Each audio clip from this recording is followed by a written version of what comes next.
What up, everybody? It is 10 a.m. in the District of Columbia, points north, south, east, and west. Me and B are out west, holding it down at 1757 Country Club for the Heroes and Legends Golf Tournament brought to support the Veteran Success Resource Group. We're out here. This is a tremendous cause. They just had, what do you call that? Dudes parachuting in from the sky to kick the tournament off. Yeah. They got people dressed in there's bagpipers, there's bomb squad folks out here, all to support veterans coming back from combat missions, and just very cool. I've never been to this course without playing, Jay. I don't know what to tell you. So you're mad that we're not playing, which I understand. Yeah. Would you rather be in the prison cell studio? Because I would not. I would rather be here. But if I'm at a golf tournament, I'd rather be playing. I'm just letting you know that. We have done golf tournaments where we broadcast. And I was never happy. When we did the Avenel one, you were fine. I played. Not when the pros were playing. But I can't play with the pros. I mean, but if it's like out here, and I remember I helped kick this thing off when this place started. Brian, I don't know what to tell you. Go play. I'm happy. I would. Don't say that too. I would much rather be here than in the prison cell studio. No, I never said I wanted to be. I never said I wanted to be in the studio. And what's cool is, and I know it's different for you because a lot of these guys are your teammates. There are a ton of old Redskins players here. Hopefully, we'll be able to get some of them to join us as they kind of come through. I saw Mark Rippon walking around. I saw Mark Mosley walking around. I saw Raven Caldwell walking around. I saw Ricky Irvins. Yep. Lot Raleigh. of folks. I didn't see Raleigh, but I'm sure there's a ton of folks here. It's going to be a fun one. I don't know how this is going to go. There may or may not be someone playing the bagpipes here in a moment, which I think will be the first time, at least in our show history, that there's a bagpiper going. Here's a question for you, B. I didn't think I'd ask this question. If it's a woman playing the bagpipes, is it still a bagpiper, or does it become like a bagpipeist? It's a bagpiper. It's a bagpiper. It's a person that's playing it of gender. If we want to be fair, we just say bagpipist. Is that what you put the EST on it normally, or the ESS normally when it's a woman? I don't know. That's why I asked you. The bag lady. I don't think it's that. Well, Erica Badu might be mad because that's her. Yeah, here come the bagpipes, Landfill. I know you're fired up for this. The pipes are calling. Good morning to the boys in the aquarium. How do you do? What up, JP? Jeff, I am shocked you're not out here. I am stay too. Hustling and working these golf tournaments. I am too, man. But I'm fine. I'm okay. Okay. Heavy Metal Chris is here holding it down. We're all going to make it. It's a beautiful day outside. It is. B, did you get to watch any football last night? I watched a lot of football, the whole game last night. What'd you think? Listen, man, I saw some dudes on D-lines getting after it. And let's just be real here. Preseason affects everybody. The lack of preseason, I'm saying. If it affects everybody, but some people, when you have a better team overall, you can get it. But the 49ers, we talk about how good of a roster the Jets have. The 49ers just look a lot better. And then when you look loaded. You have to tip your hat to Mike Shanahan in the beginning and Kyle Shanahan now. They get running backs. That kid last night was running that ball hard as hell, dude. When you see that, you wonder, why wasn't he drafted? And why isn't he starting on somebody's team? He can play. Now, are you aware that his name is Jordan Mason? Yeah. They call him JP Mason. So maybe that's why he's so tough. No, he's tough because he's not JP Finley. I'm just saying. I'm just saying. I hate. I don't know enough about this story, but obviously Christian McCaffrey didn't play. I didn't get to listen to the Junks this morning. What happened to their bet? Does that just get voided out when McCaffrey doesn't play? But normally, what if you were to bet a game and you bet somebody and they don't play? How does that work at a real casino? So I think a lot of those have like stipulations and rules, like at least one snap kind of thing. This is the thing that I don't know if the 49ers get in trouble for this, but Mason said he was told Friday night he was starting. So that's where this thing becomes complicated. I hate it for the kid because he just had the game of his life. Like, let's just let him be excited and happy. And then all of a sudden this becomes about, was there a rule violation? Yeah, but the kid just did what he was supposed to do. The kid, if you tell me I'm getting the ball, I take the ball and run with it. Right. But if they told him Friday night, why the hell we got to wait till right before the game to tell us, oh, Christian is ruled out? Well, you ruled him out already. So technically, and this is the injury report, dude, I bet they get fined on this. And I was kind of telling you how they take this way more seriously now. They didn't put McCaffrey as questionable on the injury report until Saturday.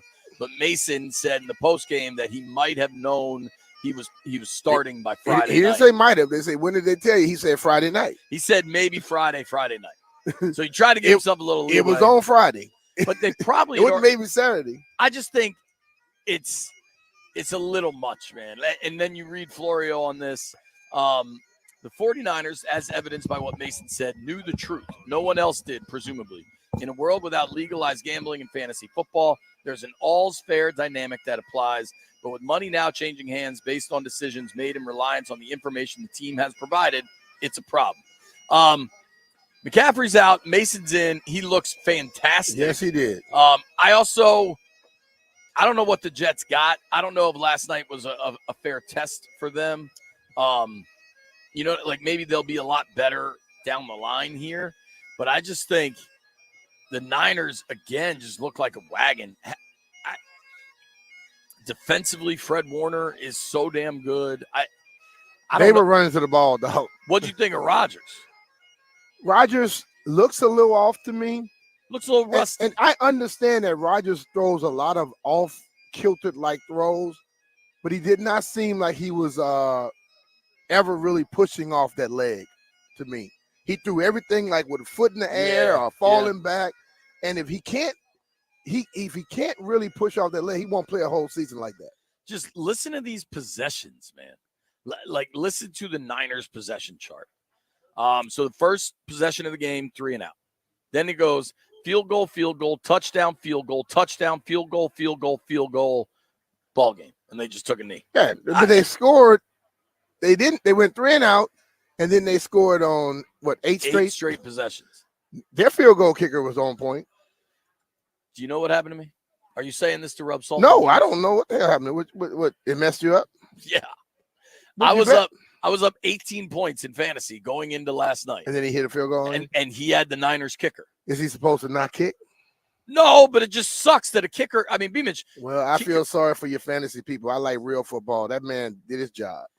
Kickers don't normally drop 30 points or whatever. Hey, but it happens. Chip Lomiller kicked a lot like that one time in the game. Now we won 15-10. Chip kicked every field goal over 50. Dude, hold on. I want to pull this matchup up because this was just insane. And I know nobody cares about your fantasy team. I don't care. I care right now. I was up. I don't. His kicker dropped 26 points on me. Good. Bleep you. Not good. Celestin. You wait till Thursday. Damn it, Celestin. I texted him last night, and he's like, that's what my guy does. Speaking of kickers, we got some news yesterday after our program. They cut Cade York. They signed the kid from the Jets, Austin Seibert. I think that's his name. We got to watch him back when we were up there kicking in the rain. Thought he was fairly impressive, especially in the rain. He had a good preseason. Any surprise there whatsoever? No, I expected it. Yeah, I think, especially considering the conditions of the trade. See, when you said that the other day, and we had our discussion, I immediately felt like, okay, they're going to get somebody else in here. Yeah. If you can save a pick and the kid, you don't have to worry about it, then you're good. They now have 3 7th-rounders, B. Hey, that's cool. Hey, man, it's better than. Hey, you could turn 3 7th-rounders into another round. Maybe 3 7th-rounders becomes a 6th, or you just. Somebody might get stupid and get a 5th. I doubt that, but it's just. They've got some dumb people in the league, bro. It's just more. It's more throws at the dartboard, man. But you want more darts. If you have to hit the bullseye, you want to have more darts to be able to throw more times. And I think that's one thing that they are damn good at. They keep trying to get more. So for the Niners last night, after watching that game and watching the Lions the night before and watching the Eagles Friday night, who would you say is the favorite in the NFC? And the Cowboys beat the hell out of the Browns. Cowboys beat the hell out of the Browns. Cowboys always beat people like that. But Cowboys are generally I'm going to really go good. between the 49ers and the Detroit Lions. When did I assume those two play each other? They'll be playing each other. Well, they played each other last year early, didn't they? I don't know when, but I'm sure they will. I mean, to me, the toughness the toughness the Niners played with last night. I mean, they ran the ball like 40 times, maybe 35. I truly wanted to ask you the question, okay? We hear everyone talking about the rules of change and how people practice. How that team run around there last night? They don't look like they practice like everybody else. Because listen, and when they go to hit, like everybody in football now catches and fall, or catches and try to just put you down. They run through people, okay? I'm watching them, and they have more than one coming. The way they play football, the way that I saw the Lions playing football, that's what I like to see, okay? I understand what practice is and things like that, and all these people want to tell me about how much you care. If you care about the health of players, you wouldn't be trying to add more stuff to it, okay? Sure. But the ultimate thing is, I keep saying it, if you're on the football field, you better play football, okay? You got to go out there and go balls to the wall every damn chance you get. And people sit up here and want to tell me all the time, well, the game has changed. You didn't tell the 49ers that. You damn sure didn't tell Detroit that. You know, Kansas City does a damn good job of playing aggressive too, and they play fast as hell. So nobody didn't tell them. So the people that are winning are playing the new game, the old game, and the people that are still trying to get there playing this new game. Well, another part of that. So our dear friend Danny Frank is walking by. What's the starting bid on the Hulk Hogan joint? I might need that. The Hulkster. They have auction items coming up later, and one of them is a signed Hulk Hogan T-shirt. The Hulkamaniac. I don't know how or why, but my Instagram feed is now just all old school wrestling, and it's pretty damn awesome. So that's probably why the algorithm is just peeking into my brain. To make this Commanders relevant, right? I think what stood out to me is specifically with the Niners, the organizational depth they have. Like Brandon Ayuk looked rusty, I thought. We'll talk a little bit more about that in a moment. But you lose McCaffrey, and the offense was still just humming. There are why? Because they got an offensive line. Offensive line, but like even down the list at their skill positions, right? Like, but I'm saying, kid Mason is an undrafted guy they found. Like, but see what they have built. I mean, hell, Purdy. Even on the surface of Purdy, that was a 7th rounder. Yeah, he's proved that wrong. Of course, but like they found him. Nobody else took him. They found him. But what I'm trying to say, what I want to get to, I know where you're going with that, but nobody knew who the hell Mason was until he got into the game, huh? Right. So that's what I'm saying. Like every time we sit up here, we say we have no names. We may have no names until they get on the field, until they start playing. So I would love for us to start in this town, give people a chance to make a name before you just automatically assume they're not, because everyone that came into the league didn't have a name until they started balling. I think with that's a big old scan code. That is a scan code. We're going to find out how much the Hulkster costs. Lauren's going to love it if I come home with a giant signed frame Hulkamania. Well, let me t-shirt. just give you a little secret. You're not buying that. Lauren don't have to worry about it. She's going to get shoes with that money. I think you're right. And I think in Washington, you talking about the shoes? Maybe both. But I think in Washington, when there is when in Washington, it's like, they got to put this 6th-round rookie in. We're screwed is the mindset. But they this undrafted kid. Whereas the Ravens, the Niners, these other organizations, it's like, all right, next man up, and they mean it and they expect it to work. But we've seen people do it in this town before with people that were not top picks that have played. And I think you just got to give it some time. Because, listen, I can tell you one thing. I know groups always say that they don't feel pressure. They don't listen to what the public's saying. If the public is completely against something and they're very loud about it and they are very voiceless, I think they listen to that too. I've seen it happen. Sure. You hope that if they draft well and develop well and this becomes the type of organization that's a real contender, what real contenders have, what the entire league has, are injuries, and things change week to week, right? Like the entire league has that. But what the good teams have is an organizational understanding that so what? Like the goals this week is to win, and we've got it, and we have to set forth on that plan. And I think a lot of times, even let's go inside that locker room where there are players in certain locker rooms, and now I'm sitting there watching 5-4. What's his name again? Warner. I'm watching Fred Warner, how he plays and how he talks to the media. I'm listening to the words he's saying. Then you watch him in the game. This dude here is basically, he's the uplifter. Every time something happens, he's talking to his players. He's hyping them up. But I think that's the atmosphere that they built around there, where every player that's made the team believe I can be the one making the play. You know what I'm saying? And we've known around here, and sometimes I think things are changing. I think things are different now, where only certain people felt that they had the opportunity to make a difference, and other people were just trying to hold on. You have to make the 53rd guy. Hell, now since you got 17 people total on special on free in the damn practice squad, the 70th guy should believe if I get my opportunity, I can make a difference. And look, we can. Physicality is something great, but if you are physical and you don't have a power and a strength in your mind to believe that you can make a difference, you're damn sure not gonna make one. And I think that has to start happening more often, where dudes believe. Dudes believe, and then in turn are believed in. Yeah, and see, I watch Dan, and when people do good, he's up there. When they do bad, he's consoling them at that point. Yeah. You know, and I work with Coach Thompson, and everybody saw him as this big old guy that people were afraid of. But the dude was a gentle giant when he needed to get his people right. You know, and I see that in Dan. That's going to help his team out. You know, I know many fans don't want to hear it, but ultimately, you don't just say we're going to build and then you get some people and you throw them in place and it's there. You have to build and let this thing work. You know, and then when it starts to work, then it goes. And it doesn't happen overnight. Although we have believed it's going to happen overnight for the last 20-something years, and it didn't. So if you don't believe if you're still believing it's going to happen overnight, then damn it, you need to change your mind. Shout out to Scotty G on the stream. Good morning to everybody on the stream. Scotty G says, B-Mitch is drinking that bougie coffee. How much that fancy Starbucks cost this morning? $8? $3 and something. Really? Yeah, I thought Starbucks was. I don't drink coffee. No, I don't get y'all go and buy sugar and taste. I get coffee. I don't get anything with 2 stevias. I get no Celsius. cream, black coffee. You know how much Celsius costs at my hotel in how Tampa? Much? It was like more than this coffee. It was like $7. Mm-hmm. But you bought them. You drank them. I needed some caffeine. I got some. I get the 20 pack from Wegmans, dog. $17.99. The highest I go is a Cafe Americano when they put a little 2 espresso shots in there. You know what I enjoyed?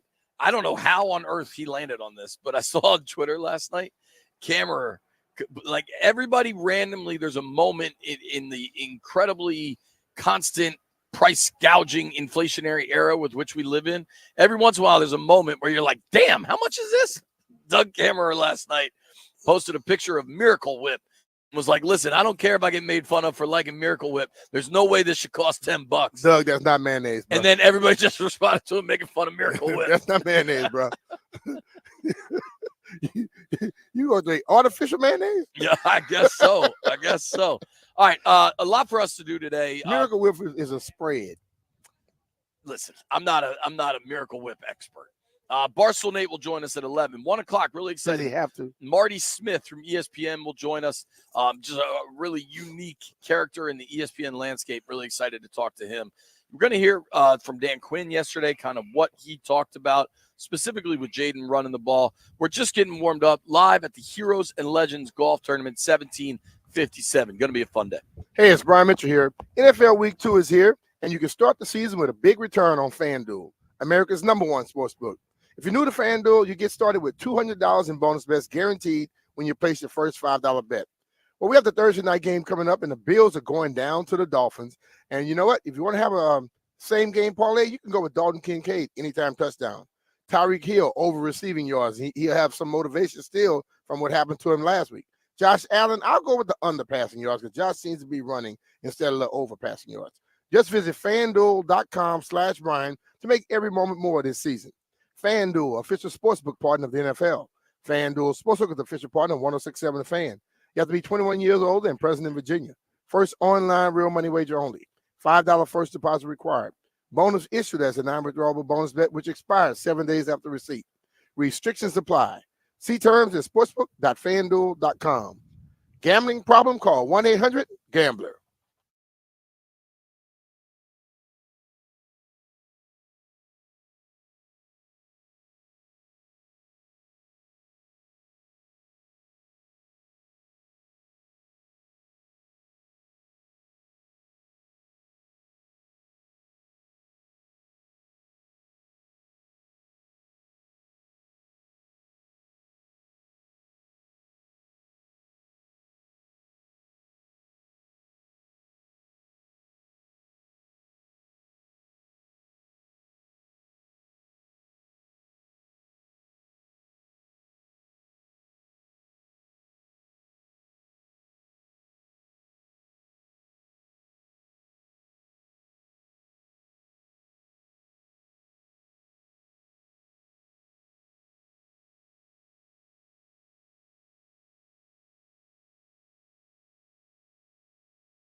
Jordan Mason, a star for the San Francisco 49ers as they beat the New York Jets 32-19. Mason, the Georgia Tech running back, 147 on the ground and a touchdown. Christian McCaffrey did not play in the game because of a calf injury. Head coach Kyle Shanahan on Mason. Runs like he always does. I mean, when you get him the ball, he breaks tackles, usually gets more than we block for.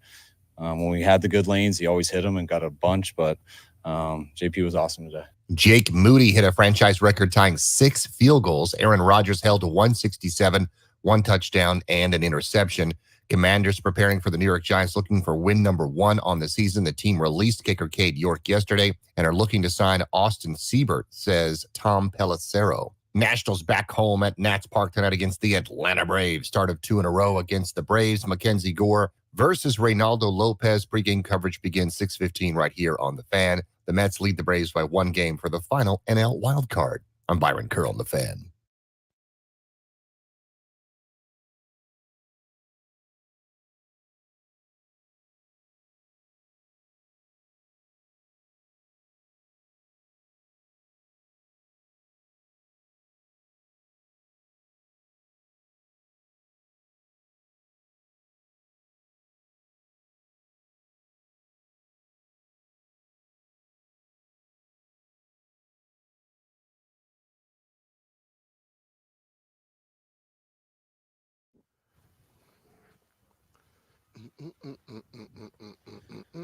B. Mitchell Finley, 106.7 The Fan, live out at 1757 for the Heroes and Legends Golf Tournament. A lot of good money getting raised for good people supporting veterans when they come back. It's astonishing when you read these stats of how little support there is and just the financial troubles, man. It's disappointing.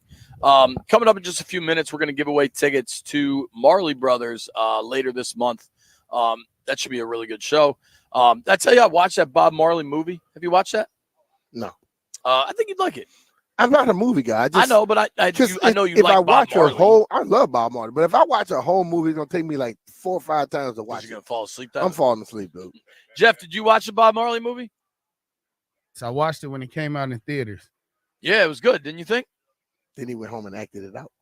I don't even know what that means. Yeah. I don't know what that would mean either.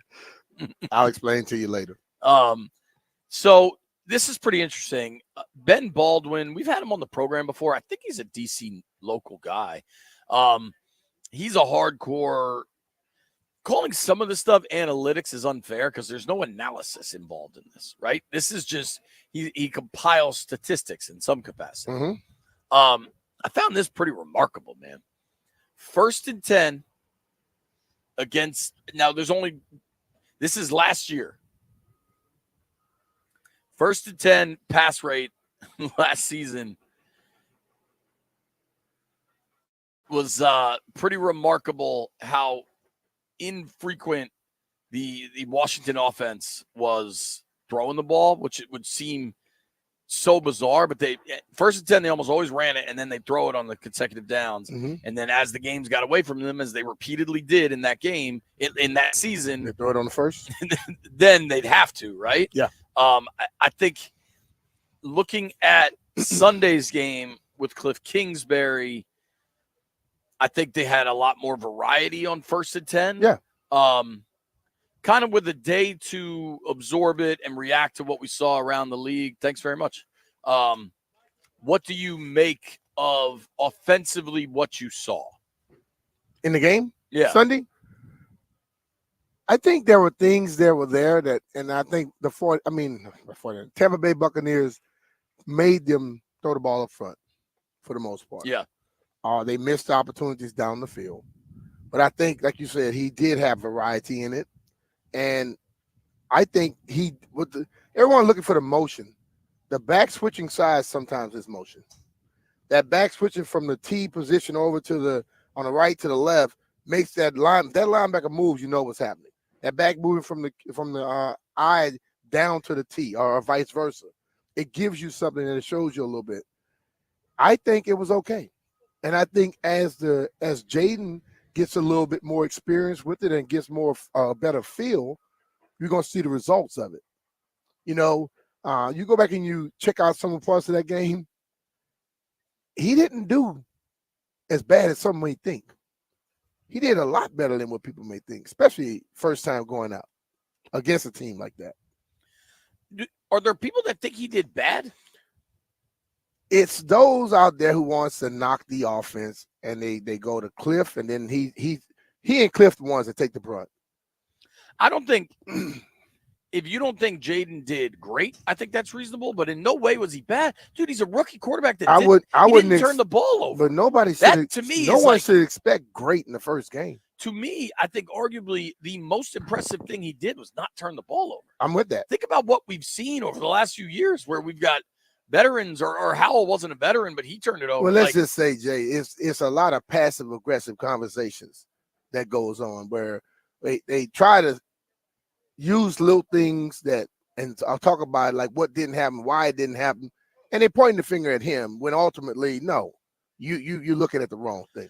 I think what I hope to see, and this is something Dan Quinn kind of said, is that over time, and you've got to allow for some time, yep, that he uses. I do not want him to stop running because he's the best athlete on the field and you want to take advantage of it. Totally. But over time, you can evolve into more of what like Mahomes does, or even guys that aren't nearly the athlete he was, but where you evade the rush and you stay behind the line of scrimmage, and then you might be able to hit a big play downfield in the pass game. Yeah. Like use your legs, but you don't necessarily have to look to run immediately. Yeah, I'm with that. Sometimes you do. Sometimes take the 8-yard gain, take the 14-yard gain. But that all comes with experience. And I think that's the ultimate thing where people act as if some are granted that right to get the experience and some aren't. And I think once the experience happens, you will see a lot more of that. Because I believe totally when you have the ability to run a football and you can throw the ball effectively like he can, you basically have a cheat code. Yeah. You know, and like the thing, if I was looking at the thing with Baker, how Baker looked. Baker's on his 4th team in 7 years. Okay. Baker has gone through hell and high water. He's gone to the bottom. Teams got rid of him. So he's on his 4th team in 5 years. He finally got it. And I think a lot of time when people see, when you're in a game against a guy that's playing it well, they go, oh, look how good he is. 7 years and 4 teams will give you that if you're going to figure it out. So I just think the patience needs to just be a little bit more out there. Because, you know, I hear things. Yeah, some people see dead people. I hear people say it. I think if you look at now, Landfill, this is a drum Landfill has bung. What is past banged, right? Landfill has banged this drum for a while. That if the defense is going to continue to be so bad, we're not necessarily getting a really good look at what the offense can be. Yeah. I think if you look at this week 1 tiers chart of offensive expected points per play. Mm-hmm. And ideally you're ahead of 0 on this, right? Because the more expected points per play means the more explosive offense you're playing. Offensively, the Commanders from Sunday's game ranked certainly the top half, maybe top third of the NFL in expected points per play offensively. Mm-hmm. Defensively, though, they were so bad, they were worst in the league. Okay. So, like, if that defensive numbers can go up a hair, it helps offense out. I also think, dude, and not to oversimplify this, but Cade York is gone. Some of it, I think, was coaching decisions. Trying the 56-yarder, I'm not sure how smart that was to give them the field position right there when he missed it. Same with the missed, what was that, 46-yarder? When I think they should have gone for it on 4th and 3. But, like, those misses, and then the damn kid kicks it out of bounds, so they get the ball at the 40. That was the absolute worst play of the whole game. But, like, when you're also making it easier for a veteran quarterback with good receivers and the highest paid offensive lineman in football and Tristan Wirfs, like, they really didn't help themselves in all 3 capacities. Mm-hmm. The offense was by a mile the highest performing unit of Washington on Sunday. And I still don't think we saw, like, at all what they are. No. We didn't see – we saw the possibilities and capabilities of what they could possibly be, but we didn't see how good they can be. Because a lot of times when we sit up here, when someone tell me one thing is happening, I always go to something else because football it works that way. Football, when your coverage is bad, your D line can look bad, or when your D line is bad, your coverage can look bad. If your offense sucks, your defense can have some trouble, and vice versa. If your defense sucks, then your offense can have trouble. When you start getting people handling their jobs, I listened to the Giant on the Junction this morning. He said, "I'm just going to work on getting myself better to get to my best." If everybody handles their job, then you'll notice this thing will come along a lot quicker. But if you think you could just have a dominant defense completely, and your offense could just be bad, and it's going to work, it ain't going to work. Like what the Ravens did that year, the Ravens weren't just good. They were great. They were scoring on their defense. They took over the offensive job. That's why they won. Normally, when you got one bad side and one good side, you don't win. You know what I mean? Right. You don't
B. Mitch and Finley, 1067 The Fan, live, 1757 Golf Club, Ashburn, VA. You know why it's called 1757? Why? I just found this out. Why? That's when Loudoun County was founded. Hmm. How about that? You Long know that? time ago. Did you know that Landfill is a Loudoun County resident? You just looked that up and somebody told you. It's I on did the actually, wall yeah. by the, oh, you did? Well, congratulations. Yeah. I found it out because it's on the wall by the men's room. Oh, okay. So two things I wanted to talk about from Sunday's game specifically, and then I want to play this Peyton Manning audio from last night. But everybody's talking about the deep shot they missed to Terry. Okay. If you go back and watch the throwback to Luke, yeah, the play was there. Luke just didn't throw it. He didn't throw it. And Dan joked about that Sunday night, and he joked about it yesterday. Like he wasn't. The play was there, and they needed it. You know, most coaches feel like this. We work on this all week, and you have it. You have the look. You better damn well do it. And I think if they got, I'm curious if you agree with me here. If they got either of those big plays to hit, if we don't know what the Luke shot would have become, but if he at least took the shot, or if Terry caught it, if Jaden and Terry connect on that deep shot, I think either of those things changed the flow of that game. A big play would have not allowed Tampa to force everything underneath quite as much as they did. Because now they have to back up and worry about it because you hit it. Right. And I think either of those plays could have affected. Now, I'm not going to say we automatically would have won the game, but it would have affected the flow of the game and things would have changed up. But I think I just don't understand why we expect people to be perfect in their first game. When we got Aaron Rodgers is a veteran quarterback considered one of the best in history. He wasn't hitting everything right yesterday. No. So it's just it's the mindset that a lot of people have that it baffles me just a little bit. Yeah, I don't.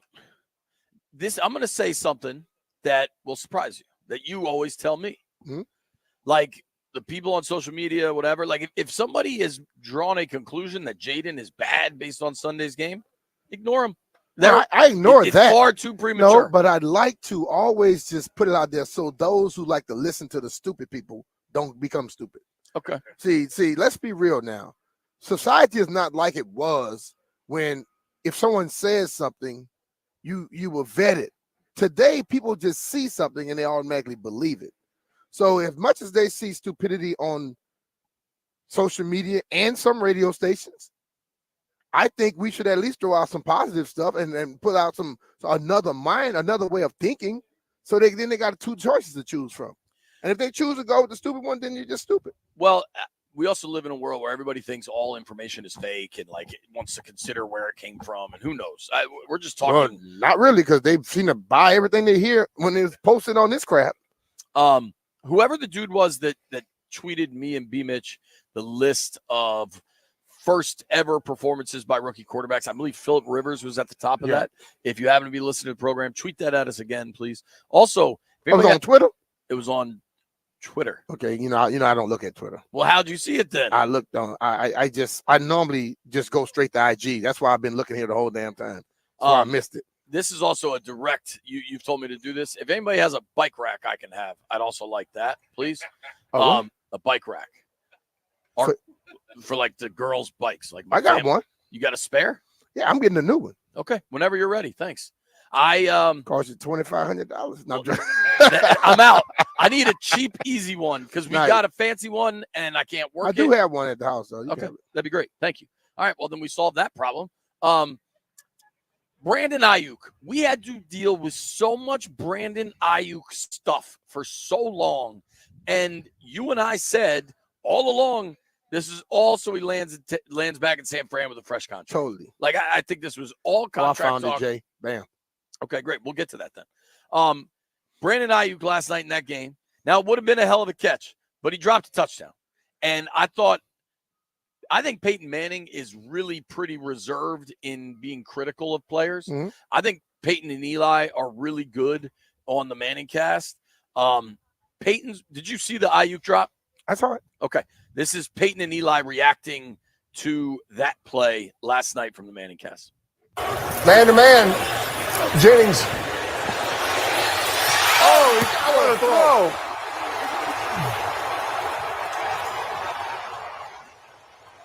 Ayuk, he's a little rusty, Pate. You know, he's missed all training camp. Hey, get signed, get in training camp. There's a reason for training camp. You need it. We need the reps.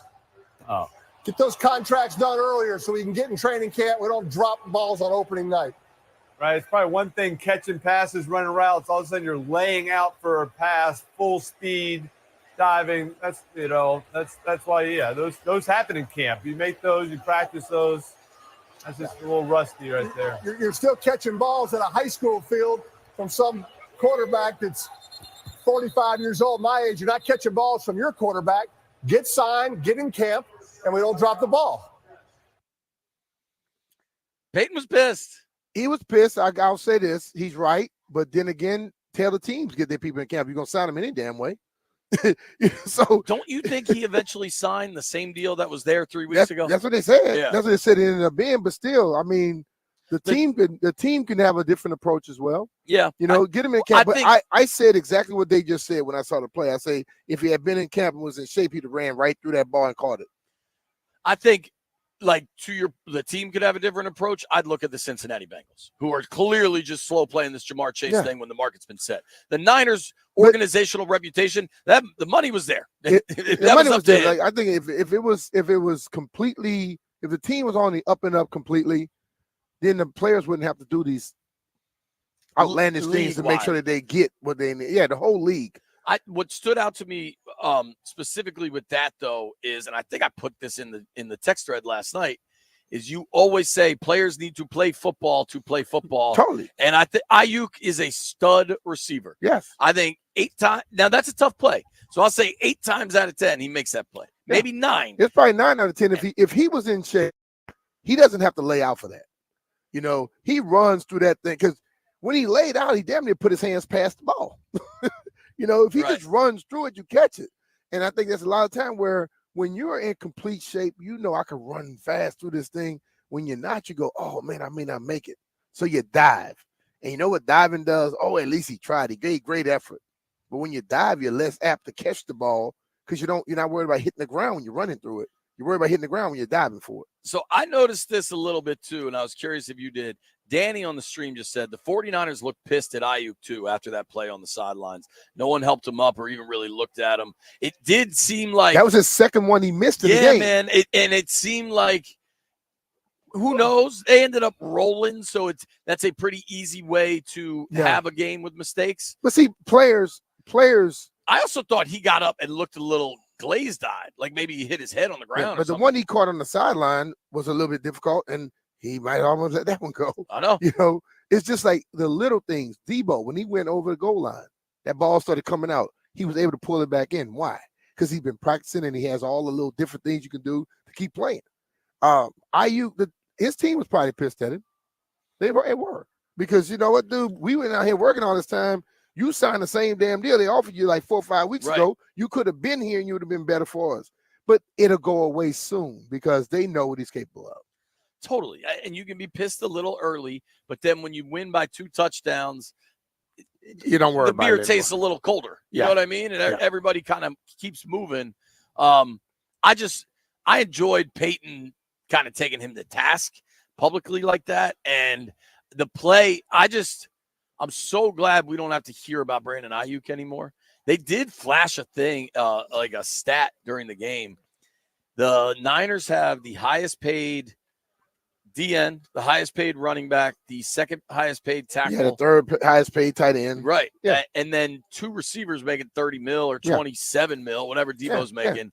Like, but the Niners have been known to pay their players for years. That's not just new. Next year they got to pay Purdy, though. Yeah. And it's going to change up some things. So if they don't win Purdy get to 65? He damn well might. He's been falling in Dak. Think about that. Who do you think's better between him and Dak? I don't know. I mean, it's depending on what you're doing. If Dak had the same arsenal that Purdy has, they would have won a Super Bowl by now. Yeah. If Purdy was in there in Dallas with just receivers and no running back per se, will he be as good as he is? You never know. I don't know. But I know he's going to get his money. One thing about the NFL, if you're a quarterback, it doesn't make a difference how great you are. It's when you become free And are you leading? And what have you? How far is your team gone? Quarterbacks get their money, and Paul Henry makes your house better. I'm telling you from experience, Paul has changed my home, lowered my utility bills, and just made it a more comfortable place to live. And one of the best things with Paul, it's not like Brandon Ayuk and the Niners. There's no contentious negotiations. Nobody has to hold out because Paul will give you the best options at the best price points and make it work for you and your family. If you call in September, you get $100 off each window with a 5-window minimum and up to $500 off doors. Well, I call Paul back every time I need something done at the house. You know, my house has been there for like 30 plus years. Now I moved in 1993, and now it's 2024. So you start to have some issues. And when I had the issues with the windows, I reached out to Paul. He did a great job with the house. And then I had a garage I had built later. He came in, he took care of that for me. Now he's working on some doors, and also I have this walkway, and I want to get it done. And Paul looked at it and like, oh, this guy didn't use the right wood. Well, you know, sometimes people try to screw you. That's the thing that Paul doesn't do. He doesn't try to mess over you. He's going to try to be fair with you, because when you're fair with someone and you do a great job, they keep calling you back and you keep getting opportunities. I sit with some of my neighbors. He did a great job for them too. So if you want to get some windows right now, reach out to my friend Paul Henry, and you get $100 off each window, and with the 5-window minimum, and $500 off each door. So contact Paul Henry's Window Installation today and tell him B. Mitchell Finley sent you. PaulHenry'sWindows.com, your clear home improvement choice.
This update brought to you by Reynolds Empower Home Team, Keller Williams Realty. San Francisco 49ers look the part, beating the New York Jets 32-19, holding Aaron Rodgers to 167 through the air, 1 touchdown and 1 interception.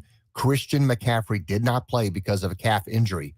Jordan Mason ran for 147 in his replace and had a touchdown. Head coach Kyle Shanahan. It was on and off throughout the week. He was able to practice throughout the week. Just it was always bothering him to a degree. Sometimes it goes away, sometimes it comes back, and today was bothering him a little too much to where we didn't feel good about it. Commanders counting down for their matchup against the New York Giants. The team released kicker Cade York and plan to sign Austin Siebert, according to Tom Pelissero. Nationals begin a 2-game home series with the Atlanta Braves tonight. It's Mackenzie Gore versus Reynaldo Lopez, 6:45 on the Fan. The Mets lead the Braves by 1 game for the final wild card. Braves lost 1-0 yesterday against Cincinnati. It's Team USA against Team Europe in the Solheim Cup from Robert Trent Jones Golf Club in Gainesville, Virginia. Practice sessions today and tomorrow. Opening ceremonies are Thursday. Team Europe chases history this week as they look to retain the Solheim Cup against the U.S. Want to hear the fastest way to know what your home would sell for? Reach out to Empower Home Team. Simply text your address to 800-763-3000. No phone call, just text your address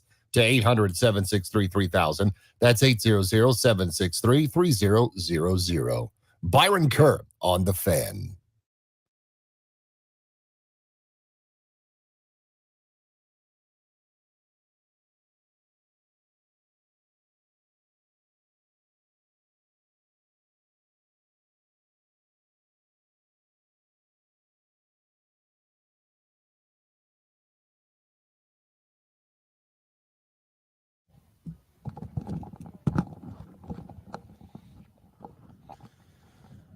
Always lovely, always provocative. Our dear friend Little Nate X joins the program on Tuesdays at 11 a.m.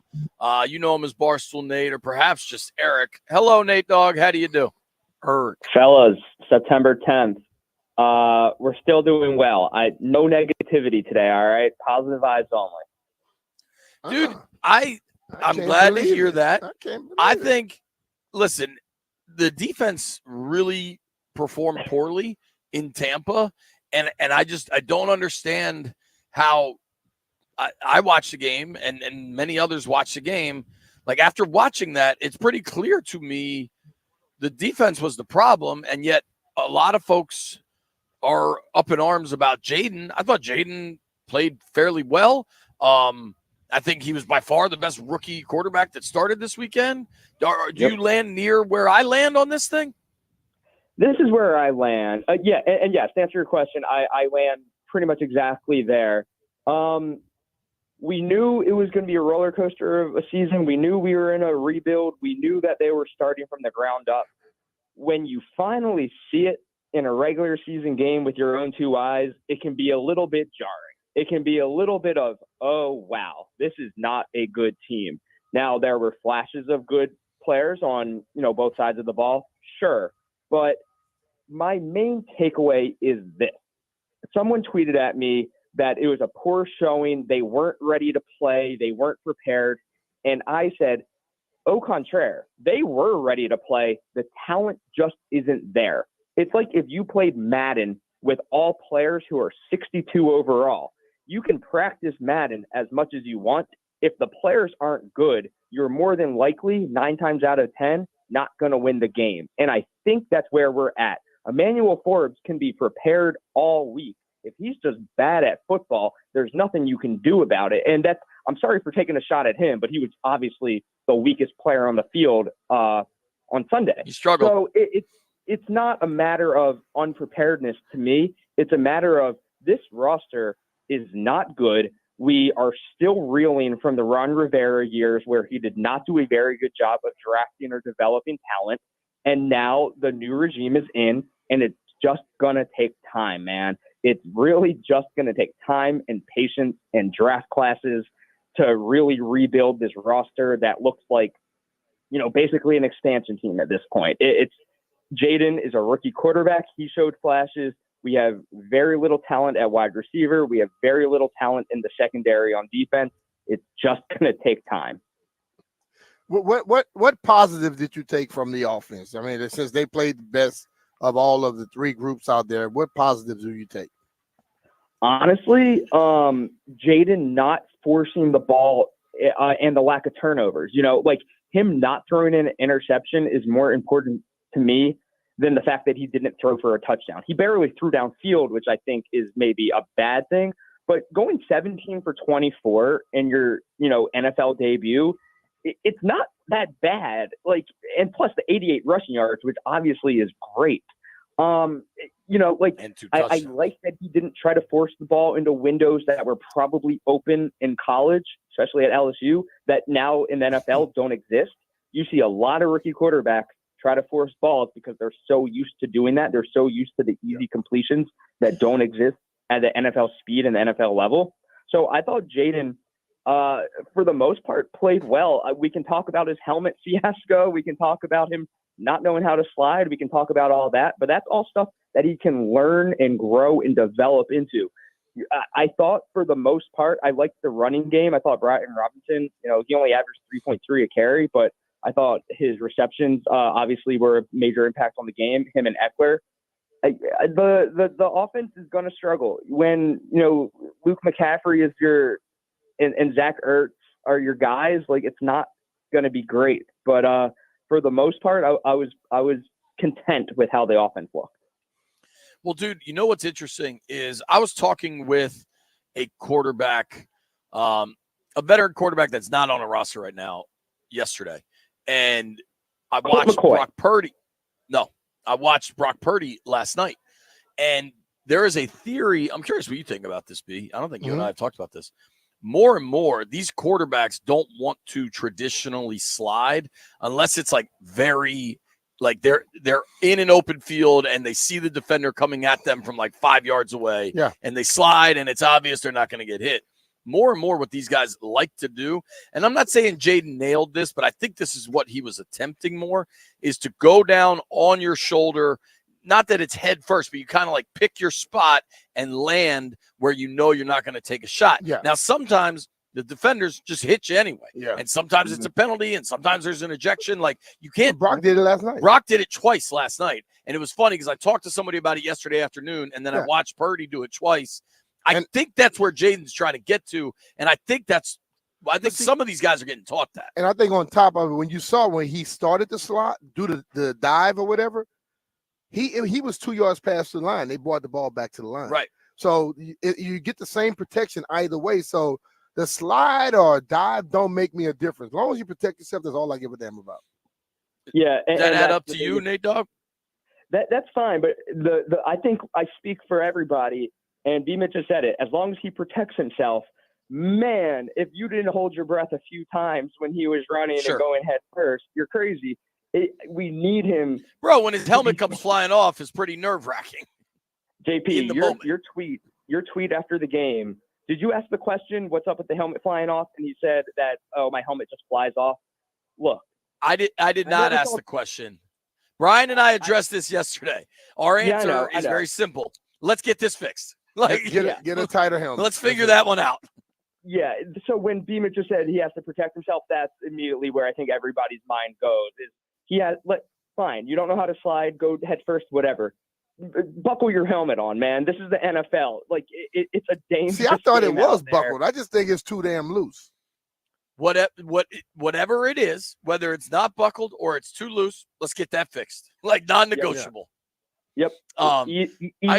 Easy thing he can fix.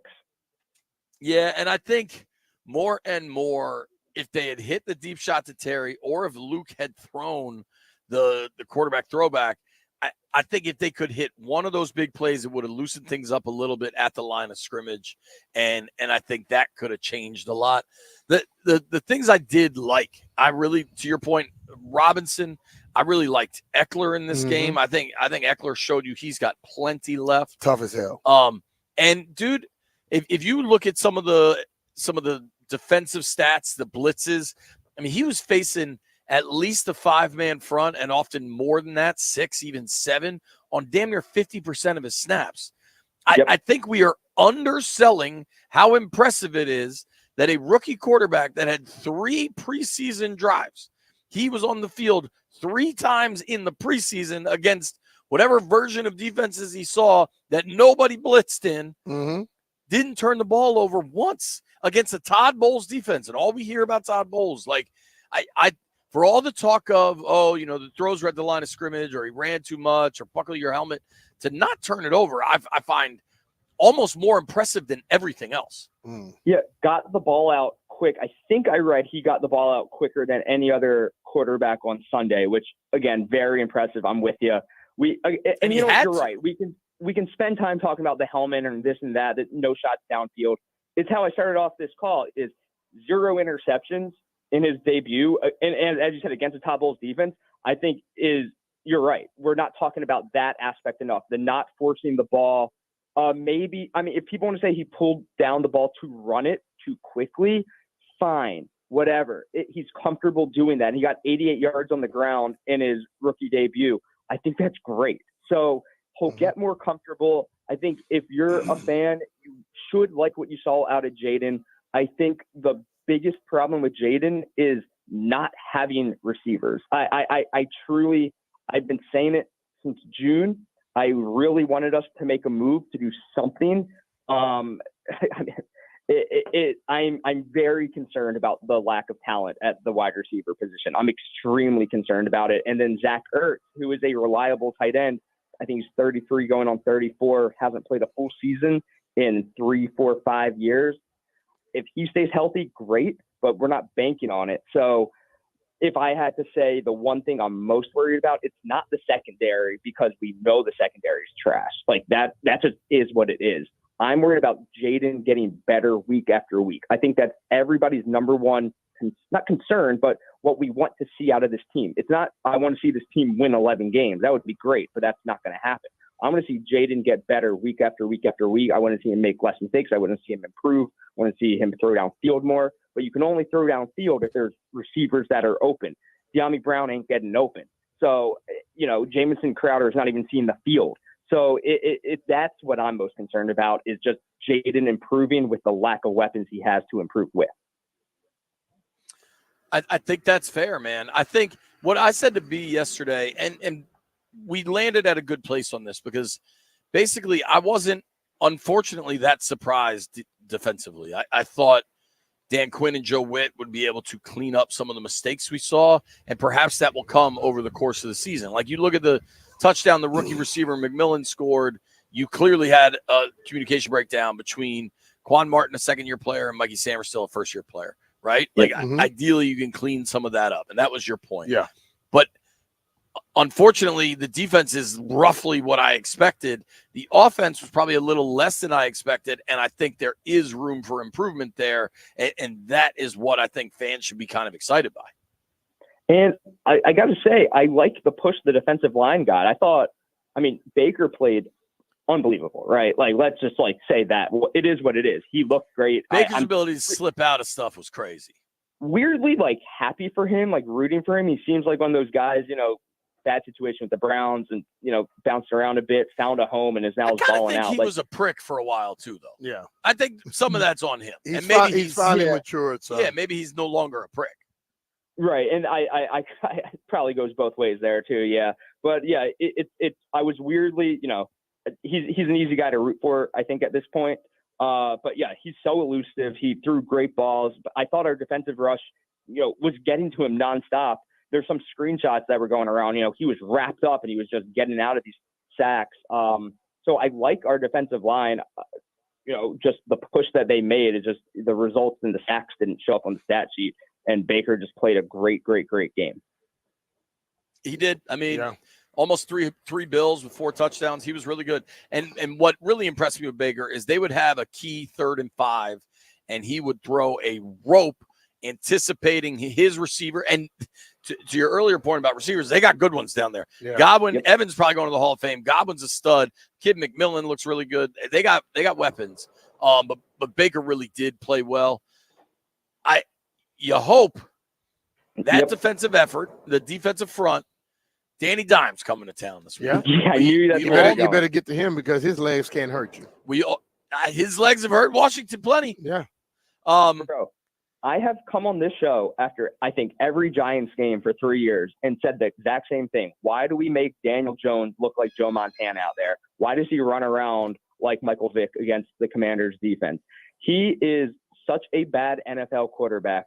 I said, I think even he's confused when he wakes up in the morning and he looks at the depth chart and he's still at the top of the Giants quarterback depth chart. He's like, me again? Really, guys? Like, he's so bad. And he's on year 5 now, year 6 now, and he's still the starter. It's crazy. That being said, home game, Jaden, home debut, Giants already throwing each other under the bus. If you saw those post-game interviews. Nah, what's going on up there? This would be, I mean, we just have, I don't, we're in such a weird spot where this defense is bad and we know that. I want to see this offense improve on this last Sunday where we scored 20 and put up, a 30 spot against a very bad Giants team.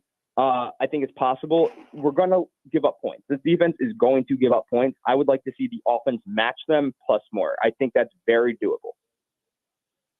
But I think that the thing, like, I remember I heard, I think it was either Dan or Joe Witt, when you get an opportunity, you can't miss it. And they missed 6 opportunities. John said that on the Junks this morning. They had him 6 times. If you miss him once, you go, okay, that's okay. 6 times, something ain't happening right. If you miss a guy 6 times, you had him wrapped up. Yep. And Daniel Jones, as you said, he can run. We've seen him kill us with his legs before. Hopefully this is the year that does not happen. 0-1 Giants team at the 0-1 Commanders. If we're doing predictions, I do like us to get the home win. Malik Neighbors against that secondary scares me a hair, especially considering it's still Daniel Jones, though, right? Let's keep in 7 career games. In 7 career games against Washington, Jones is 5-1-1 as a starter. He's completed 70% of his passes, 1,510 yards in 7 games, 10 touchdowns against 3 picks.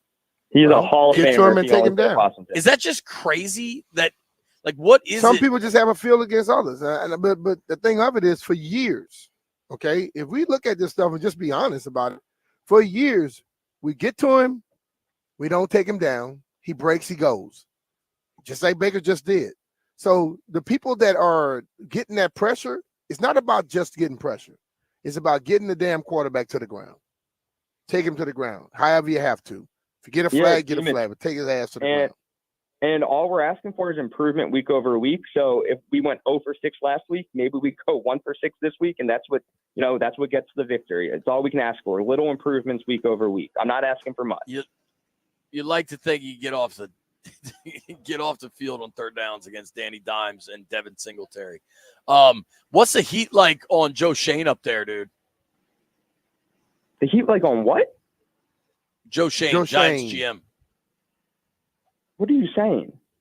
Joe Shane, the Giants GM, is the Heat. The Heat in New York. The owner already told him if Saquon goes to Philly Field, and he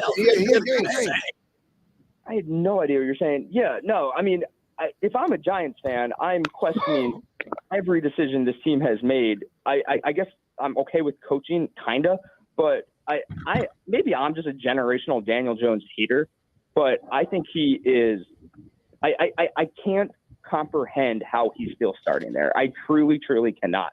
He has never shown that he is capable of being – starting making 40 mil. Yeah. Nate, real quick, because it was dumb. We got to run. Tell Beamish about your latest blog. Which one was that? I do a lot of blogs. Who's more generational? Oh, yeah, it's a great question. So right now we're watching 2 people in their absolute prime just run America and make everybody go crazy. Sidney Sweeney or Patrick Mahomes? Who's having a more generational run right now, B-Mitch? I showed him the photo you posted. I'm going with Sweeney. Pat is the generational guy.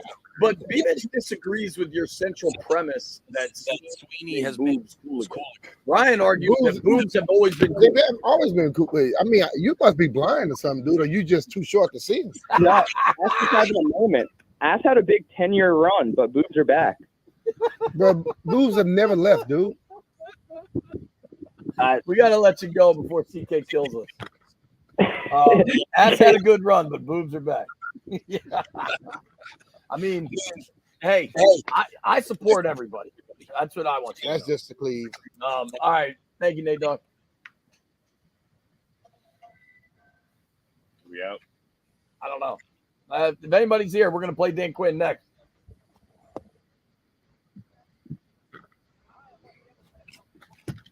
I hear it.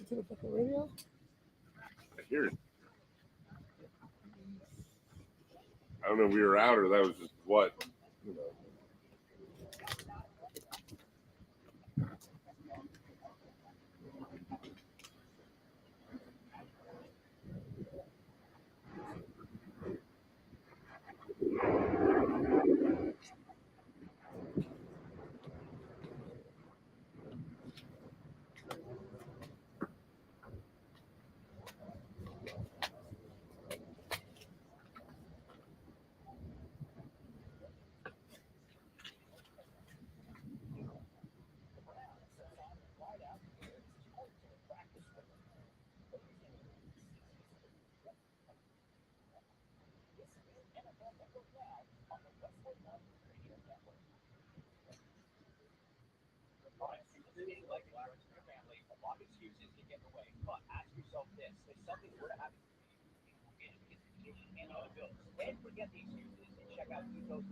Online, easy way to get life insurance in 10 minutes. Ethos at rates you can afford, like a $500,000 policy or a 40-year-old male starting at $1 a day or $30 a month. If you have budget and your medical plan, get your free quote right now at checkethos.com. That's checkethos.com. Not available in all states. Rates vary.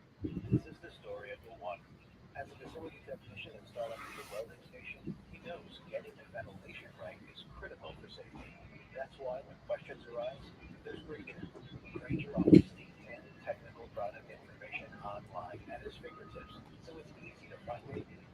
Because when it comes to safety, having answers means he and his people can breathe a little easier.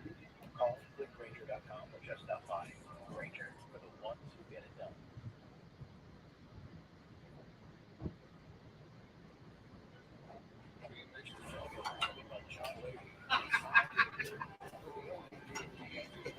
Sell your home for more.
San Francisco 49ers looked good against the New York Jets last night, 32-19, even without Christian McCaffrey. He was out because of a calf injury. His replacement, Jordan Mason, 147 on the ground and a touchdown. Head coach Kyle Shanahan on his team's defense. Thought they were running and hitting. That's the thing that jumps out the most. They got a few big plays on us and a couple drives that got them moving, but for the most part, I thought we were winning most of the downs and gave up a couple big ones that we got to clean up, but I was real impressed with our defense today. Aaron Rodgers held to 167 through the air, 1 touchdown and 1 pick. Washington Commanders versus New York Giants Sunday. The team has released kicker Cade York and plans to sign Austin Siebert, according to Tom Pelissero. Nationals beginning a 2-game home series with the Atlanta Braves tonight at Nats Park. Mackenzie Gore against Reynaldo Lopez. 6:45 p.m. on the Fan. Live play-by-play. Pregame begins at 6:15 p.m. The Mets lead the Braves by 1 game for the final wild card. LPGA Solheim Cup from Robert Trent Jones Golf Club in Gainesville begins with practice sessions today and tomorrow. I'm Byron Kerr on the Fan.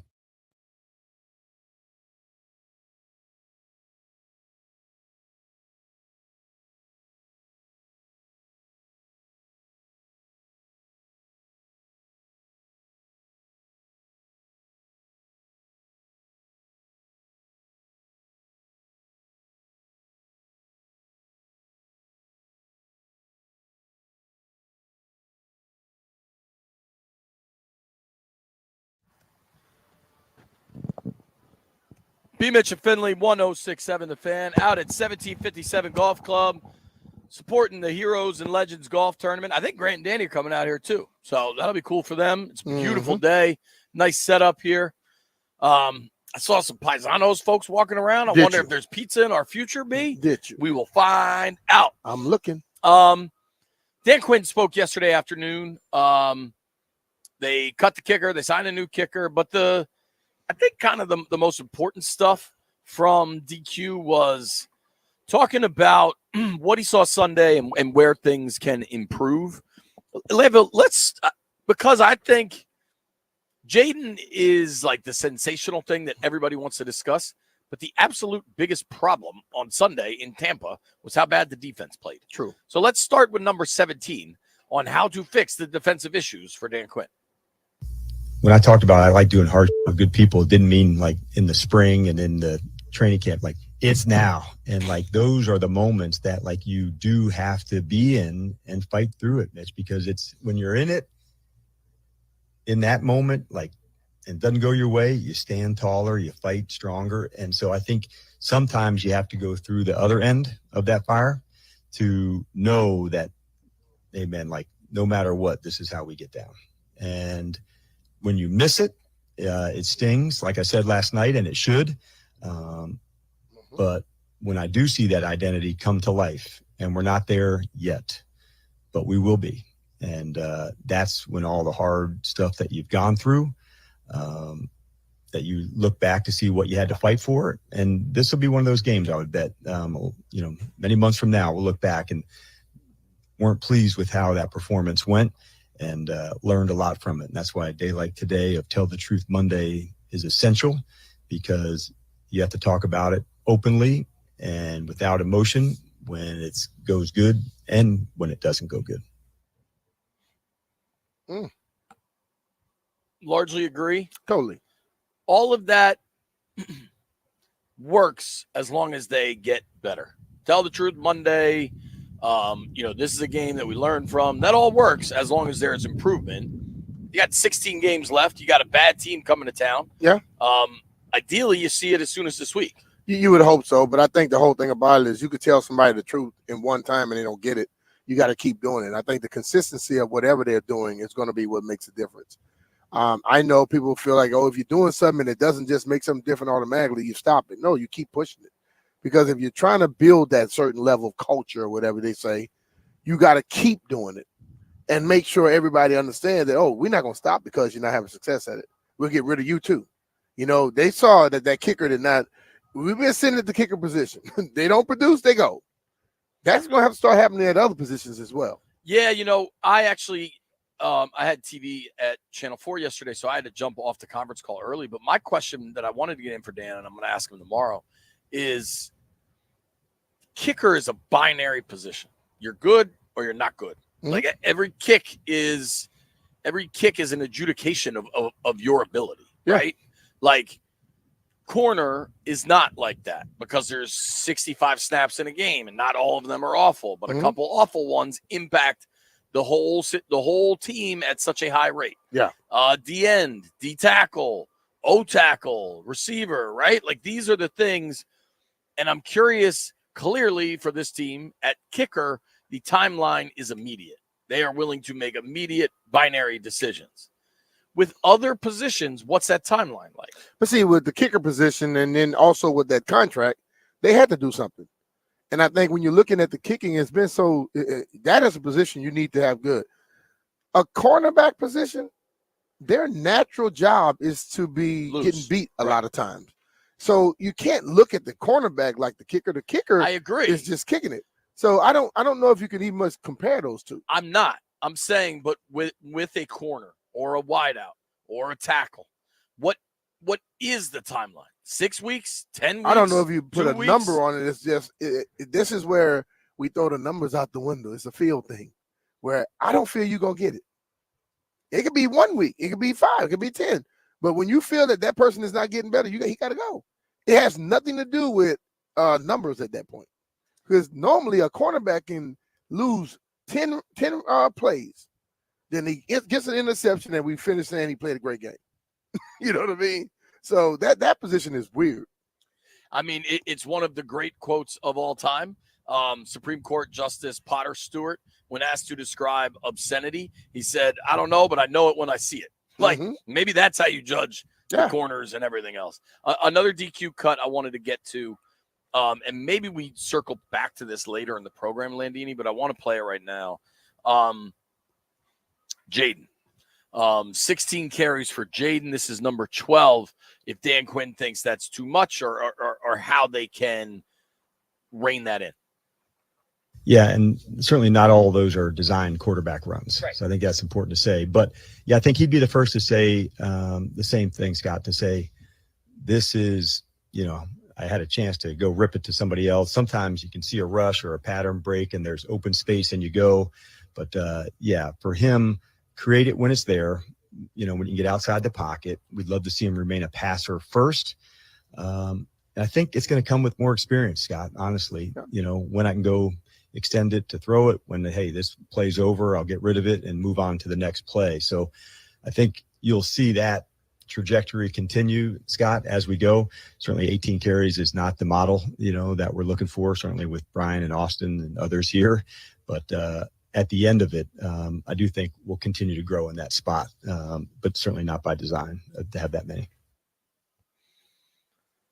I like what he said. I think it's an oversimplification where it's like, oh, that's just too many, because it's not going to be too many if that's what the situation dictates. Yeah. But you would like to see him evade pressure, continue to be a passer at least some of the time, and see if there's big plays. A lot of times that's where the big plays emerge. It's true, but I think the ultimate thing is we sometimes think that on a football field, when a guy breaks, he has the mindset to just completely sit there and go, oh, no, I better not run this. And sometimes when you go to start running and you don't see any of your color wide open, you don't throw it. If they flash, boom, you let it fly. It has to be an instinctive part. He said this stuff will get better with experience. And I think the questions are normally based off of what we've seen some other quarterbacks do. A lot of them got a lot more experience. I watched him in that game, and I think I didn't see for a moment where I thought, oh, completely lost rookie. I never thought that for 1 second. But you also know the second time he plays the game, he's going to take a step. That happens normally with every quarterback out there for the most part. And we've seen the things he does and how he prepares, so I expect it to happen there. I don't look for the perfection that I think a lot of people are looking for when they ask questions. Hell, some of the people ask questions, you're not perfect in the damn job you're doing. You've been doing that for 20 years. I think you need a whole big old bowl of context and nuance to understand how good his performance was week one, and to balance that with the ability to say, it could definitely still be better. Yeah. It can be much better. Yeah. Like both things can be true. And I think if this was if this was a different team, different quarterback, I think they get completely boat raced. I think his ability to move saved them a lot. Oh, totally. And whatever, we don't need to get into other comparisons because it's silly, right? But I think that was a really I noticed this from Fox Sports. This is a national. This dude was in the press room the other night. I don't know this dude, Greg Auman, Auman. Mhm. He's a writer for Fox Sports. I'm guessing he's based in Florida because he was sitting there in the presser the other night.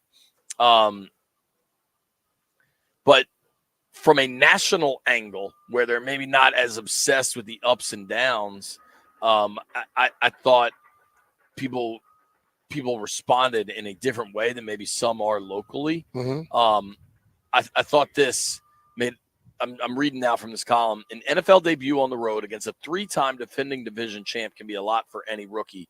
But Quinn said he saw comfort and calm in Daniels that bodes well for his ability to handle himself and continue improving as the season progresses. He also talked about his elite scrambling ability. Washington, for the first time in a long time, had the best athlete on the field. Mhm. And when you have that, that's an advantage that you don't want to give away. And you build on that, and you take it where, okay, no, it wasn't exactly what we expect, but it's better than what the hell we've had. But people look at it as if, oh man, when he did this, supposed to do this. Everybody sitting in the couch could tell you what you're supposed to do. When you get in that damn action, sometimes you don't see that extra frame that the camera shows after the play is over. You know what I mean? Totally. You saw over here, you saw a big dude like Vita Vea coming at you from the left side. So you stopped looking left, you went right now. And on the right side, it was nothing but space. So instead of me trying to stop and wait and let that damn dump truck run through me, I'm running. So I listen, man. Stay a passer because there's big plays to be had, but don't give up. Don't ever give up your ability to run. I got a simple question. What's it like to jump out of an airplane? Nobody go anywhere.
Don't try to compare us. That you never had. B. Mitch and Finley live, 1757 Golf Club out in Ashburn, BA. All right, B. Mitch, let's settle something. Let's go. Can you see the practice bubble from here? Is that practice bubble? I think that's it. That's right? not the practice bubble. That is construction right here, building a building. One of those. The practice bubble is over that way. I think it'd be like over there. So no, you can't see it from here. You can definitely see it from the top of the ramp getting off 28. When you're looking, I don't know why y'all look way to the right anyway. I don't look to the right when I go across there. I'm looking at where I'm going. You're just such a hater on that specific thing. I mean, what you want me to do? Give you a cookie because you can see the bubble? You in landfill, y'all so happy Hold about on. this. I bring y'all lunch tomorrow or something. Not y'all only can happy you over a see damn bubble the bubble from the ramp, because landfill, I don't drive Yeah. looking where I'm not going. To be honest with you, But it's where you're going. you can No, it's see not. the You're going bubble left. from 28. You're coming across, you're going left, and I never really look at it. I never looked that way. That is fine. What you have a point, but my point is that you refused to believe us that you can see the bubble. No, I don't refuse to see y'all. Y'all ask the question, do you see the ball? I say, no, I don't see it. So you want me to go look for it like y'all go around looking at the wrong place? I just not want going? you to admit that you can see it. Well, if I ever see it, I'll say it. As soon as I start driving with my head on a swivel like this here, then I'm going to do it. Leadville, since you're not sitting next to him and can't be punched by him, how absurd is this line of rationale from Mr. Mitchell? It's not a line of rationale. Okay, so if I were to drive past the street every day and there's a house on the right side, and I never have looked to the right side, and I tell you I don't see it, why the hell I got to tell you I see it if I don't see it? If I don't look to the right, then I don't see it, right? It's on the left. No, I said the house would be on the right. See what I'm saying? So y'all get to this point where y'all want to tell me what I'm supposed to see. I'm not y'all. Y'all go around driving, looking all over the place for the wrong place where you're going. Landfill barely go any damn way. He go from his house. He see everything here because he go past his every damn day, and he don't look nowhere else. Landfill, would you like to respond, or should we just move forward? Yeah, you can Move see forward. the bubble from 28. You don't even need to be on the ramp. Landfill, And I can it's see when you you're looking from straight here. ahead, you So can what see the hell it. you talking about? I see you from here too. I'll send you a video, baby. I have some news. I have some breaking news. Go ahead. It was a few months back. I made a pledge to you that I was going to be better about LinkedIn and try to take it seriously. Yeah. And check it. And I lost my password and have no idea how to get into it. And So you just been accepting people? I just got an email from LinkedIn though that I'm back, baby. So I opened it up. I have 65 invitations, whatever you call that. Yeah. And 38 messages. Now you contend there is real business to be done on LinkedIn. Yeah. The only messages I get are from college students that want me to hire them. But JP, So what are you doing that I'm not doing? Maybe we just do things differently. Somebody's gonna call you eventually and offer you something off of that. It's a business thing. It's not just like you're gonna go in there and everybody gonna offer you a deal. I did get this offer. I'm not gonna say this woman's name, but she's an astrological business strategist. That sounds right up your alley. No, that's you. That's up your you alley. believe in astrology. No, you believe in cosmetology, as you always say. I'm a cosmetologist. You're an astrologist. Like, here's my thing for everybody that wants to act like LinkedIn is a real thing. This woman wants to connect with me because she's an astrological business strategist, a taxa expert, whatever the hell taxa is, TAKSA, and an olfactory perfumist. Now, here's my contention.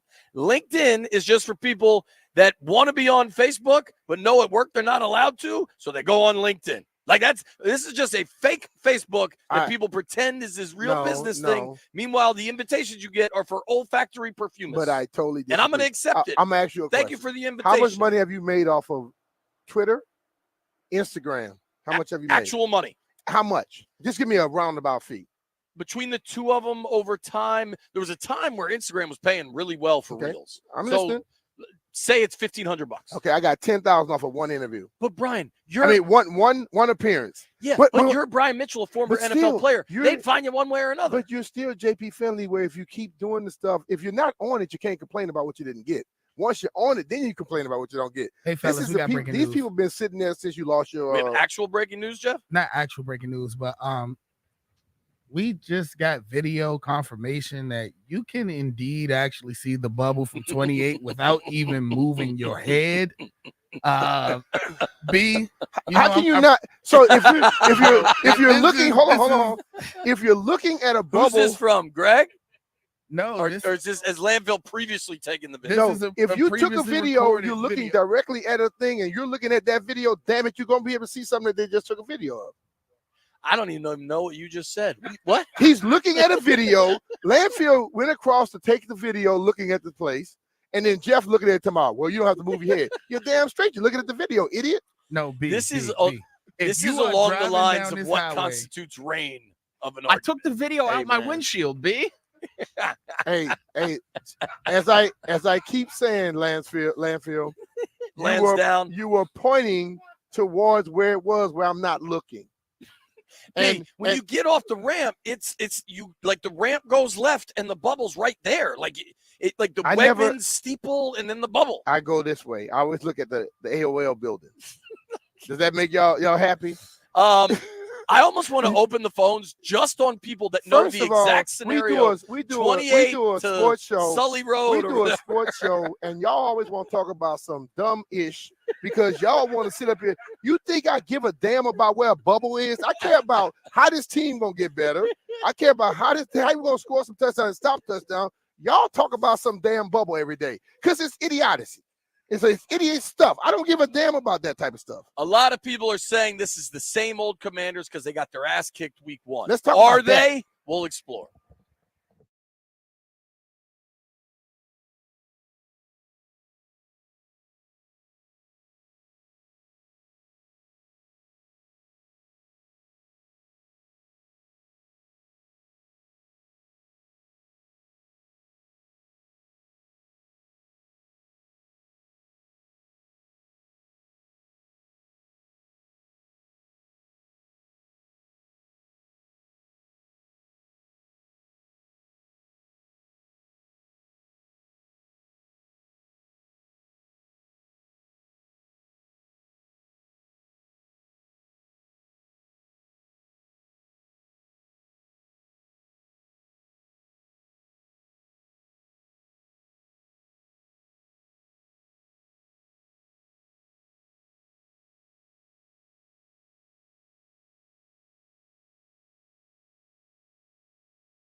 This update brought to you by Prince George's Community College. San Francisco 49ers defeat the New York Jets 32-19. Christian McCaffrey did not play because of a calf injury. His replacement, Jordan Mason, was outstanding, 147 yards on the ground. Jake Moody hit 6 field goals, and Aaron Rodgers was held to 167 yards, a touchdown, and a pick. Head coach Kyle Shanahan on the team effort. Today, by no means, was perfect.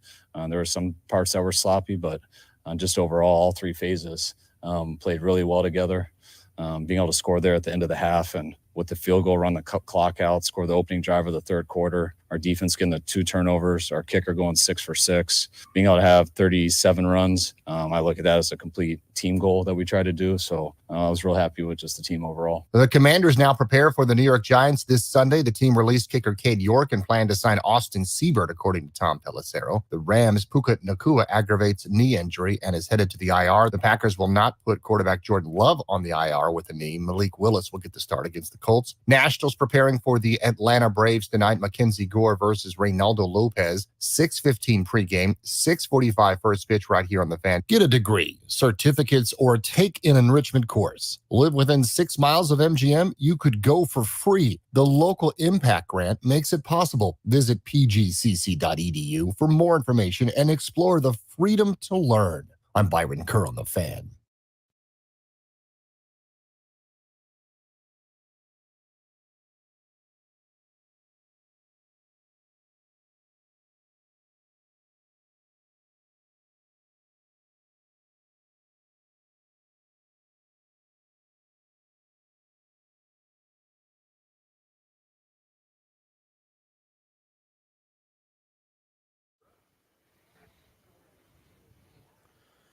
B. Mitch of Finley, high noon in the District of Columbia. We're a little west out here in Ashburn, VA.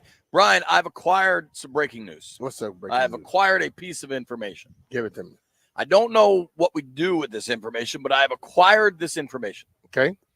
I know where lunch is being served. All right. It's on the 4th hole. We are out at 1757. 4th hole's out that way. Okay, so we are in the clubhouse driving range area. We're out here for the Heroes and Leaders golf tournament, supporting the veteran resource success group. Really great cause. A lot of really impressive people out here. Now, Brian, I think we have a problem because Jeff is not here. Jeff could take a golf cart out to the 4th hole and sweet talk those folks. Mm-hmm. I don't know that we can send Heavy Metal Chris out to the 4th hole of a golf tournament. We can't. I mean, I think if Heavy Metal Chris rolls up in a golf cart, they're going to call the police. Well, I'm going to tell you straight up.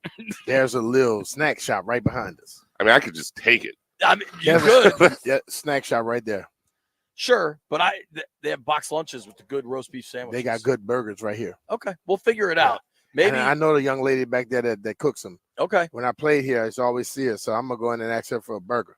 All right. Well, you know what? That's what I bring the information. You bring the answers. Yeah. More answers here. I think I want to open the phones on this. It is high noon. Coming up at 1 o'clock, you'll hear from Marty Smith. I've seen Grant Paulson is here. Yep. They're going to broadcast from here too. I think a lot of these guys will kind of be getting done with their rounds of golf, so maybe they'll be able to get some really cool guests. Yeah. It's funny for me, B. Mark Rippon just drove by us. I got to say hello to him earlier. Because I'm not around him that often, he still lives on the West Coast. It comes back fairly regularly. I still have a twinge of I geek out a little bit because, I mean, that 91 Super Bowl, I was 8 or 9 years old. It changed the trajectory of my life. I don't think I'm sitting here without watching that season, right? And I'm curious for you what it's like seeing Rip after all these years. Just like seeing you after some years. I see him every year. Right. I mean, you see him multiple couple times a year. Right. So it's like once you hang out, you grew up with somebody, I mean, you hang out with somebody, you're friends, and then you see each other. It's just like you just saw him yesterday. Landville, you don't remember that 91 Super Bowl, do you? Nope. Okay. It's too bad not enough people do. Heavy Metal Chris does. People that were Brian living does. at the time do. People that were just born, they don't. They don't look for nothing but what's right in front of them. Sure, but it's also different if you live through it. Even I can go back and I know statistics from the '83 team, and there's things I know, but it's not like living through it and reading Tony Kornheiser's bandwagon column every week and watching George I Michael. understand all that, but I'm saying I know this guy right now. His son may be 10 years old. Jack's son is 10, 11. he'll tell you everything about that year, and is just enamored with it because his dad was like a big part of it, and still pass it on to him. A lot of times, a lot of younger folks today, they don't care about nothing that didn't happen today. Oh, or I mean, tomorrow. Jeff's made that clear. He tells Yeah. us that all the time. So I mean, well, it's like all these dumb NBA players that insist nobody was athletic in the 90s. Like, go watch a Dominique Wilkins or a Sean Kemp highlight. The guy they consider the best. Watch him. Right, He sure. was athletic. No, but they're always like, except Mike. Okay. Crazy. But to that point of the kids that might know the stats now or whatever, there's a great scene in Good Will Hunting where it's like, I'm sure you can tell me the exact paint colors of the Basilica in Rome, right, in the Vatican. But until you're there and you smell it, you don't know what it's like. Like, there is something to being there. Here's what I want to do. I want to go around the room, and I want to open the phones. We have Marty Smith joining us at 1 o'clock. I'll try my best to do phones for the next hour. 800-636-1067. 800-636-1067. The question Landfill posed, and Landfill is a hell of a question asker. Are the Commanders making the same mistakes as last year? And then specifically, what player or position group disappointed you most? I will answer this first. Okay. The player and position group that disappointed me most would be Forbes and the secondary. And that was my concern going in. You've brought up a very good point that the pass rush didn't get home and that they all work together. And I think that's right. But on the bad penalty Forbes took, he just got beat off the line of scrimmage and then had to grab the dude because he got beat. Like that has nothing to do with sacking Baker. And then to continue with that, are the Commanders making the same mistakes as last year? I think it's entirely premature to draw a conclusion that like this year is the same as last year because there's 16 games remaining and maybe they make wholesale changes. Who knows what they're going to do? But in the first game, we saw similar mistakes from the secondary that we saw last year. And I would point to the communication breakdowns, BSJ being in good position and then not turning his head. We saw that last year. There is stuff we saw that was similar. But there were things in the game that I saw that were mistakes, but it was because of the IQ of it right now.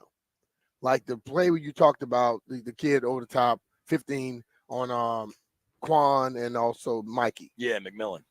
They understood what was supposed to happen, but they didn't realize that it was better for them to pass that off instead of one guy trying to come from deep to come down low and the other guy trying to drop all the way back. Right.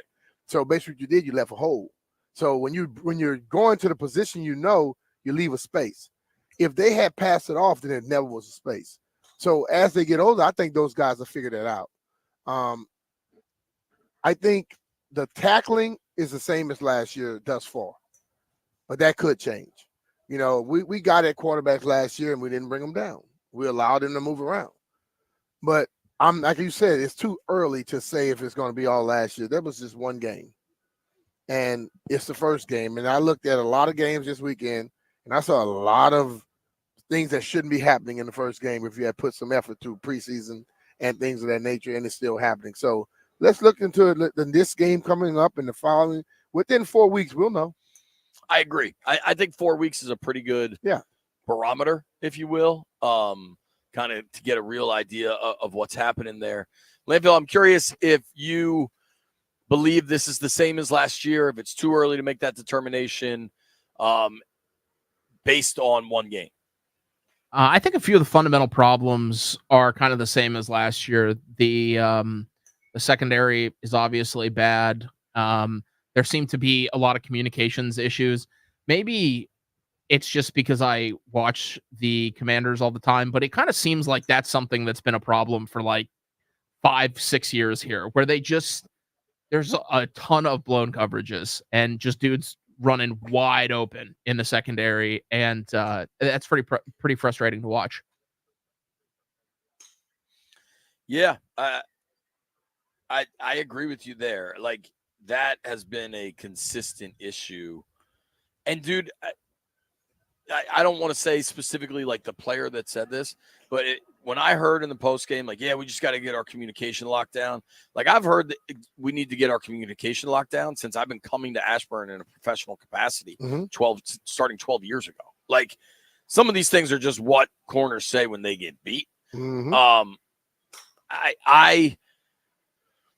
I think the pass rush can improve. I don't know that every quarterback is going to escape 5-6 times like Baker did. I will open the phones if people want to weigh in. 800-636-1067, 800-636-1067. Is this the same old as last season? Are there symptoms of it, or is it just too early to tell? I know because I was on NBC4 yesterday all afternoon. They ran a poll question asking that. And for a while, it was overwhelmingly people saying same old, same old. But then eventually it was like, you got to give it time. And I think the proper sentiment is somewhere in between those two. I mean, it's the first game, so I can't go same old, same old. And it's a totally different people that are coming in that's trying to lead these guys. So, no, it's not same old, same old. And you have to give it time. Unless, I don't know the world that people live in where they do everything perfect the first time they do it. I just don't know that world. But we have a lot of people in this world like that who thinks that I'm going to tell you how you're supposed to do something immediate the first time. No one does it perfect the first time. Sure. So if you're not giving it time, then that's your problem. Right. That's the way I'm serious. It's like, we get to the point where I try my best to be respectful to everybody I talk with. But that's getting kind of a little time where I think, we might have to have a segment called Tell the Truth. Just to like where I'm DQ. allowed to just tell some people how ignorant they can act and be sometimes, because why we expect people to do in their lives what we can't do in our own life. Well, I also think I think the Giants present a real test opportunity, whatever the hell you want to call it, because they looked awful in the first game. Mm-hmm. And so you want to give them time to kind of figure things out. But like, if Daniel Jones has similar stats to Baker, if Danny Dimes goes for 250 and 3 touchdowns, then I think you got a real problem on your hands. And it's the problem these guys inherited by and large, but they did have an offseason to try to address things. Yeah, listen, I don't believe in getting pre-mad. I'm going to need to see that happen before I'm going to start slamming guys for it. Mm-hmm. But I think it's reasonable to look at the Bucs game with a kind of holistic approach, right? I think they've won their division 4 straight seasons, at least 3. They won a Super Bowl 4 years ago. And that was with Brady. Then Baker showed up, and they've been good. Not the same, but good. They have some really good pieces defensively. They have some really good pieces offensively. Mike Evans has 10 straight 1,000-yard seasons. Like, I'm cool with backing off even analysis, frankly, because it's one game and it was the Bucs, and there's a lot of moving parts. But if the Giants come to town and roll, that's trouble. And you start having more stuff to go on. But this is the question I'll ask, okay? Like, for those who are being so critical of everything, Aaron Rodgers was 13 of 21 for 167 yards last night, 1 TD, 1 interception. He had 1 carry for -1 yards. We're gonna say he's horrible? That'd be dumb. Okay, that's what I'm trying to say. How about this? That's exactly what I'm saying. Week 1 rush yards per game were the highest they've been in almost 20 years. Rush yards per game per team, 121.5 rush yards. That's the highest since 2008. You know what teams work on a lot in training camp? Defensive pass defense, okay? And the other teams are sitting up here saying, we're going to run the ball. Because the league is a pass league, right? So the league is going down to, let's stop the pass, stop the pass, stop the pass. Well, you're not working on stopping the run, so I'm coming right down here on you. The average passing yards in week 1, 188.3 net passing yards. That is the lowest total for any week in the NFL since week 15 of 2007. All right, so is this a one-off, or is this like a trend here? It's not a trend, because by time we get to week 4 or 5, you're going to see teams throwing the ball a lot more than they were before, because you know what? They started off a little different. Just if we don't understand, we're not doing preseason anymore.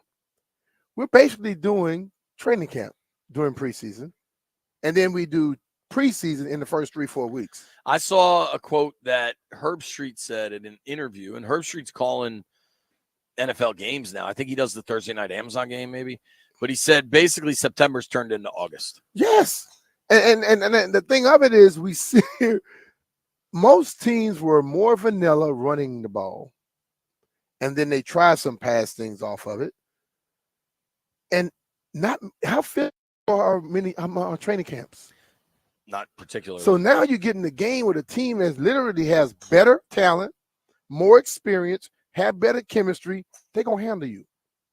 Now you starting to get caught up on it. Like last night, the Jets, we have praised about their defense, their offense, all of the roster that the Jets have. We gave it an elevated thing. Well, they great. San Francisco kicked 6 field goals last night. They Imagine scored if 32 4 of points those were without a if passing 4 of touchdown. those were touchdowns Sure. last night. They would have got destroyed. So based off what I've seen, the defense of the Jets was just as bad as the defense of the damn Commanders. Doesn't change. The Commanders' defense was bad. Mac Diesel on line 1. Is this more of the same for the Washington defense, or is it too early to tell? Hey JP, hey B Mitch. How you doing, buddy? Man, it's too early, dog. It's too early. We can't count our guys out. No one likes seeing our guys, running behind, these wide receivers and letting the long balls go. No one likes seeing that. But bottom line, we gotta stick with them. We'll know Sunday. If the Giants do that stuff to us, we'll know. Then it's time to start, looking for, different answers. But if we can hold up Sunday, maybe we can roll with this team we got. I was disappointed in Mikey Sanders still. I've been looking at him all year thinking he's going to come in and start right out. He didn't do it. St. Juice didn't do it. Obviously, Forbes ain't doing it. But if we can hold Sunday, man, our guys, we got rides. I think we can do it. Thank you for the call, Mac Diesel. I would definitely caution a decision on Sammer still. He did not look great. The whole secondary didn't look great. No, he didn't look great, but he came up and hit people, which some people catch everybody. Ultimately, let's just say this, man. If we were to win against the Giants, don't call in here talking about all that positive stuff. We're gonna have to, just like we wait. I thought that guy was positive. No, I'm not saying that about that guy. General. I'm saying in general. We lose our mind, we lose. When we win, we lose our mind. I'm telling you, look, be relaxed on both ends. You just let stuff happen for a little bit. Let's try that one time. Let's let things happen, and then we could judge it instead of doing this roller coaster every damn week. Commanders are favored against the Giants. We're going to keep the phone lines open. They should be at home. They should. The Giants look god-awful. Commanders just look bad. 800-636-1067 is the number. 800-636-1067. Is it too early to start judging, or is it same old in Washington? Taking your calls when we return. Marty Smith from ESPN joins us at 1 o'clock.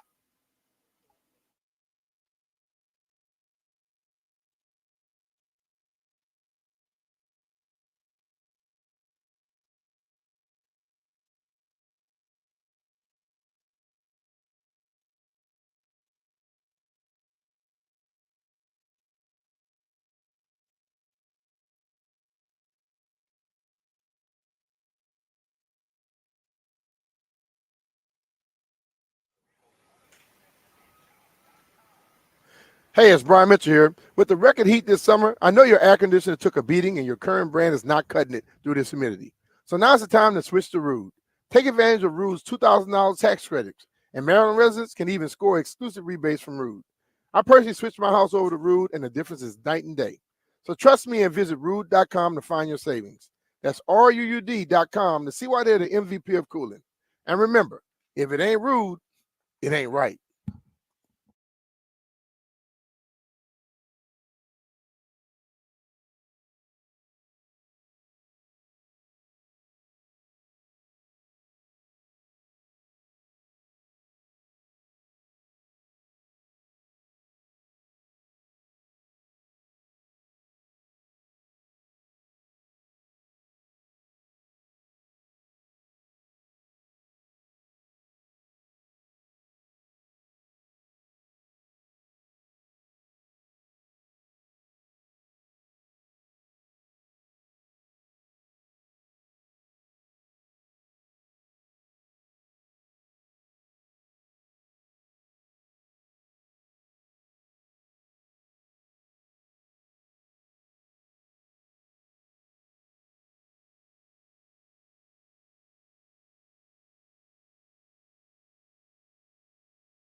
This update brought to you by Prince George's Community College. San Francisco 49ers defeat the New York Jets 32-19. Christian McCaffrey did not play because of a calf injury. His replacement, Jordan Mason, was outstanding, 147 yards on the ground. Jake Moody hit 6 field goals, and Aaron Rodgers was held to 167 yards, a touchdown, and a pick. Head coach Kyle Shanahan on the team effort. Today, by no means, was perfect.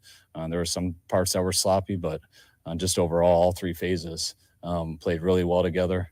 Being able to score there at the end of the half and with the field goal, run the clock out, score the opening drive of the third quarter. Our defense getting the 2 turnovers, our kicker going 6 for 6. Being able to have 37 runs, I look at that as a complete team goal that we try to do. So I was real happy with just the team overall. The Commanders now prepare for the New York Giants this Sunday. The team released kicker Cade York and plan to sign Austin Seibert, according to Tom Pelissero. The Rams' Puka Nacua aggravates knee injury and is headed to the IR. The Packers will not put quarterback Jordan Love on the IR with a knee. Malik Willis will get the start against the Colts. Nationals preparing for the Atlanta Braves tonight. Mackenzie Gore versus Reynaldo Lopez. 6:15 pregame, 6:45 first pitch right here on the Fan. Get a degree, certificates, or take an enrichment course. Live within 6 miles of MGM? You could go for free. The local impact grant makes it possible. Visit pgcc.edu for more information and explore the freedom to learn. I'm Byron Kerr on the Fan.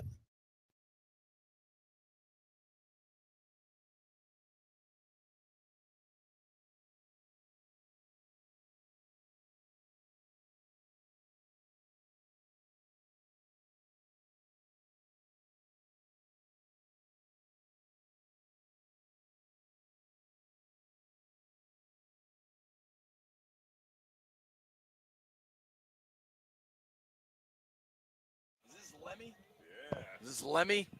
All right. That was a special heavy metal Chris request, I'm guessing. Chris got all fired up when he heard that. Here's what we're doing. I want to ask the question, and ideally we can have a reasonable conversation.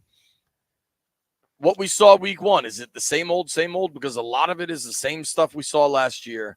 Or do you just have to give it time because nobody plays in the preseason? And basically, that was like the first chance that.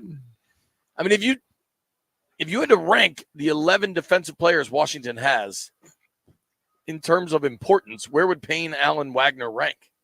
Top 5, right? Yeah, I think all 3 of them in the top 5. None of them played until Sunday. You basically have your defensive quarterback and your anchors. Right. They're important. Yeah. I think it's too early. That said, if the defense really struggles against Daniel Jones and the Giants, different conversation. Where are you at right now on this team? Is it same old, or give it some time? John is in Herndon. What up, Johnny? I love the show.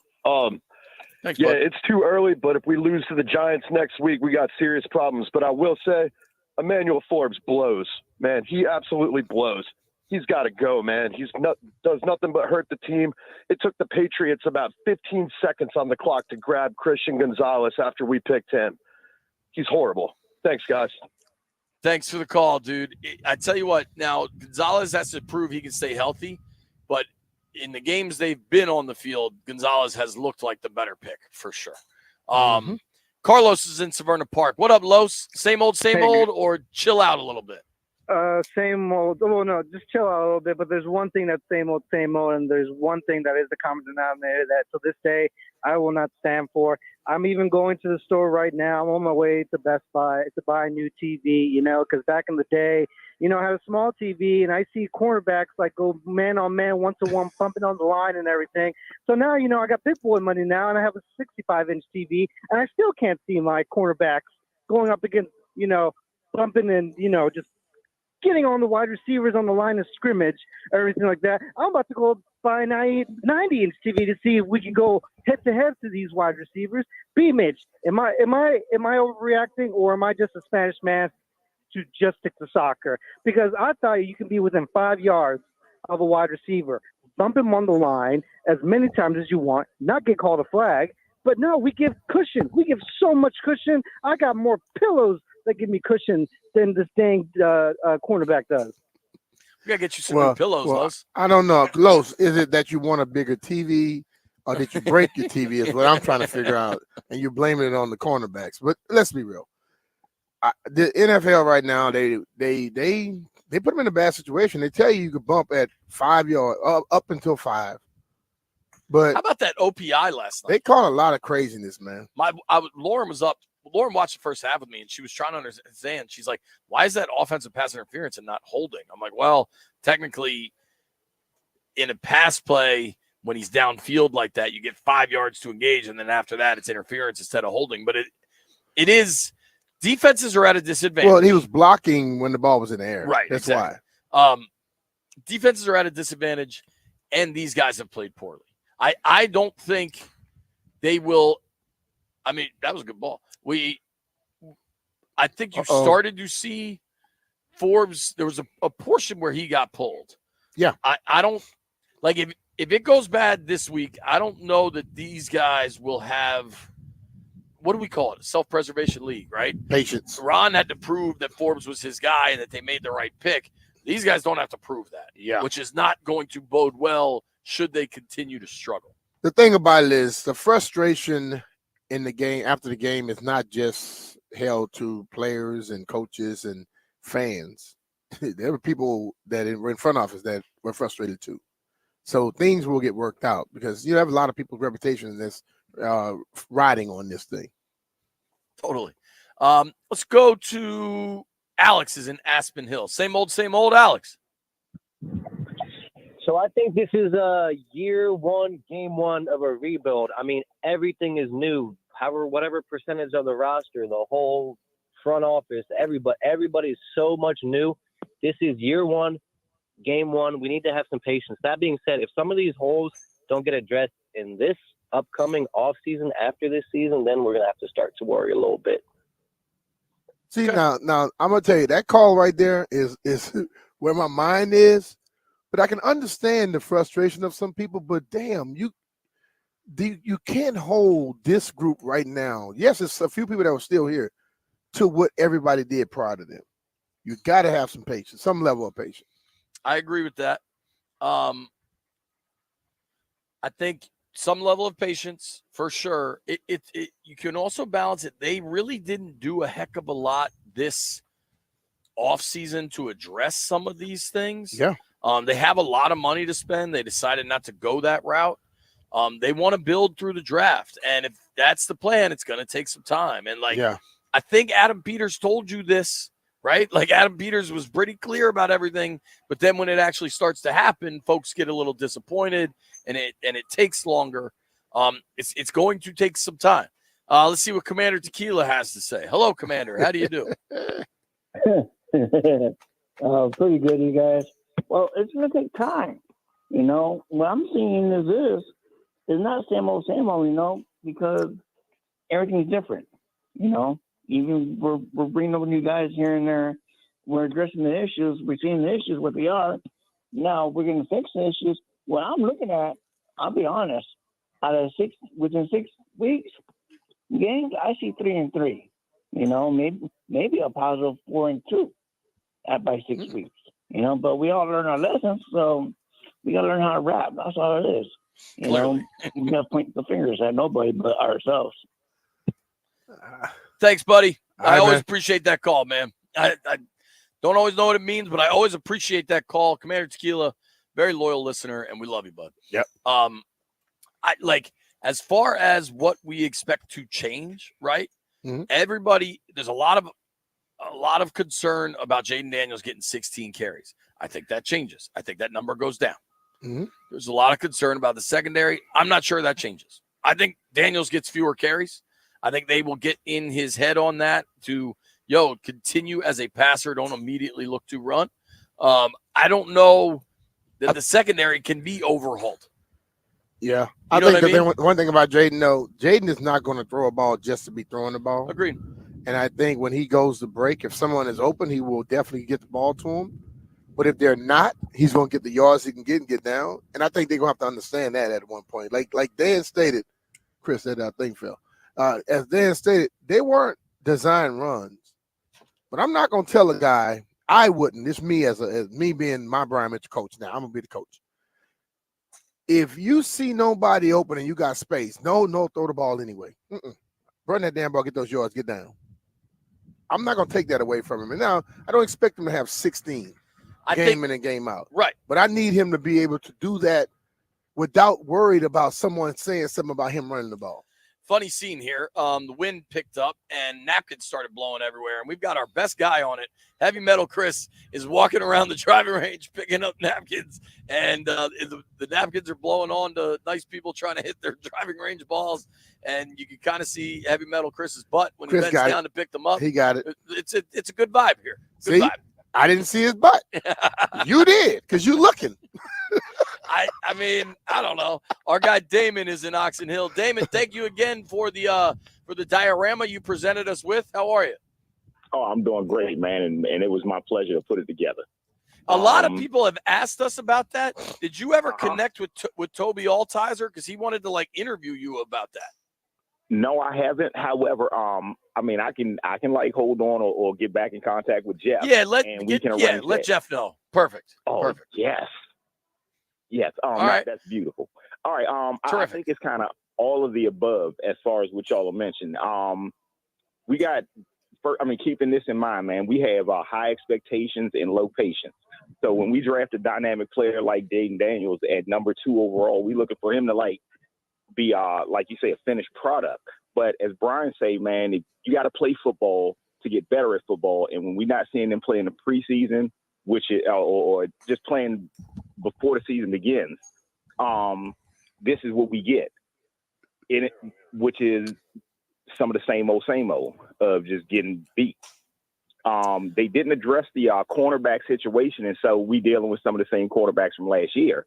But I don't think it's the same old thing, and we just need to give it some time because they have not been playing together. Once they start playing together, the defense, I don't think is going to look historically bad like it did Sunday. Thanks, D. Appreciate you, buddy. Jeff, get his contact info for Toby.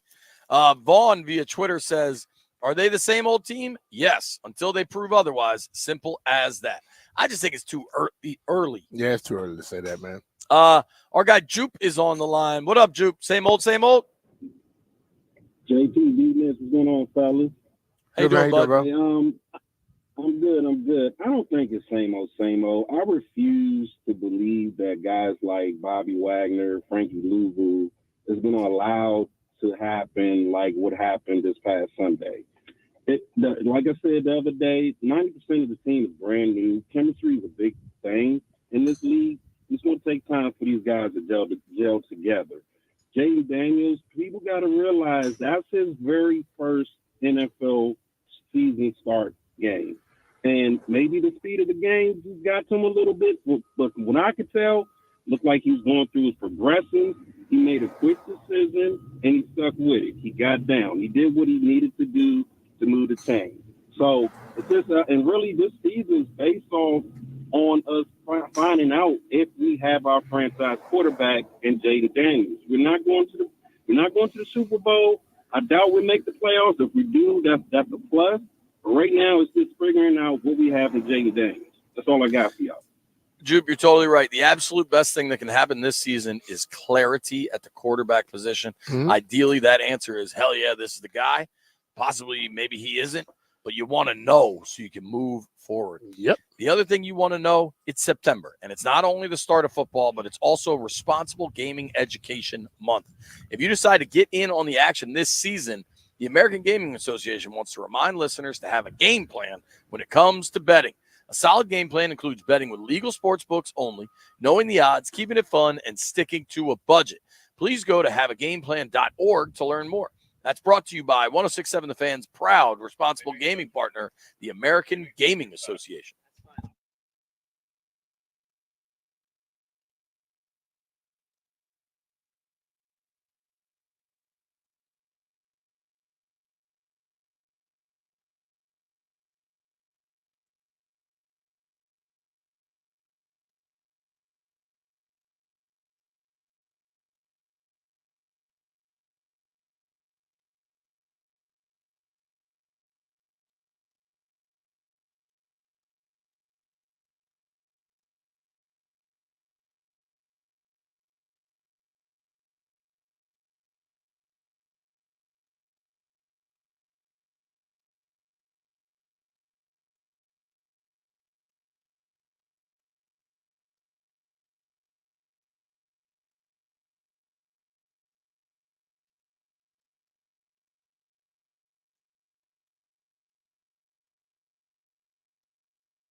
All right. Shout out to the Veteran Resource Success Group for bringing us sandwiches. B said it. I think these are from Paisanos. That bread is so damn fresh. That Yes. sandwich was so good. Shout out to them. Anti-shout out to Jeff for leaving the cameras up and everybody on the stream watching me eat lunch. But also to the people on the stream like, oh, my God, JP's eating a sub. Oh, my God.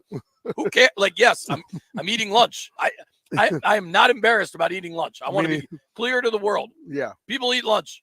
How do you eat a sub? Get out of here, you bunch of glizzy goblins. All right. Is it the same old, same old? Let's go to our guy, Drew. Eastern Shore, Drew. Drew, you tell me, man. We saw a lot of the same problems. Bad tackling, poor play in the secondary, but it's also just one game. Yeah, so my view is the defense was bad. Jaden was encouraging, but I don't think it's the same old, same old. And what the reason for that is what Dan Quinn said at his press conference yesterday. So the one thing we haven't had in this team is accountability. And what he said was, you know, if you miss a 50-50 ball, the receiver beats you, okay. But if it's a communication problem, you know, that's no good. And first thing he said is, as coaches, we're going to simplify the communication, take some things out. But implied in there is, hey, once we make this simple, if there's still communication problems, there's going to be other changes. You got a problem. And I think bringing accountability, I think it's going to take a while for that to catch on and for that to make those changes. But I think there's been a lack of accountability on the team. And I was very encouraged by those statements. Now we got to go beat the Giants. But I think telling people you can't be miscommunicating on defense, that's got to stop. And having a plan to stop it is a change. So, that's a difference completely. Yeah, I totally agree with you. Yeah. So it wasn't addressed last year. I want to agree with you. Like, wanting the accountability, awesome. Saying the right thing, awesome. Then you've actually got to do it, one. And two is, if the accountability ultimately means benching somebody, I'm not sure that right now the next person up is going to be better, but at least you get to find out. But you asked the question, is it the same old, same old? The fact that they will be thinking about making it easier for people to communicate and then going to hold you to that, that's different completely than last year. Exactly. And if those guys aren't as good, then you got to go get better guys. But at least you know they're doing what you said. Drew, stay on for a second. B-Mitch, you want to hear something that I found wild, but knowing Drew's level of commitment and preparation to things, perhaps I should have expected it. Mm-hmm. So Drew and I stayed at the same hotel in Tampa. It wasn't planned. I just ran into him. I ran into him and a bunch of fans out at the pool Sunday morning. And it was almost all dudes. Drew was there with his wife. And all these boys were just drinking beers in the pool, getting after it. Now, Drew and his wife were chilling, enjoying themselves, but they had floats. They looked way more comfortable. The rest of these guys were just standing around in the pool. And I thought of it later. I texted Drew. I was like, dude, did you pack your own pool floats? And your answer, sir. Yeah, we packed them. You know, preparation is 90% of the game here, JP. And I would never in a million years think to pack a pool float, B, would you? Well, you don't have to have air in it. You can fold it up like this phone. That's it. Hey, man, I tip my cap to you, Drew. That's next level. Thanks, buddy. Thanks for the call. Tell him, Drew, you playing. He doesn't. I don't. But now maybe I'll start packing pool floats. Who knows? Especially with the kids. See, you went for a work trip.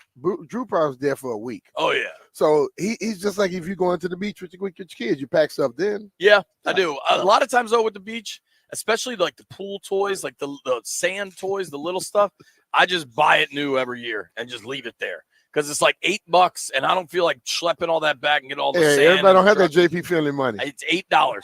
I will loan somebody $8. Thomas is in Bowie. Tommy, same old, same old. What do you think? I'm not going to say same old, but what I do, I have two points to make. One, we had this big bag of money for free agency. Second most in the NFL, if I'm not mistaken. They went and did nothing with it. They made no splashes. They went cheap. They had Neiman Marcus money. They went to the thrift store. And that's what we have. We have cheap talent. We still have it who they said, oh, we're going to go with them. And they went with them. And then now it's looking like, oh, we have to bench them. You went with the people that you said it was okay. You didn't spend the money. You know it's a big rebuild. We had the biggest number of new players on a team, but you still didn't make no big splashes in free agency. All these, But let me ask you a top question. notch. When you hear rebuild, you think it happens overnight? A rebuild Of normally course it does. it's like multiple years. Of course it is, and I understand that part. But That's when what I'm you saying, have that and that's much, probably why they didn't spend it, because we splashed every year for damn near 20 years, and we still did nothing with that. That's They, true. But Dan got cheap in the last decade, but you're not wrong, B. Like, I listen. Could they have done more to address a couple of positions? Yes. I think they weren't spending because they didn't want.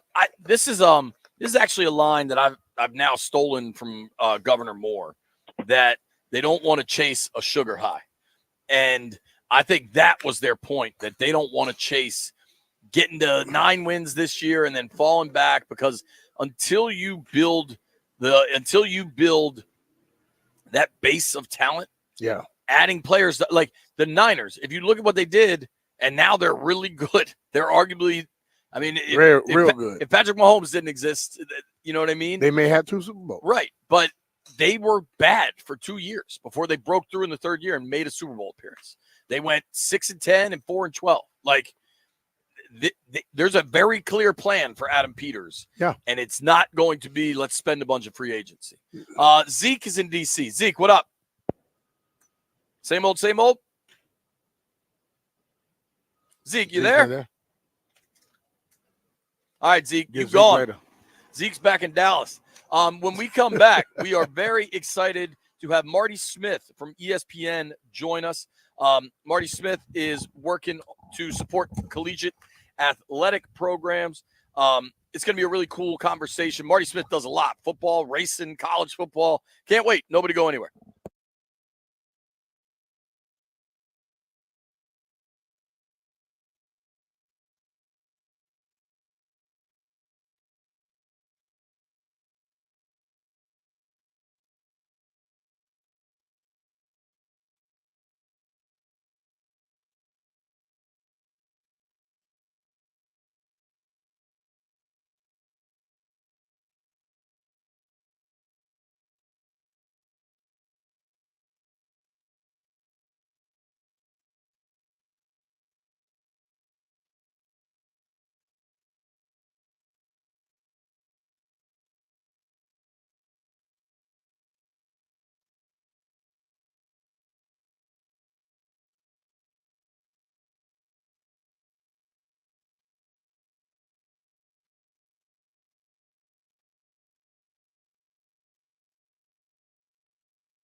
I'm Earl Forsey. We are sponsored by Verizon. New coach, new quarterback, same results, at least for week one for the Commanders' season opening loss at Tampa.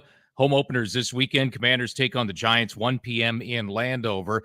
What B. Mitch and JP were just talking about, is it more of the same? That's what the Junkies asked John Allen this morning here on The Fan. My reaction to that is, they have every right. It's our job to go out there and provide a product on the field that they can be proud of, and we didn't do that week one.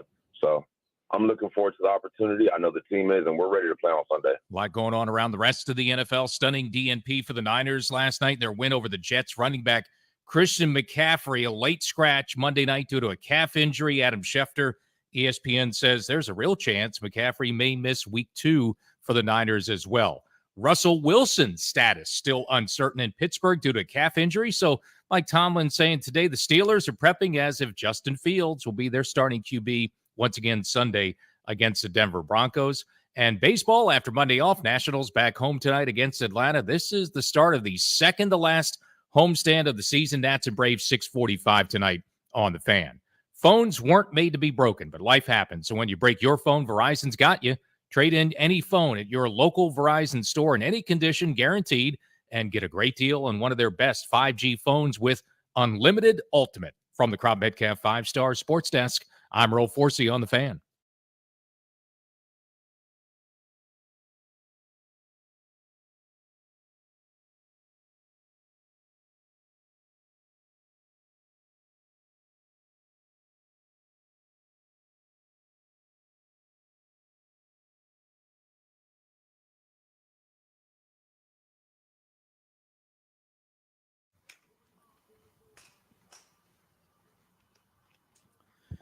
B. Mitch and Finley, 1067 The Fan.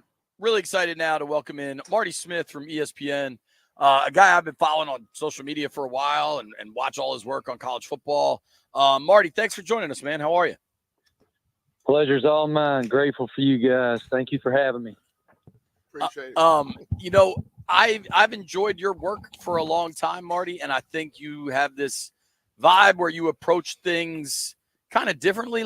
You were like the opposite of like a gotcha journalist or any of that. And then there was the video that went viral a few years ago with you helping the young man do his stand-ups at the end of a football game, I think, and must have been a long night for that guy.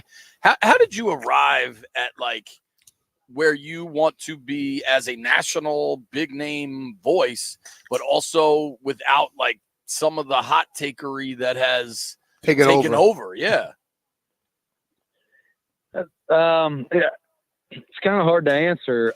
I guess fundamentally, I feel like we control 3 things every day. And I kind of live my life in such a way, whether that's my marriage, been married to my wife, Lainey, for 24 years, whether that's my number one job and passion, which is being a dad to my 3 kids and trying to raise them in a world with a lot of inputs that can negatively impact them emotionally and spiritually. And I just try to control what I believe we can control, and that is kindness, effort, and passion. I know you guys may roll your eyes at that, but I truly believe that if we are genuinely kind to other people as best we can be, if we're willing to outwork everybody else, and we have undeniable positive energy, we can't lose. And I've taken that approach my entire career. And look, there's been moments when, you have to be a journalist and you have to be somebody who's honest and ask very hard questions. But I feel like if you do that in such a way that you ask that person open-ended questions that allow them to share his or her truth, then that's a fair way to do it. And I've just always operated that way. And ESPN is for 19 years. I can't believe it. I've been there since the fall of 06, 18 years, I guess. And, I don't take that lightly. And I'm thankful that I've been able to sort of build it that way, because you're so right in this world. it seems like long form, emotionally driven context is harder and harder to come by in a 140 character world. And Totally, I'm man. just so thankful that I've been given the opportunity to do it that way. I just think it's like, just like life. You get out of stuff what you put into it. You put negativity into it, you normally get negativity back. You put positivity in something, you normally get that back. And like I always say, because I played for 14 years, I say the players I'm are human aware, beings brother. first. I'm a fan. But like I feel like they're human beings first, but we get so caught up in just the sport, we forget that side because we wouldn't want somebody coming at us like that. Well, and Well, Marty, just to, I think the one thing you too. said, you I'm said sorry, we might roll our but- eyes at that. No way, Yeah. because I've listened to your podcast and I've watched you do interviews, and like there are plenty of people that talk about gratitude and always be humble, and they're full of it. You're just not one of them, and I know it because I've seen it and listened to it by my own choice. So I Well, applaud you. thank you. It's very, very kind to say, and I do appreciate it. So I work in college sports predominantly, but I also, spend time in professional sports as well, specifically the PGA Tour and the golf majors and that type of thing. But I think sometimes we get caught up in the constant pressure of what's next, and it becomes very hard to be where our feet are. And because we're caught up in what's next, we tend to look at athletes or coaches or celebrities or even people within our daily walk as assets, and they're not assets. To Brian's point, they're people, they're human beings, and they have feelings, and they're probably going through something that we can't see. And that's why even the smallest gesture of kindness can be tremendously impactful in their day. That's why I say this not to sound conceited, but I've been told this by college football coaches about their players and college basketball coaches about their players. Their players tend to gravitate to the way that I interact with them, and not just me, there's many other people, but because they can see that I'm trying to treat them in a human sense and on a foundational human condition level rather than as an asset. And if you're a 5-star athlete, Brian, you know this, I haven't done it for so long.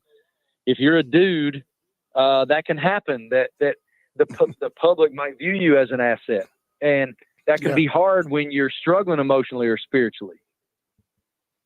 Absolutely. Absolutely. Before, I want to ask you some specific football stuff, but one of the things I think you're trying to do to help at least fans as they connect to their college programs is the Go Game Change program. Can you just tell us a little bit about that?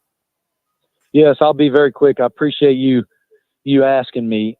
I partnered with Game Change. It's an amazing initiative that once I learned about it, I thought, wow, this is A, very smart, but B, it's going to impact a lot of young people in this unique new era of collegiate athletics. All you do is, a lot of us are trying to figure out ways to donate to our alma maters, the teams we love. We may not be millionaires, can't put our names on buildings, but even if you are somebody that loves Texas A&M or Ohio State or Michigan or Texas, these schools with tremendous financial resources, you may not have that kind of money, but this is a way to donate to your school. And I went to Radford University, right down Interstate 81 from you guys. Mm-hmm. And look, we're not only trying to figure out how we can bolster the student athlete funding, we're trying to figure out how we're going to survive in the NIL era. Well, Game Change is the way you can do that. It's very simple. All you do is go to gogamechange.com, input your credit or debit card of choice, choose the school you want to financially benefit, and then every purchase you make with that card is instantly rounded up to the next dollar, and the difference, that change, goes directly to the school you chose. Super easy. You're also, in that moment, you're inputting yourself for an opportunity to win prizes or cash, but it's also a tax write-off. It's considered a charitable donation to that university. And so it's super easy. GoGameChange.com, put in your credit or debit card, choose your school. It's automatically rounded up no matter which school that is. It goes to the athletic department, and they can then take that funding and distribute it how they so choose. It's a really smart initiative and allows all of us the opportunity to help the schools we love and the players we love. There you I have think it. that's smooth because every time I go to the grocery store, they ask me to round up to the next dollar know. anyway. So Yeah. I already donate to the school, but I can Bro, send you that go to to my the school gas as well. station. Everywhere you go, they're asking you to round up for something. You don't even know what it is. Yeah, every single Yeah. purchase, man. And it makes it where you're not even thinking about it, which is so like it's just so smart. And then at the end of the year, I think the average number is less than $300 that the average American citizen rounds up. So you're going to have this nice tax write-off. You're helping your school. And for schools like Radford, it helps everybody. But like Radford University, we need that, man. And so it's a way for those of us who went to Radford can really help and raise a lot of money for the school. Love that. We're talking with Marty Smith here on the BetQL guest line. You can follow Marty at Marty Smith ESPN. Of course, a ton of work, college football, PGA. I know you do NASCAR. I wanted to switch gears a little more specific to us. I remember the interview. I believe you did with Jaden Daniels after he won the Heisman, and Jaden Daniels now here in Washington. You know, opening week, I think a lot of folks were really impressed by what he did with his legs. Some were maybe surprised by how much he ran, but in your work at college football, I imagine you got to know Jaden in some capacity. What do you think of the dude? And then after that, what do you think of the player?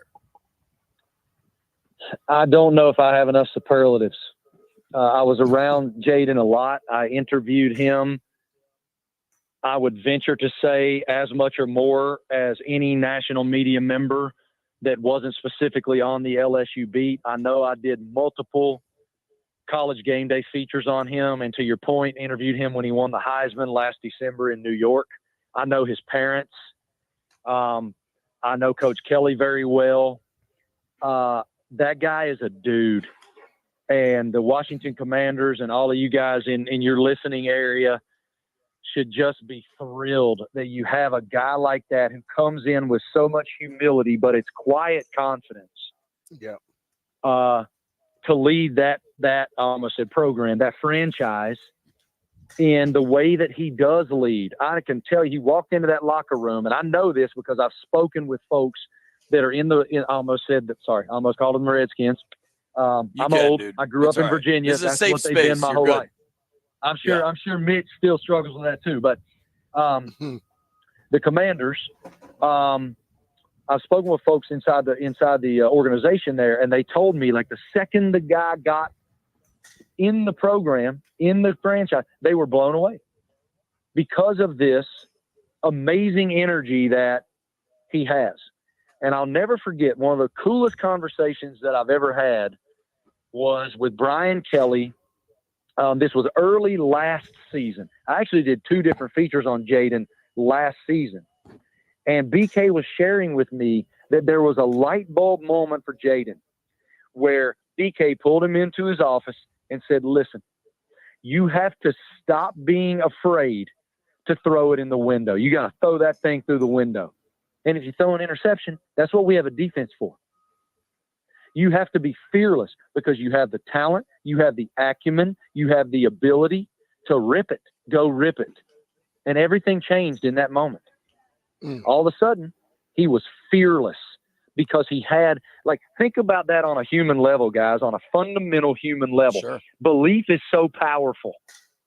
And when the number one tip of the spear voice in a program says, go do it, we got your back, that is empowering to an immeasurable degree. And all of a sudden, it was a different player, a Heisman Trophy winning player. And I venture to say, if they could have stopped the nosebleed last year in Baton Rouge, it would have been it was a special season anyway for him individually. I mean, it was one of the most prolific offenses ever. And he was the reason. So he's a stud. Like, you guys should be thrilled. He's going to do special things there. I agree with you, man. And I've seen it. We've gotten, just as somebody who's there every day and gets to be around him at practice and in the locker room, even when it's not like a day where he's scheduled to talk or something, there is a unique energy and vibe that I haven't seen from a lot of quarterbacks. But the thing about it, like what you're saying there, Marty, is that he had a coach tell him to believe in yourself. Yep. And everybody up here now have a mindset, don't run, don't run. He ran the other day 16 times, which you don't want, but he protected himself for the most part. He got hit one time, his helmet flew off, because I think he wears his a lot of these young kids like to wear their helmets loose. I don't know why. But the ultimate thing is you don't want to start saying don't so much the way you lose confidence. Well, I will say he is an extremely confident player. And I believe that I think self-confidence and humility walk hand in hand, and arrogance and, and cockiness and that type of thing walk hand in hand. I think that he is so self-confident, but to your point, he's also slight of stature. And you don't want to see him in a position where he is getting those constant hits during a, 16, 17 game slate. Yeah. So that offensive line has to do a really good job. I think schematically they have to play to his strength. We're seeing that more and more now in this era of the NFL, where offensive coordinators are no longer allergic to RPO. They're no longer allergic to using the skill set, the running talent of their quarterbacks, but they do have to be very careful. And that weighs on you over a season. I mean, even Jalen Hurts up in Philly, that's a bad man now. And he is a strong, large person. And, man, it wore him down. And Jaden doesn't have that type of stature in terms of his musculature. And so got to be careful, but, man, he's special. He is. And you're right. I mean, Hurts is squatting 600. Yeah, but I want to ask you this question. Yeah. Like, you've been around football in all aspects. People always worry about the quarterback running. Most quarterbacks that get hurt in the pocket. So I don't hear people saying, like you just said, the offensive line got to protect him. I hear no one discussing that, but everybody said, well, we don't want him to run. When you're running, you actually see the person coming to you, so you can adjust and help yourself. When you get hit from behind, that's where the worst things happen. So they should be more concerned about who's blocking for him than him running the football, I would think. Yeah, I mean, a lot of times too. I mean, as you're saying that, I think about, when Tom Brady blew his knee apart, he's stepping up in the pocket and just gets hit in that knee. Yeah. So it's a very, very, I don't have to tell you this, Brian, but very physical, contact, split second, violent game. That's why so many of us love it, because these guys are superheroes. They're gladiators. But if you're running, you're setting yourself up to sustain those blows that you may not otherwise. If you're in an RPO and you're able to, you're able to go through your progression very quickly and get rid of the football. That's best case scenario. But I feel you. I understand where your head is on that and what you're saying, but I wouldn't want the guy running 16 times a game if I was the people that are paying him. Yeah, that's too much. Oh, no, I don't want him to run it. I'm just saying, but we act like they don't get hit in the pocket. It's a lot of times. Right. And Marty. they do, man. And man, violently sometimes. Big time. Marty, so growing up in southwestern Virginia, did you grow up a Skins fan, or were you not into pro sport? Well, okay. I had I think most of us did.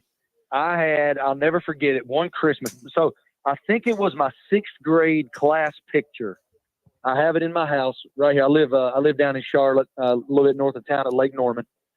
Okay. And I'm sitting here. I was looking the other night. I have a photograph of me with a bowl cut that my mom gave me with her orange handle scissors. I have on Sears Roebuck tough skin jeans. And I have on, you guys are too young to remember this, but there used to be the Sears wish list catalog. You got it at Christmas time. And boy, I'm a little older than you think, brother. All right, you may remember it then. That was our Amazon. All right. That was our Amazon. And dude, you go on there and you look in that wish list catalog, and every year they had this, and they had every team in the NFL. And it was like, you got a little jersey, you got some pants, you got a plastic helmet. And mine was Joe Theismann. It says Washington Redskins on it. It has a number 7. And I'm wearing that in my class picture, standing beside some oak tree out in the lawn on my elementary school. That's awesome. And I remember the same Christmas I got the mini helmet lamp. Do y'all remember those? Sure. Yeah. I mean, I thought I won the lottery, man. So most of us were definitely Skins fans, and that was our closest team. I mean, the Atlanta Falcons were 1-14 every year. Like we weren't loving the Falcons. The Panthers didn't exist yet. Yep, totally. Yeah. When I was a little boy, I lived in Wilkes County, North Carolina, which isn't too far from Charlotte or even Southwestern Virginia. And the Skins were the team down there too. They were. You're from Wilkes County? So I grew up pretty much in D.C. My mom's from there, and I lived down there for second and third grade. So I've been to the raceway and everything. How did you lose that accent then? Because I got buddies from Wilkes County, and they don't sound like you. Yeah, no, I hear it. I He's live from down there. Wilkes County with a dad from Scotland. Yeah, it was a hell of a mix. Actually, Marty, this is extremely specific, and half our listeners will tune out, but I don't care. Have you read the book Demon Copperhead? I can't believe you're asking me this. So, I honestly can't believe you're asking me this. Yes, I have. Barbara I imagine Kingsolver it wrote that speaks book. to you. Yeah. You can't imagine how deeply, brother. Well, dude, in Wilkes, they deal with the same problems. You know what I mean? Yeah, I'm extremely proud. I've said this often. I've written it in. I've been blessed to write a couple books, one of which I wrote this line that I've been blessed to. I've been around the world, but I'm forever rooted in Appalachia, and I'm so proud to be from Appalachia. I'm proud to be a mountain kid. I'm proud of the values that were instilled in me in that region. And I felt like Kingsolver absolutely nailed it with her representation, despite the fact that it's a novel. Now, it won a 2022 Pulitzer Prize, but she lives in that area. Her and her husband have a farm near where I grew up. And I found myself emotional. I found myself grinning ear to ear because of the way that she portrayed Appalachia. And if you've not read that book, I don't care where you're from, you'll get a great representation of that region, what the opioid epidemic has done to that region. And I am grateful for her of how she did represent Appalachia. I can't believe you asked me that, man. Like, it's one of the best things I've ever read in my life. You can't put it down, and it's gut-wrenching and sad and uplifting at the same time. It's a phenomenal piece of work, and my mom, my people are from that part of the world, and it takes a lot to make it there. You know what I mean? Yeah. But there's a real sense of community. Proud, and we're proud in such a way that. That it's almost like, all right, B, remember when you were playing?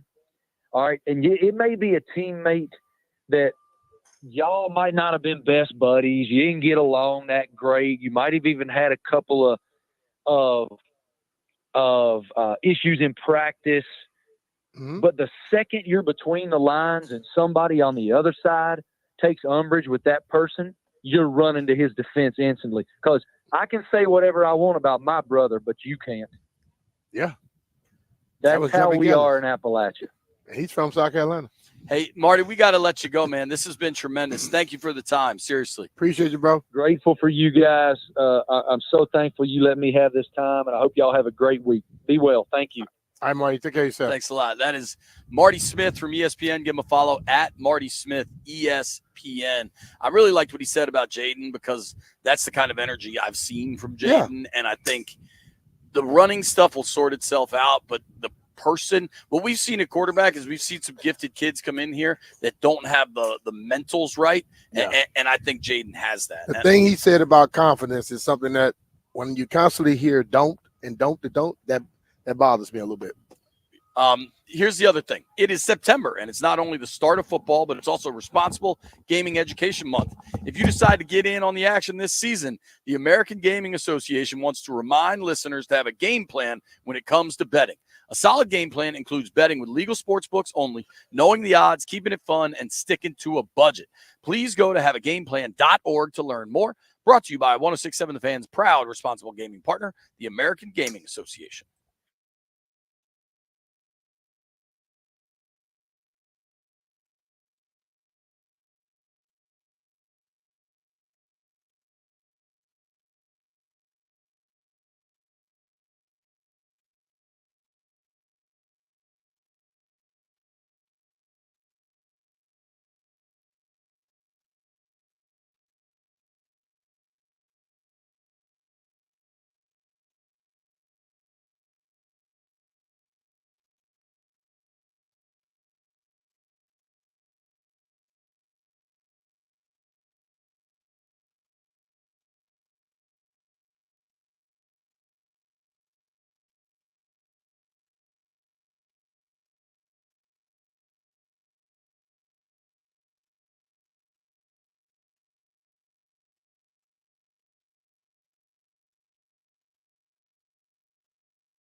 I'm Earl Forsey. We're brought to you by the Reynolds and Power Home Team, Keller Williams Realty. Commanders getting set for their home opener this weekend, Sunday against the Giants.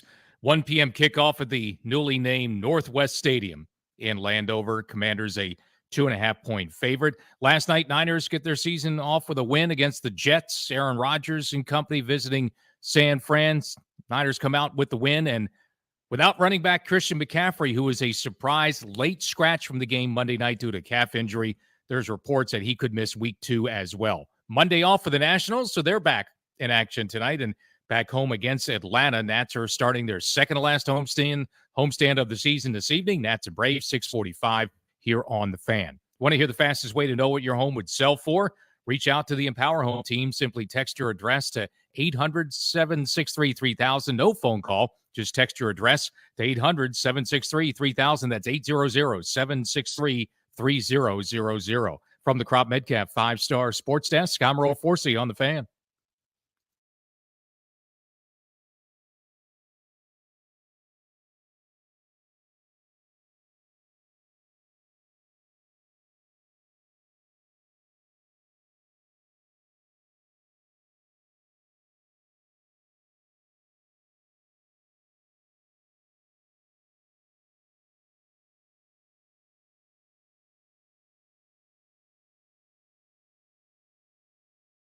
Thanks.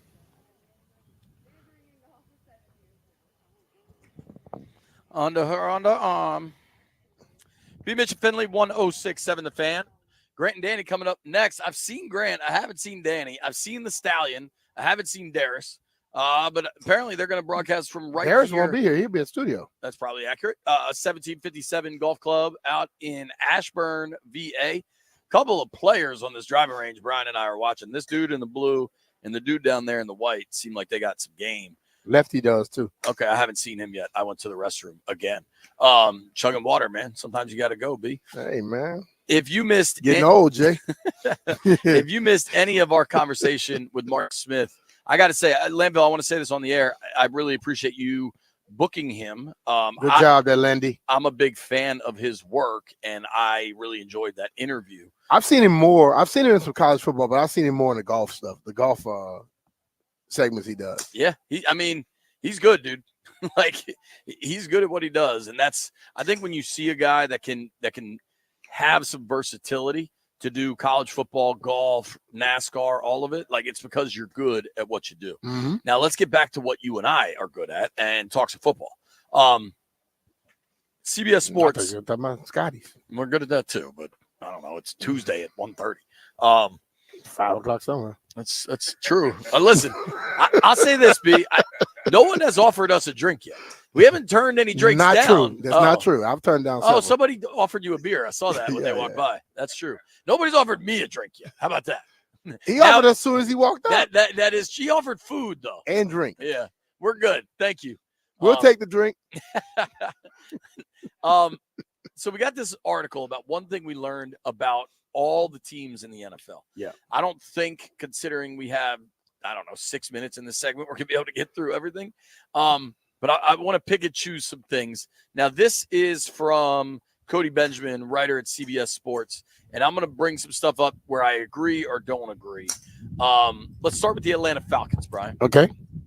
Benjamin writes, Kirk Cousins is not a cure-all. In fact, he may have held Atlanta back more than helped against the Steelers' tough pass rush. Chalk some of it up to rust, but it's a situation worth monitoring. Well, I would say this, and I know quarterback is a cure-all, but we know Kirk is going to shy away from taking those crucial passes, those ones where I have to take a chance. He's gone more like he and Jay got into the argument. Why? Because Jay said, if I throw that, I have more interceptions. You have more touchdowns too. The whole thing about it, he's not going to take many risks or chances. Right. So going down there and not having a Jefferson on your squad, you got to take more chances. You know what I mean? Yep. And I don't think he'll do it because they don't have the quality of receiver as Jefferson is. Now, I think they have Drake London, they have Kyle Pitts, they have Bijan. They are not Jefferson. Sure, I get that. But, you think Drake London should be in kind of just that next tier below. I am not ready to say Kirk ain't it, but he's not an end-all. He's not a cure-all, and I think that's absolutely right. Right. I agree with that. This I agree with too, man. On the Ravens, they write Lamar Jackson needs more balance. This guy's clearly still overflowing with MVP electricity, but he also needs a busier Derrick Henry or a more settled number 2 receiver. You got to be able to throw the ball as well as he runs it. Yeah. Or run the ball more. Running more with his running backs, you mean? Yeah. I think what he did in that first game will set them up for the rest of the year. Because what happened in that game, we saw when Derrick Henry got his opportunities, he gained yards. And then the ultimate thing is they saw what Lamar is capable of. That double whammy right there going to help him to where it's going to be more space in the passing game. Sure. And he's going to take full advantage of it. And he can't think after losing weight he could run over every damn body. I don't know. I don't know this, and I'm not trying to do a bit here. Assuming Jeff is still there. Jeff, how do you feel about your Ravens? So, man, the Ravens will be all right. I'm not focused on them right now. I only pay attention to the Ravens when the Commanders are not there, and we're still contending right now. So I'm not paying attention to them like that. Contending for what, dude? We can have a miracle, JP. But no, what I'm saying is we're still contending. Glad we checked in with Jeff. It's still 17 weeks left in the season. We're still playing, I should say. It's not the playoffs where Washington is sitting at home and I don't have no one to cheer for. If I may, Jeff. Now you're saying you only pay attention to Baltimore when Washington is out of it. Last week, when the Ravens were the NFL opener on Thursday night, you said then, even knowing that Washington was playing Sunday, my number 2 team is playing, I'm taking them. So we had to make bets, JP. It's the only football team on. If the Ravens and the Commanders are playing at the same time, you think I'm going to turn a Ravens game on? No. But the fact that you can't answer a question about the Ravens, how comfortable you feel because you're just so locked in. You try and make me the bid, and I'm not playing that. It's Commander Nation, baby. Last week, you're nuts. So you refuse to offer commentary on the Ravens' lack of balance. Yeah, hey, do what you gotta do, Ravens. I'm worried about the balance of the Washington Commanders right now, JP. I think Jeff's trying to get more DJ gigs. That's what I think. Landfill, Jeff said they're contending. Can you explain what that's for? Contending for a top 5 pick. They still contending. What I mean, all right, let me clear that up. What I mean by it's still more of the season left. My attention is going to be primarily on the Commanders. I think that's fair. Let's go to Denver. Rookie quarterback. Benjamin writes, Bo Nix has a long way to go. So apparently does the entire Sean Payton rebuild. The rookie QB was agile but erratic, not erotic, Jeff, erratic, when throwing the ball remotely downfield in his first NFL start. Have you watched any of those highlights? Yeah. He doesn't go downfield. He didn't at Oregon. He didn't at Auburn. He doesn't go downfield. In Oregon, he had a track team where he could throw the ball 1 yard across the line of scrimmage, and that guy would go 70. He's going to have to get a little better in the passing game because he never had it in college. But he has an egotistical coach who believes that he's smarter than everybody. He's going to put him in some bad situations. And if things don't work, his coach is going to blame him and throw somebody else in there real quick. So he has to be careful. And then again, if he doesn't take the shots, that coach will take him out sooner. Landfill, I'd like your comment here. What did we learn from the Minnesota Vikings? Cody Benjamin writes, Sam Darnold is capable. Playing a tougher defense will be a better test, but still, the journeyman looked calm, confident, and comfortable to help shepherd a stepping stone win for an otherwise overlooked team. I think Darnold played the way he did all to show up Landfill. All right, let's relax here. It's one game, okay? One game. Sam Darnold's terrible. Landfill. It was one game with Jaden, and you talking about how nothing has changed with this team. One game, I think everything changed with Darnold. He may be back. They were playing the Giants. The Giants are basically not even an NFL team. So to that point of the New York Giants, Cody Benjamin writes, Brian Daboll may be out of answers, and it's only week 1. Daniel Jones appears as listless as ever, and not even Malik Neighbors' presence could get efficient, explosive play design from the embattled head man. Everybody thinks the Giants are absolutely cooked. and I'm going to be honest, that has me. You're scared this week. I don't like the way this is shaping up, dude. I don't like it, B. Hey, I never like it. What I tell you last year when you kept saying, "Oh man, we got this," and I've learned. I say, JP, every time you say that, I've learned something goes wrong. So you saying the Giants may have a chance, which means we probably win it. Well, let's check in with Jeff, the king of the Ashburn syndrome. Jeffrey, do you think there's any chance they could lose to the Giants this weekend? Oh man, let me be realistic. Yes, there is a chance, but I don't want that to happen. I don't want to see that happening. I don't even really want to think about the possibility of losing to the Giants right now because it will probably crush my spirit to the point where I'll probably cry on week 3 song if we lose to the Giants. Hey Jeff, don't do that. Is that a promise? If they lose we don't to the want Giants, you crying, Jeff. No, bro. If they lose to the Giants, Nah, you got have to too much rap and confidence. cry. You don't need the to same cry. club. I will you cry You and I lose. will sing. I will sing for week 3. Or you sing, we gonna cry. When we come back, we're gonna make some bets. It's B. Mitchell Finley.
Landville,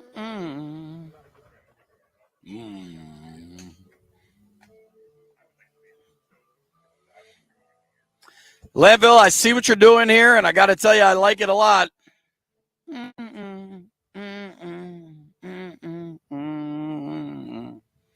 All right, folks, caller number 10 right now. You win 2 tickets to see the Marley Brothers, the Forever Legacy Tour, Friday, September 27th at Jiffy Lube Live, featuring Ziggy Marley, Stephen Marley, Julian Kamani, and Damian Marley. Tickets are on sale now. For tickets and more event information, visit thefandc.com/events. 800-636-1067. Caller number 10 wins those tickets. Now, I'm sure Jeff is going to be busy with the phones here, so let me ask Landville a question. So, Landini, obviously, Brian and I are about off the air. Maybe we'll swing a golf club or two. I don't think I have my clubs, but we'll figure those problems out. Grant and Danny are coming on next. I have not seen Danny. I have seen Grant, and I have seen Stallion. Now, Heavy Metal Chris needs to leave, but apparently all the equipment stays, and then Ryan is in charge of it. Oh, boy. How well do you think Stallion is going to handle all of the stuff once we all leave? Do you think he is up for this challenge, Landfill? Well, since theoretically Chris has everything set up and all Ryan has to do is stand there, I'm hoping he can handle it. No, but he also has to then break it all down and Oh, no. somehow he's already turned B-Mitch's mic off. Well, put his mic back on, Stallion. I mean, it is the B-Mitch at Finley program. Are Not you back? anymore. It's just the Finley program. I guess Can we put B-Mitch back on? There he is. Ryan messed me up. I never touched yours. You never touched all of them. No, and I then all did of a sudden not. nobody can hear B-Mitch. No, I did not. I never touched B. Mitch's mic. I can tell you that right now. You better never touch my mic. Oh, no. You would die. Anyways, I'm not going to lie. This is a lot of equipment. This is like a lot of equipment here. I got a pretty small car. I mean, Dude, CK. this stuff lines up small. You don't have to take the table.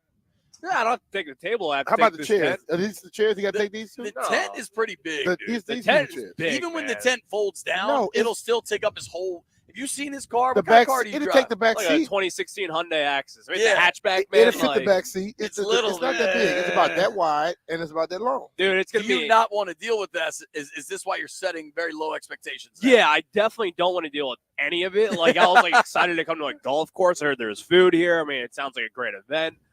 So I'm excited for that part, but taking equipment, not that excited about. Well, tell Not him too I'm only about 8 minutes away if he needs me. Well, there you go. Landfill's right down the road. But he's not going to help you. So do you what? think Landfill would come here and help? Hell no. I think, like, here's the thing. I actually just had a lot of, like, wings in there. There are wildly good wings in there. Great. I don't say. see how that's I'm relevant. at your No. question. So, Did you bring us any wings? well, I paid for it myself. That's not the question we I asked. know. I do not believe that for No, I one did. I flippin' did. I second. swear to God. I'll show the bank statement. How much money? You say you have a lot of money. Remember you always tell us that? Yeah, he's always telling And us you how didn't buy rich us he no is. wings? By the get you way, some wings. Stallion, so it's the home opener. It's Jaden Daniels' debut.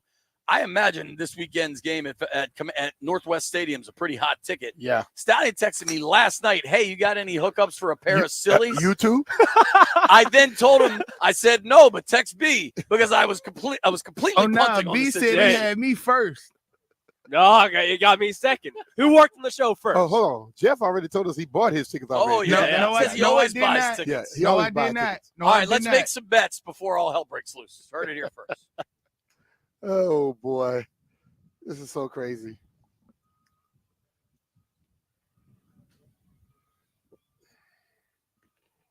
What you got to say is heard it here first. Jeffrey? Man, all y'all lost because I said so. Well, you definitely lost because you left work early. Yeah, all right. I know that. JP, you definitely lost too because J-Dog I stick took the together. under. Yeah, That's and true. Landini and B Mitch are sitting at 1-0. B had a parlay, but we all know CMC didn't play, and the Niners won. Tonight, Well, no, but I changed it to B which song, changed so I it to lost Kittle, so he lost. it. If you look at the text thread, you'll see that stuff. Damn. I didn't Jeff. look. See, you played yourself out of position because I played it from I the. You could have had the 1-0, but now you 0-1 like the rest of us. And tonight, I I go by got the truth. Brazil beating Paraguay. In what sport? FIFA World Cup qualifiers. All right. Okay. Is there Maction yet? It's too early in the year for Maction, right? Yeah, no football. Landini, what do you like tonight? I got the Yankees money line. Barf. Yeah, barf. What about you, B? I don't have a clue. Perfect. I'm gonna take. I hope I'm wrong. All right. I'm gonna openly say I hope I'm wrong. I have a noted Nats podcaster here. Maybe he can set me straight. Mackenzie Gore's been all over the place. I'm taking the Braves tonight to win minus 135. That's a great bet. Take the Braves. I'll take the Braves. Mets. I don't want to do it at Nats. Like I get it's Mackenzie Gore at home. Maybe he bounces back. Prove me wrong. I'd love it. Give me the Mets and the Diamondbacks. The Mets and the Diamondbacks for B-Mitch. Landville, I can't find odds on this. Maybe in D.C. you can get odds on it. Stallion to mess something up with all the equipment he's supposed to take home. Minus Can I bet on that? 10,000. Minus 10,000. Perfect. Sorry. Thank you to everybody that listened to the program today. Thank you to the folks at 1757 and everybody here for a great cause supporting veterans. Thank you to Barstool Nate. Thank you to Marty Smith. Great job with that, Landini. Thank you to everybody that called in. This was a really fun day. Grant and Danny coming up next. They're going to keep it going from 1757. We gone. Minute this far. I owe you a beer.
Grant and Danny with you on 106.7 The Fan on a Tuesday. Happy to be with you. Thank you for making the show part of your day. You are listening live all over the DMV on our flagship 106.7. You can watch us on the Grant and Danny live stream right now in high definition on the 106.7 The Fan YouTube page. We're out at 1757.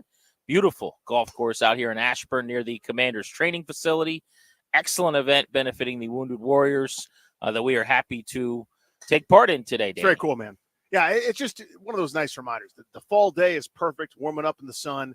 Guys right in front of us just hitting absolute bombs with their driver, watching it go, all for a good cause. A lot of fun, man. You dig days like this. Yeah, it's one of the good ones, and it is perfect out here weather-wise. Mm-hmm. One of the days where, if you're the Commanders, you probably wish you were on the practice field. Seriously. That pleasant. You'll trade one of the really hot, gross, rainy days for this because you designed this weather in a laboratory. But there's so much to get into on the show. I should let everybody know that the maiden voyage of our weekly segments with our guy Austin Eckler today at 5 o'clock. So you will hear him live on Grant and Danny at that time. There are some dignitaries, great former Redskins legends, some current Commanders roaming around at the facility here today.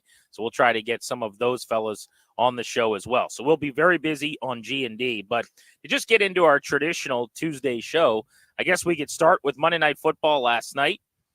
Even though the Jets lost and got bullied by San Francisco, a legitimate Super Bowl contender out of the NFC, I think if you're a Jets fan, while you can be discouraged with your defense laying an egg, Aaron Rodgers looked good. Yes. He was mobile. He moved around. I thought he was able to kind of plant and anchor and throw. He and Kirk Cousins are both coming back from the Achilles injuries last year. Rodgers happened in week 1. Cousins was closer to Halloween. And if you're comparing the two, I thought Rodgers looked way further along, which makes sense from a calendar standpoint. But if you're a Jets fan today, I think you wake up going, I got a quarterback, I got a shot. And that's kind of been the case for the last couple of seasons, several seasons, really, to add to that, right? I mean, if Aaron Rodgers is okay, that team's going to be okay. How good they're going to be, I don't know. Does Hassan Reddick ever come back? They needed probably a little more pass rush than they had last night, I would say. But, yeah, you got to be encouraged.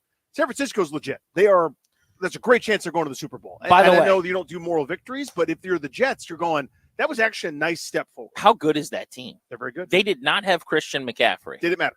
And we don't know when they found out they weren't going to have Christian McCaffrey. If you Was believe it Friday? Was it not? Jordan Mason, their running back, he told Lisa Salters on the field he found out Friday night McCaffrey was out. Kyle Shanahan said that wasn't the case. We found out this afternoon McCaffrey wasn't going to play, meaning on Monday.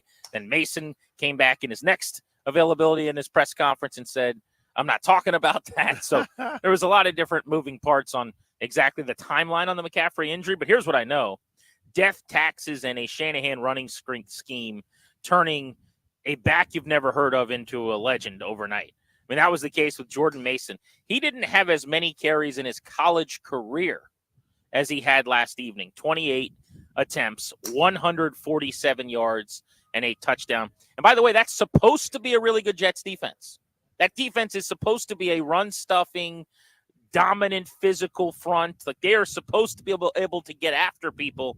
And San Francisco, without their MVP in their skill position rooms, crushed them. I mean, they had no answer. And the other guy that I want to call attention to for the 49ers, which is just such a joy to watch that team, receivers running free, so much space around everyone who catches a ball.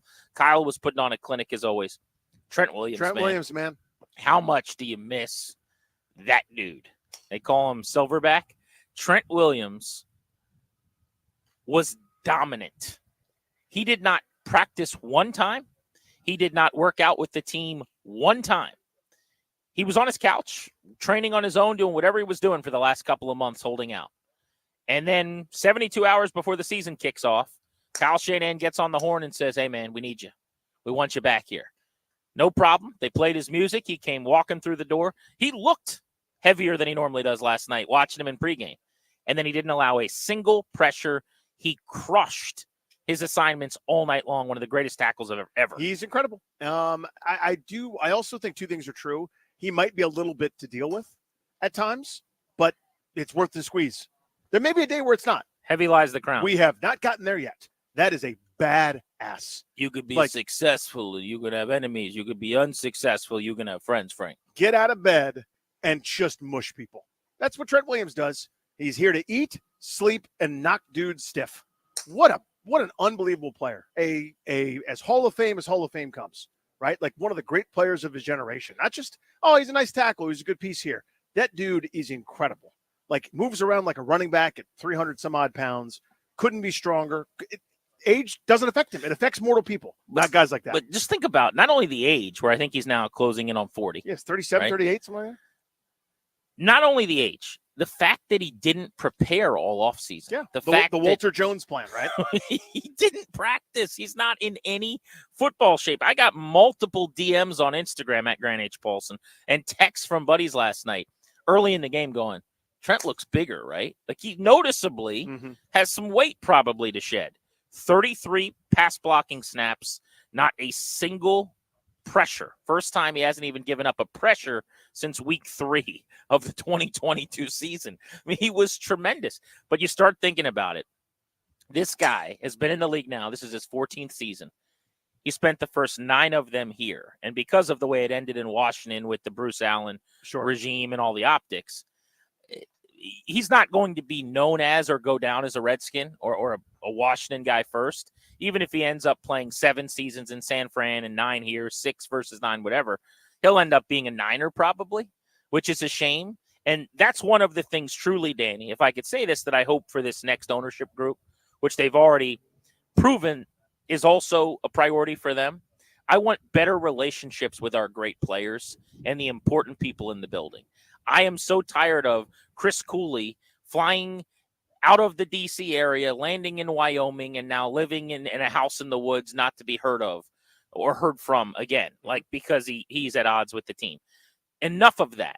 The people that bleed and sweat and put their bodies and their lives on the line for you, can we have some decent relationships with some of those folks, please? Yeah, big picture guys like Trent Williams. Little picture, when Ryan Kerrigan comes back for the first time after spending, right around a decade here in Washington, let's have a 30-second video that says, welcome back, Ryan, or thank you, Ryan, or something.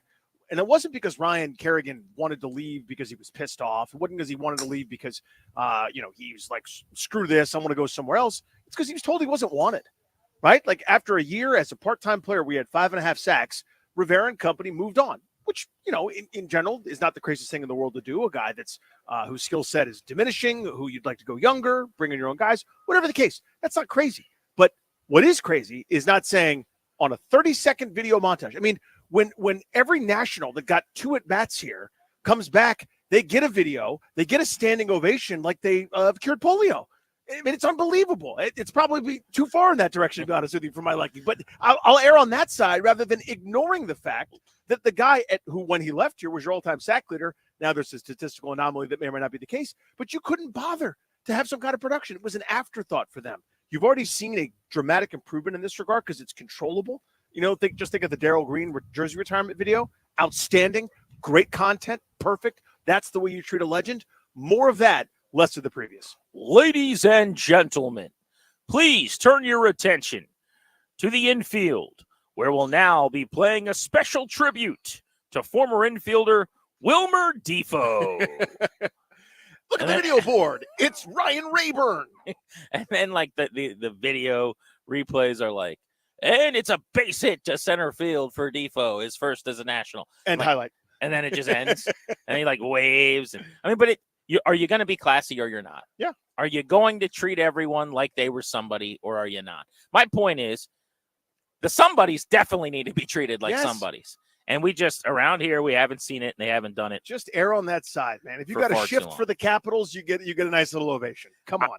I'm not down. I was down on the Jets coming into the year, so I wasn't surprised to see they were a little rusty. I think it takes time with these quarterbacks who missed so much time in the previous season. We've seen that over and over and over again. But also, I think they're in a really tough division. Now, the Bills that I'm sure of. Started 1-0. They didn't even play well early in their game. We'll go fastest 15 minutes, top of the hour at 3 o'clock today and go through every NFL game from Sunday. But they were down 17-3, and Josh Allen put on the cape, 2 rushing touchdowns, 2 passing touchdowns. Miami, similarly, complete egg laid at the beginning of that game. Completely terrible for 3 quarters. And they still found a way to come back and beat Jacksonville because they've got that strike up the band, 70-yard touchdown in their back pocket when they need it. So that division, to me, I don't think the Patriots will be any good, but they might be frisky. It looks like they can play defense. That's the first place New England Patriots to you, sir. Apparently, I mean they are going to be physical. I know that they're going to arrive violently, to quote Joe Witt. They found their north? They beat the Bengals. So I'm looking at that division going, all these people crowning the Jets with Rodgers, very old, at a point now coming off of an injury, whereas last season wasn't that great anyway. I didn't really get it, but they'll need a lot more out of Breece Hall and a lot more out of that defense. Those will be my two takeaways. I actually thought Rodgers, even though he wasn't great, answered a lot of the important questions that I needed him to. So I was a buyer into the Jets, mostly because I think they've had a really good roster for a couple of years, where if they had decent quarterback play, they would have been a 10, 11 win team. And I thought that's what they're going to get this year. So I was disappointed really I would say in their defense more than anything else. I mean, San Francisco is just awesome, and they're awesome from week one. It's not one of those Kansas City situations where they might be ho-hum for a couple of months, or the Patriots when they were going to the AFC title game and Super Bowl every other year, where they might take a September off to really find themselves, and then, October hits, they hit the gas. San Francisco is great right now, and they're going to be great all as long as they're healthy, pretty much. That was unbelievable. They were the best team in week one, in my humble opinion. I still think the Jets I'm higher on them than you are. To me, if Rodgers is last year in Green Bay Rodgers, let alone approaching MVP level Rodgers, which is a lot to expect given the injury and the extra year and everything else. But if he's that perfectly fine 26-10, 4,000-yard guy, you've got weapons. You've got what I thought was going to be a much better defense. I think they're going to make some noise in that division. I think Buffalo's taken a small step back where, Josh Allen's going to have to play here all the time. I don't trust Miami basically once the weather turns sub 50 degrees. But, yeah, so mixed bag, I'd say, for the Jets in week number one. But a lot of football left in that division. It's going to be fascinating. That's going to be an interesting division. It will be. He's Danny Rouillet. I'm Grant Paulson. You're listening to 106.7 The Fan. One thing I do want to try to do this season with our 5 p.m. Tuesday hits with Austin Eckler is try to incorporate one listener question at the end of every single segment. So I think it'll be a good opportunity to try to – we'll go through all the ways you guys get a hold of us during the show. So we can dig in the comments on the YouTube chat on 106.7, the Fans YouTube page, if you're streaming there. Obviously, you can tweet us at Grant H. Paulson, at Funny Danny. And I'll remind you guys, I'm sure Danny will as well throughout the show, but at the end of all of our conversations with Eckler, maybe we can ask him our favorite question from the listening audience, something we didn't think of. But we're very, very excited that he's the guy we'll be talking to this year, and someone that, according to Dan Quinn, at least, after game number one, he said yesterday they want to incorporate more, and they should. He led the team with over 50 receiving yards on 4 catches, proved to be very elusive in the open field. He only got 2 carries, which I would have hammered the over on that if that was the number I was given before the game. But a total of 6 touches. I assumed late last week it was going to be the 10 to 14 range any given week for him. So that was a light workload for Eckler, and I'm hoping after the way he played, he earned more playing time. Me too. I understand not wanting to overdo it, but we're a long way from overdoing it, right? If he had 16 carries, you go, that's probably too much. You could get away with that. Why'd you pick 16 carries? I named a number. It's just an interesting number to me. It's interesting, right? I mean, say it's not 15, it's not 17, but 16 carries. If you had that, seems very specific. Slam in between the tackles, I go, that's probably not the greatest use of Austin Eckler. I also know that not using him at all until the third quarter was not a great use of Austin Eckler. Yeah, there's a happy medium there. That 12 to 14 total touches, 5-6 receptions, 4 5, maybe 6 carries, just to keep people honest. Because the thing I could never stand. And this was even Jay Gruden, who comes on with us on Mondays, who I loved his offense because they were always really good. It was, all right, first and second down is over. Here comes J.D. McKissick. And it was telegraphed. You knew what was coming. Don't do that. Don't let people know what's coming. Austin Eckler can play on first down. I promise you he can. I promise you he can be in there on 2nd and 4 where now you can hand it off to him or you could run play action. There are so many things that people just refuse to do. It's like, this is our silo. He is our third down back. He enters on third down. Well, 2 of their drives, to their credit, they didn't have a third down. So he didn't play. Other drives, they went 3 and out or didn't look very good. So he didn't play. Wrong. More Austin Eckler more often. Are you going full CK here, not eating any of your French fries? Is that what I'm noticing? No, we started the show. So okay. You can do a thing where you eat super quietly and in between, when I'm going to talk for a second, you can get flying. I don't have the huevos to do it. Okay. Well, I don't really do it now that we're on YouTube as much, but that was definitely my play before. Right. I mean, I got them right here. Yeah. I thought you were going full slacks because our boss does this thing where you can hear that, right? If he gets a side with a meal, he doesn't eat it. because he doesn't like food that much. Right. So I was thinking maybe the new Danny Rouillet, maybe you're anti-French fry. No, I'm very pro. I've had a bunch of. This was a good serving of fries, by the way. Compliments to 17. Also, I don't know what that type of fry is. It's my favorite. That like crunchy exterior steak cut. I've always called it. Is that right? Steak fries to me. I mean, maybe they are steak, but I think Yeah. of steak as bigger. So I'll they're show it thicker, here. but they're. I just mean like the crunch to it, not Yeah. even the shape. Uh-huh. It's the you really snap down on those. Let me get one. See if you can That's hear a good French I'll put it fry. right up to the mic here. Let's see if you can hear it. I don't think you could. Good here. No. We'll try again another time. Let's do this next. You mentioned 16 carries. That's how many Jaden Daniels got. It is? We got columnists in Washington, D.C. coming out of retirement to yell at the coaches about this. Is there too much being made about Jaden Daniels running the ball as much as he did? Or is that a problem that he ran the ball 16 times in the first game? We'll get to that next on Grant and Danny here on The Fan.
at 1757 Golf Course in Ashburn, right down the street from the Bubble and where the Commanders are training.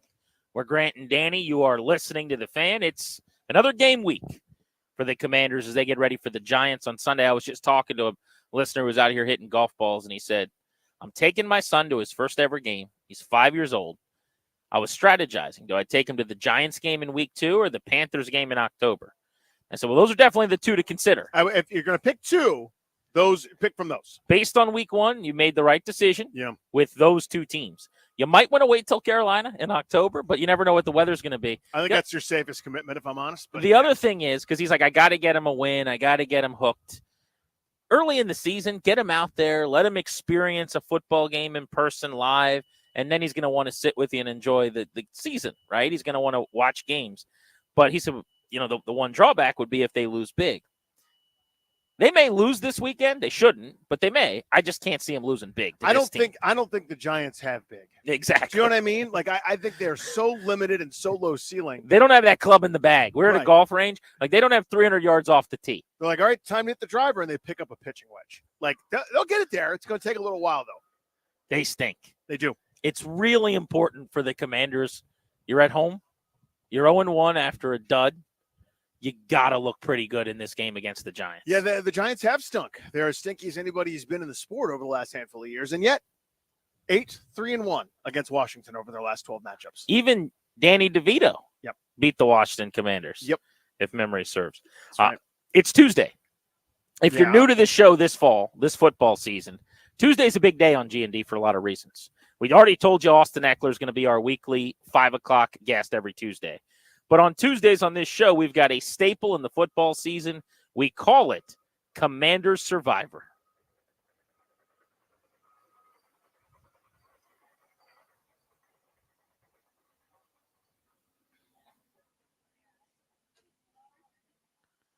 The way this works is you go to Facebook every single Tuesday, facebook.com/Grant and Danny, and we've got a list of players that we start the season with that gets whittled down one by one. Each week, you vote one player immune and safe going into the next week, and you kick one player off the island based on how they played. At the end of the season, there will be only one commander left, or as we call it, Terry McLaurin. More often than not, John Allen kind of are the last two standing, but we'll see what 2024 holds.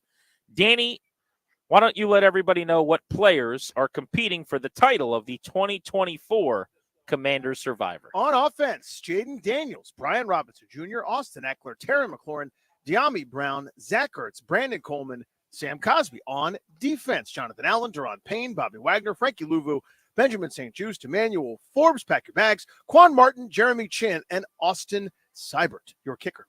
The way we do this generally is we try to start with 8 on offense, 8 on defense, keep it balanced. We try to go with guys that are obviously playing well or not. Normally that's players in space, receivers, running backs, cornerbacks.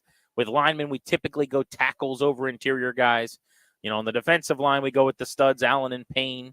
Typically, you'd want edges as well, but there's just nothing overly notable. No, there's not. On the roster at this point, and then you got to have a kicker out. So luckily for Austin Seibert, he's going to be safe going into week 2 He's got a chance to make it. He wasn't the guy that missed the 2 kicks like Cade York did this past week. So pretty clearly, I would say there are plenty of options on the defensive side of the ball who could be at risk of getting sent home after just one game.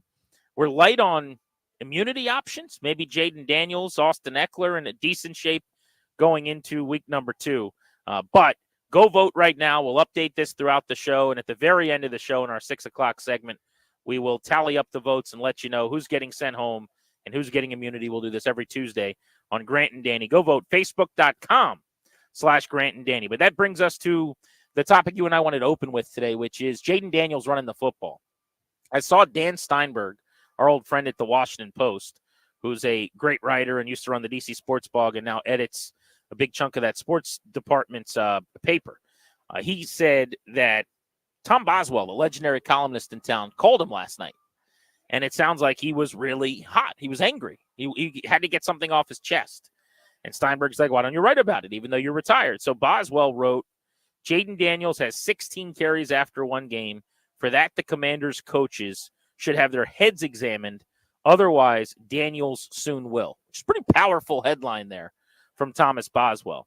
Now, I tweeted this, and I made the point that he ran it 16 times. 11 of those were scrambles. Quite literally, there were 11 times where the play was not designed for him to run it, and he ended up doing so. They did have 5 design runs, 2 read option plays, 2 powers that I hated where he got a snap and immediately went downhill into the line of scrimmage between the tackles. And then they had one pretty clearly designed to me like play action naked bootleg on a 4th and 1 to get him to the sideline in space and to get out of bounds. But there were 5 design runs. There were 11 other runs from Jaden Daniels. And Dan Quinn was actually asked about this in the press conference yesterday by Scott Abraham of Channel 7 in town. He was asked basically, hey, 16 runs seems like a lot. Is that something you're comfortable with? This is what Dan Quinn had to say about this. Yeah, and certainly not all of those are designed quarterback runs. Right. So I think that's important to say. But, yeah, I think he'd be the first to say the same thing, Scott, to say this is, I had a chance to go rip it to somebody else. Sometimes you can see a rush or a pattern break and there's open space and you go. But, yeah, for him, create it when it's there. When you get outside the pocket, we'd love to see him remain a passer first. And I think it's going to come with more experience, Scott, honestly. When I can go extend it to throw it, when, hey, this play's over, I'll get rid of it and move on to the next play. So I think you'll see that trajectory continue, Scott, as we go. Certainly 18 carries is not the model, that we're looking for, certainly with Brian and Austin and others here. But at the end of it, I do think we'll continue to grow in that spot, but certainly not by design to have that many. So this is at the core of the fundamental disagreement that you and I have. And this is the manifestation of my case. When you call runs, when you are even willing to say, hey, it's a close play, or it's a 3rd and 1, or it's a must run, or it's something we got to have, let's run it. You're telling the player, you're enforcing something, you're reinforcing the design here. The coaching point should be throw, escape to throw, run to throw, move out of the pocket to throw, escape danger to throw. And if nothing else is there's no big play available, guys, heads or turns, you could scramble for some yards. But when running is the paradigm, you get a runner. So it doesn't surprise me that Jaden Daniels ran too much. If we start from the premise that 16 carries is too much, which I think everybody agrees with, how we got there, to me, is the fundamental part of the disagreement that you and I have. And I don't want to hash that out again. But I think at its core, if you know the player is going to tuck and run, adjustments have to be made accordingly, right? Somehow, some way, whatever that means, to keep him safe, to keep him upright, to keep him from getting ear hold. Boz's headline, I think, is right on in the sense that you got to know this player. You got to know who you're dealing with, who's already been hit in the head a couple times, had his helmet ripped off a couple times. You got to do something about that. You've got to save him from himself because you need to know better.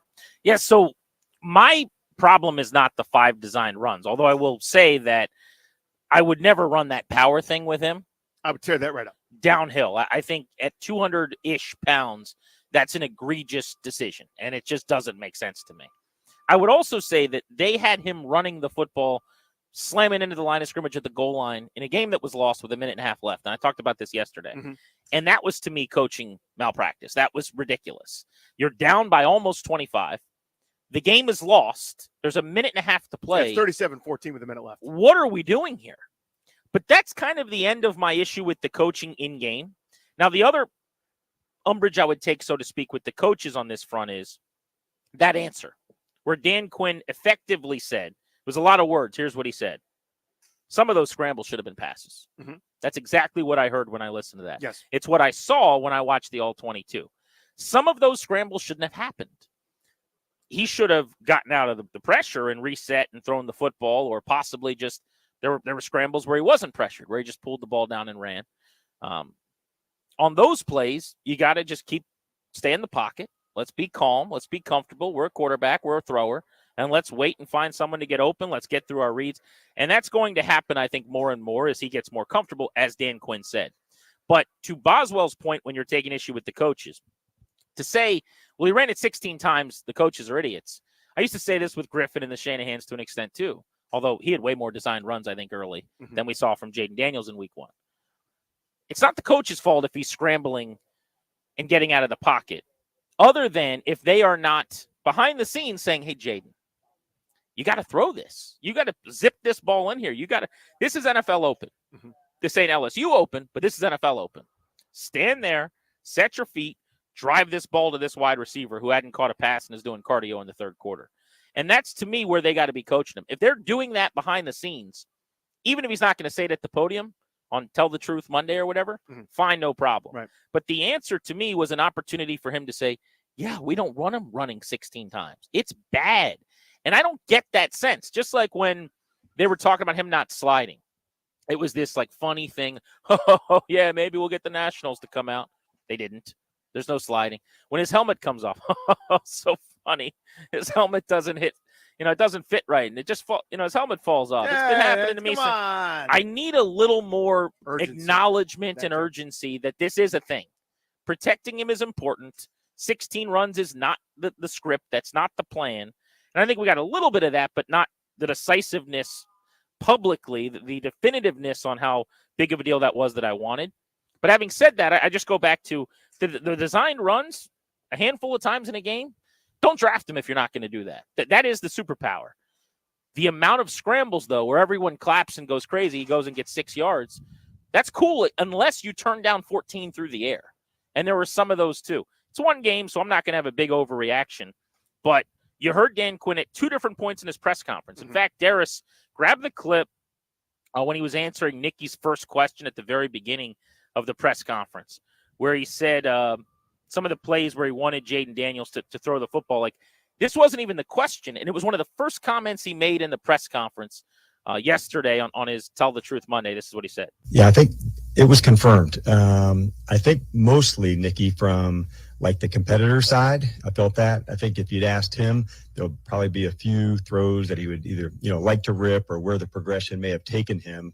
But by and large, I felt from the competitor side, that was it.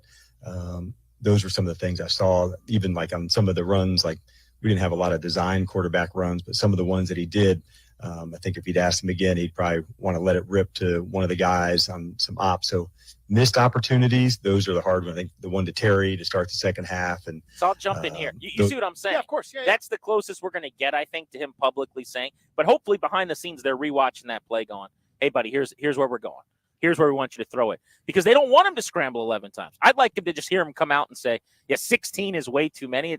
Clearly, he's not going to do that. So here's the thing that I want to make sure people understand as well. There are times, the best passer of our generation is Pat Mahomes. How many big 3rd and 5s has he gotten out of trouble, scrambled for first down and shuffled? No, scrambles, big plays, great, no problem. It is all part of it. But I think there's this, and it's one of those things where it's a bad shot unless it goes in, and then it's a good shot. You never really know on a given play, and it's hard to predict outcomes. But there's a general practice here where if you're scrambling and you're going to end up with a handful of yards, that's not the end of the world. But it's also, I bet you there was a better opportunity. You know what I mean? Like there was another shot there that could have been a chunk play, that could have been a first down, that could have been something special. Now, I don't want to take away a play where nobody's covered. He's dancing around for his life in the back, escapes a couple different guys, tiptoes down that left sideline for what was that, 17, 18, 20 yards? I think it was even after a penalty, if memory serves. Yeah. So that they're long down in distance. Oh, my God, spectacular. Yeah. We've got the thing that everybody wants. There is a fine line that comes with experience, comes with mentorship and learning and going through it enough times. But the default should be to throw, and that's got. And to your point, behind the scenes, we don't know what's being said, but that's got to be coaching points 1 through 100. You're always going to have the running club in the bag. You will always have that. Hopefully, that lasts forever, and barring injury.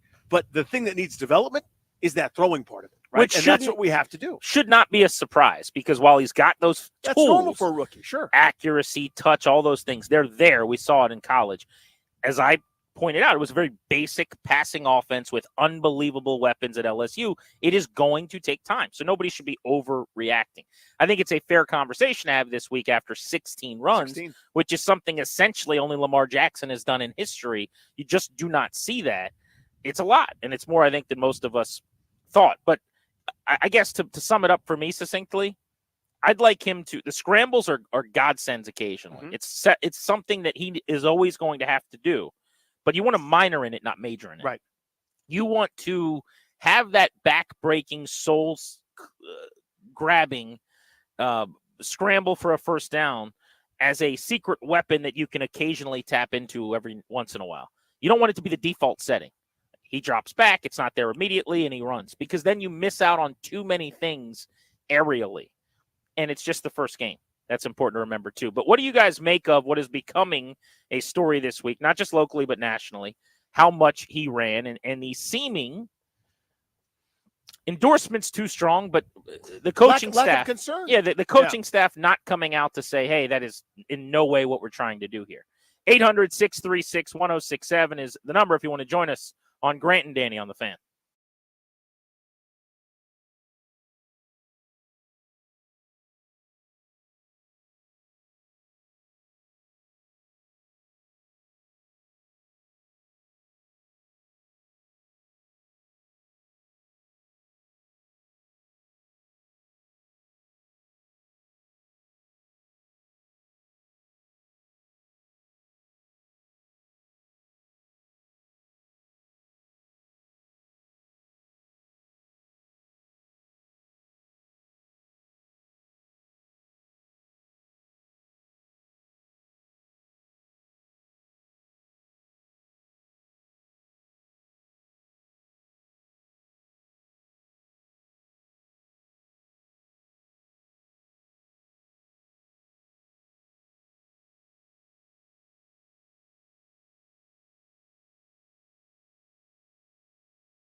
Back at it, Daniels with the keep and his first touchdown in the National Football League. Jaden Daniels runs it in from 2 yards out for the touchdown.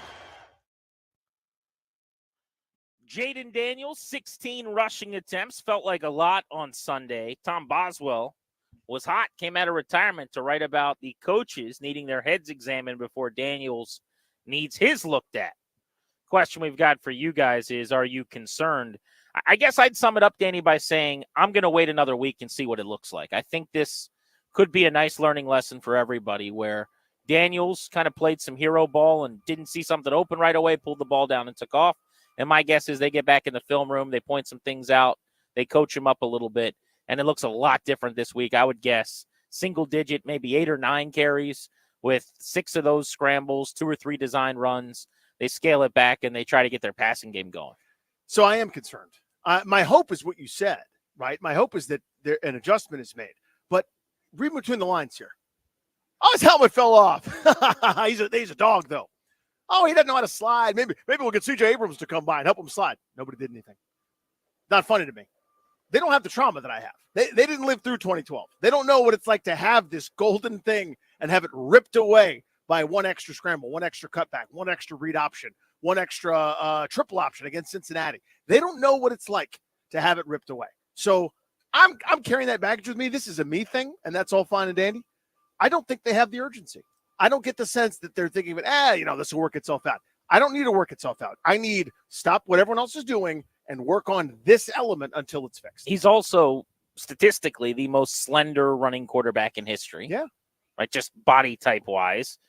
You look at the guys that are his height and weight at the combine, it's a very minuscule group of players, but none of them ran. It's like a couple slender wide receivers in league history look like that. Like he runs. So that part of it is ominous as well. I am actually team Jaden Daniels running, but I think the design runs are done in a way where, weirdly enough, they actually are more able to dictate terms, where you can run a read option to the short side of the field, to the sideline, to the boundary. You're able to get him into space and let him do the lunging, falling thing that he does, more so than the scrambles. As we saw, that was the scramble was where Robert Griffin ended up hurting his knee. Not to bring him into this, but I mean, those plays are less predetermined. They're more chaotic. They are more spontaneous and random, and I don't think you can forget that. Let's go to Jamie in Fredericksburg on Grant and Danny, who wants to chime in on the Fan. The MGM National Harbor listener lines are open. What's up, Jamie? How's it going, guys? Thanks for having me. Hey, buddy. Sir. You got it. Yeah. So as far as the 16 attempts go, I think the article is a bit simple to just word as if the coaching staff should have their heads chopped off. If he decides he has to run 11 times because nobody's open, where he just doesn't see a guy, I don't really think that's Quinn's fault. And I don't think he has to come out in the press conference and say it's a big deal, because you don't want to crush the confidence of the rookie you've got out there. When they get behind closed doors, as long as that's addressed, that's not a problem for me. I am a little worried about the role he does wearing on his shoulder as he goes on, because it just doesn't look good. Yeah, it also just leaves Appreciate you you, open dude. for head-to-head or head-to-shoulder contact. Which we've already seen, yeah. The throwing shoulder on the helmet where he got dinged the way that he did, because you're going head first, so to speak. I got a tweet from someone that says, basically, this is being over-talked about. Their point is he had the same number of carries as Lamar Jackson, and that Jackson has had 15 carries a bunch. This topic has become overblown. Lamar had 15 career games where he had at least 16 carries. I don't know if that number is true, by the way. That would shock me if it is. I doubt it, frankly. But I'll take his word for it. He said he had 5 such games in his first full season starting. Is that the goal here? Right. Now, which guy is that? I love the player, by the way, but the guy that's been hurt throughout his entire career, who's missed a lot of time? And that's kind of where I'm going. Is that the goal? Yes, when he's been healthy, the 2 years that he has, he's been an MVP. There are other years where they had to start Tyler Huntley in a playoff game. There are other years where they missed the playoffs because they had to start. Wasn't there in the last 3 weeks and they got eliminated. And oh, by the way, I mean, the conversation we've been having is that he can throw better than Lamar. That in college, I certainly saw that at LSU compared to Lamar at Louisville. Like, I didn't draft him because I want him to be Lamar. I drafted him because I think he has the Lamar running ability and is going to be a really good passer in the NFL. So that's not necessarily like, oh, Lamar does it, you're overreacting. I know he's a 2-time MVP, and if the point is we want him to be Lamar. Okay, that's a conversation we can have. But that's not what I'm trying to accomplish in week 2. I'm trying to develop him and get him throwing the football. Let's go to Chuck and Reston on Grant and Danny, who's joining us on the Fan. How are you, Chuck? Hey, I'm doing great. Great show, guys. This is not overblown, and I'll share with you how egregious it was. In mop-up time, in garbage time, they had this kid running. That's the stupidest thing. If he had gotten hurt, I mean, we weren't even in the game. Down That's by all I gotta 23 say. with a minute to go. Yeah, 100% right. 100% correct. It's the things that coaches care about because they're week to week. They're, this minute, this type thing. They don't think long term. The rest of us are burdened with, I rooted for the previous regime. I'll root for the next one whenever it comes. They don't care in that way. They're there to try to make things look better than they were. They want to kick that field goal down 40 to avoid the shutout, right? They need something positive. They're thinking in that way. Whereas the short-term juice and squeeze paradigm, there is not much value in that second rushing touchdown for Jaden Daniels other than the score doesn't look as bad. And other than maybe you give Daniels a little bit more confidence. But if he's so fragile that he needs confidence from having his helmet come off and diving into the end zone with 30 seconds left, you didn't draft the right guy. I don't believe he needed that. I think he'll be just fine either way. I thought that was so short-sighted. We'll get more into this as the show goes on here on G&D. But next, what a splendid first week in the NFL. Mondays, we drill as deep as we can down into the ground on the Commanders and try to analyze the game from all angles. Tuesdays, oftentimes, we pull the scope back a little bit and look around the NFL. So next, our fastest 15 minutes in football, thoughts on every single game that was played to kick off the NFL season this weekend. We'll do that next on G&D on the Fan.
and Danny coming your way today out and about on a picture-perfect Tuesday from 1757 Golf Club in Ashburn, out by where the Commanders train.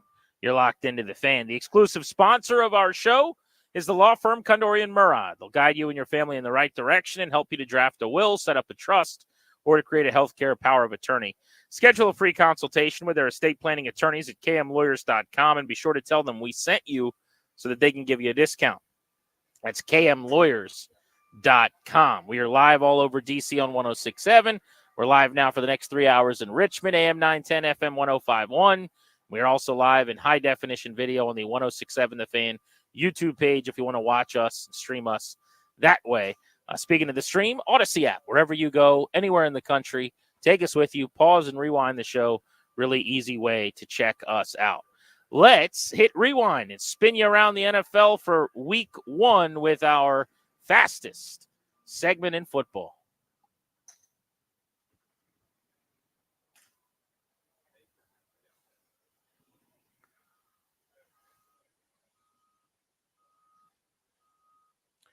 Where to begin? We start with the Steelers and the Falcons in Atlanta. 18-10 Pittsburgh win. Chris Boswell made 6 field goals. That's how you get the Player of the Week award on special teams. Indeed, yeah. In the NFL. Pittsburgh's defense generated 3 takeaways. That does not even count the 2 sack fumbles taken off the board for penalties that TJ Watt had. He completely wrecked the game. Atlanta's debut with offensive coordinator Zach Robinson and quarterback Kirk Cousins went dreadfully. 2 for 9 on third down. Cousins was intercepted 2 times coming back from the Achilles injury. Bijan Robinson was held to 3.8 yards per carry. Justin Fields got the start for Pittsburgh and ran 14 times for 57 yards. The Falcons had just 25 minutes time of possession in the game, Danny. It was ugly in Atlanta. And it felt like less than that. This is how Pittsburgh does it. It's so annoying. This is an offensively challenged group. No Russell Wilson. Enter Justin Fields, who, did Justin Fields-y things. A couple plays here and there, not consistent as a thrower, but there they went. 6 different field goals, a dominant defense. TJ Watt might be the best player in the NFL. He might be the number 1 most impactful. Just when they have him, they're great on that side of the ball. When they don't, they're mediocre. He is amazing. With Aaron Donald retired now, he is the best defensive player in the league, that's for sure. Let's go to Buffalo, where the Bills beat the Cardinals 34-28. We got our first touchdown return with the new kickoff rules in this game. A 96-yard touchdown return by DJ Dallas of the Cardinals, but it was not enough. Buffalo trailed 17-3 at one point in the game. Josh Allen, 232 yards, 2 passing touchdowns, also ran for 40 yards and 2 touchdowns. A 4-score game for him. Rookie debuting Keon Coleman, 4 catches for 51 yards as the new number 1 target in Buffalo. The Bills' offense looked different, didn't it? Yeah. A little more balanced, 19 carries, 71 yards for James Cook. Kyler Murray threw for 162 yards, ran for 57 in a pretty good outing in a loss for the Cardinals, who are like the best bad team in the league.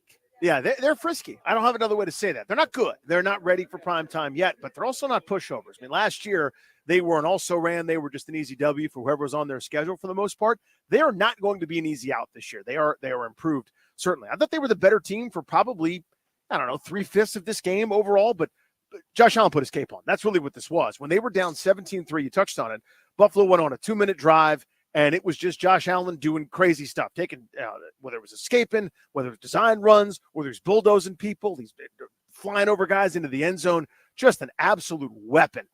They're going to struggle for a little bit on offense because you mentioned it's very balanced. There's no easy button with Stephon Diggs anymore. So they had to spread it around a little bit, but Buffalo, impressive comeback in this one.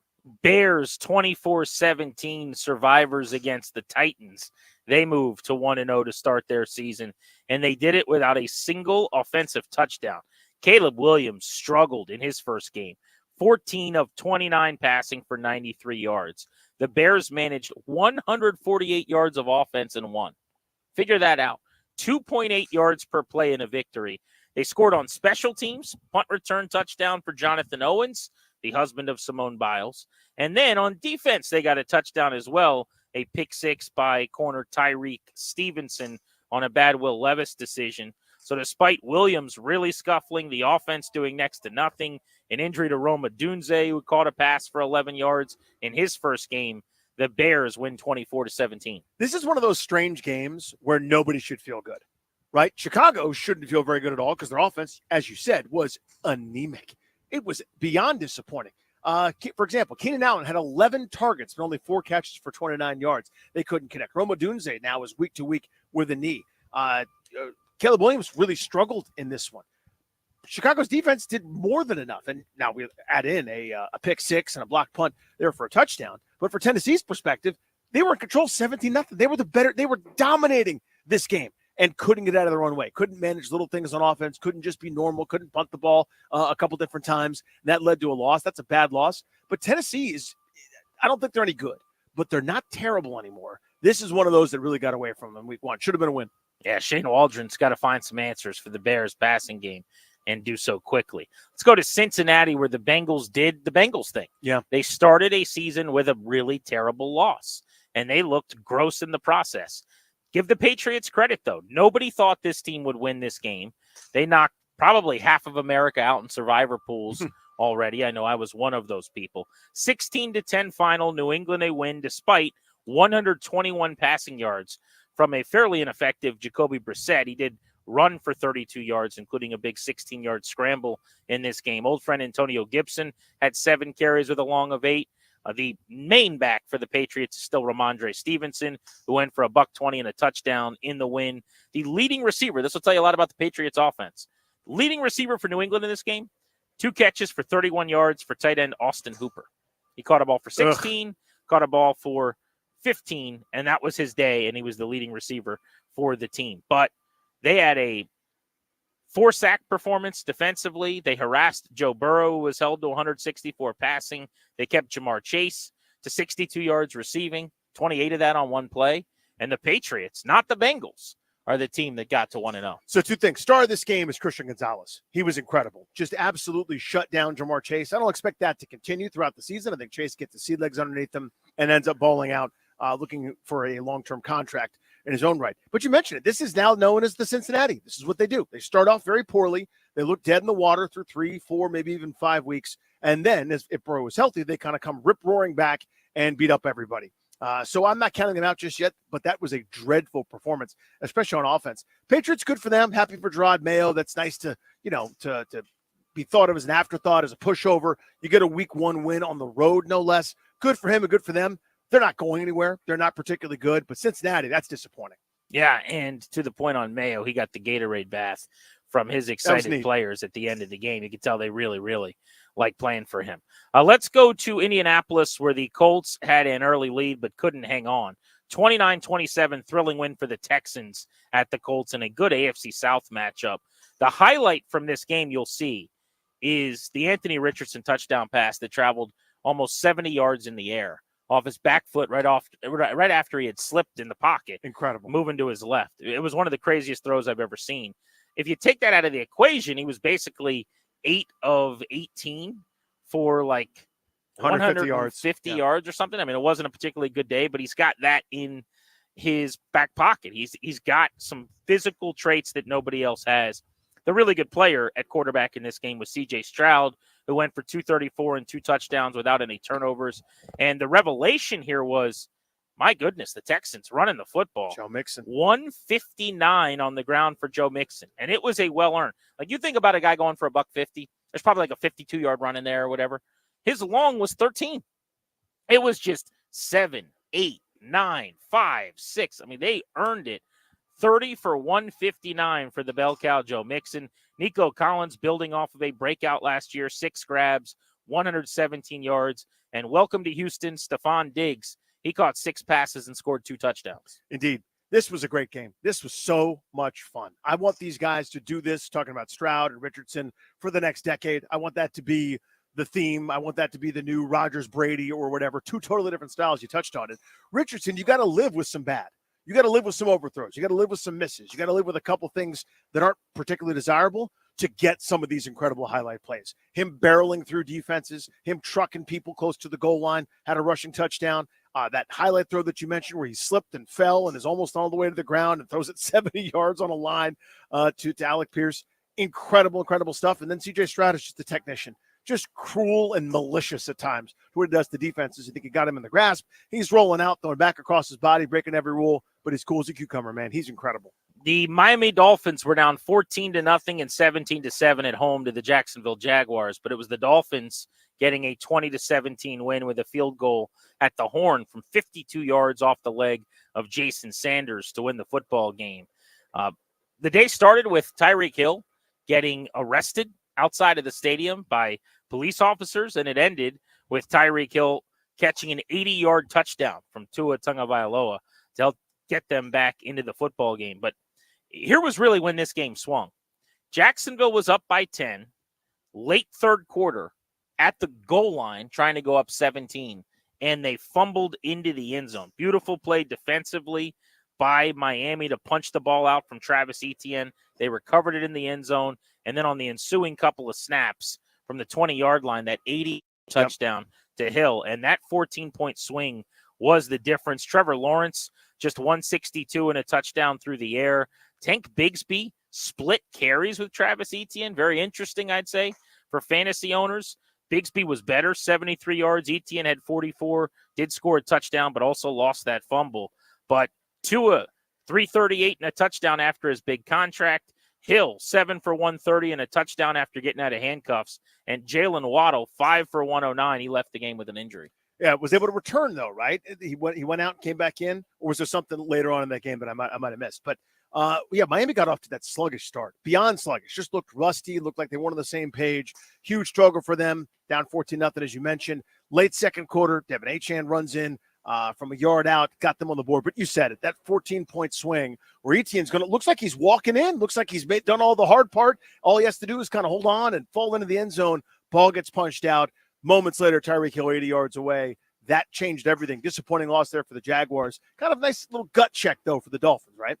Yeah, I think that was the kind of game, honestly, after it happened, you're probably better it went that way. Glad if you're Mike McDaniel. Yeah. You're happier, I should say. Because you get to prove a point and you win a game. Totally. Yeah. One team that didn't have to prove any points. They just dominated every facet of a game from start to finish was the Saints. No medal tested in this one. They beat the Panthers 47-10. They led 30-0 and 37-3 before garbage time. I don't know where to begin the breakdown. I'll just say with Carolina, they looked horrific, and Bryce Young looks broken. It's way too early probably to just say he's a bust, but he was terrible. 13 of 30 for 161 and 2 interceptions, and he was worse than that stat line. Like, you're like, oh, he must have played terribly. That would be a compliment. I mean, he was worse than the numbers. On the other side, Derek Carr, who had people calling for him to be benched before the season started, in complete control, 4 incompletions, 3 touchdowns, 200 yards passing, hit a 70-yard touchdown right off the beginning of the game.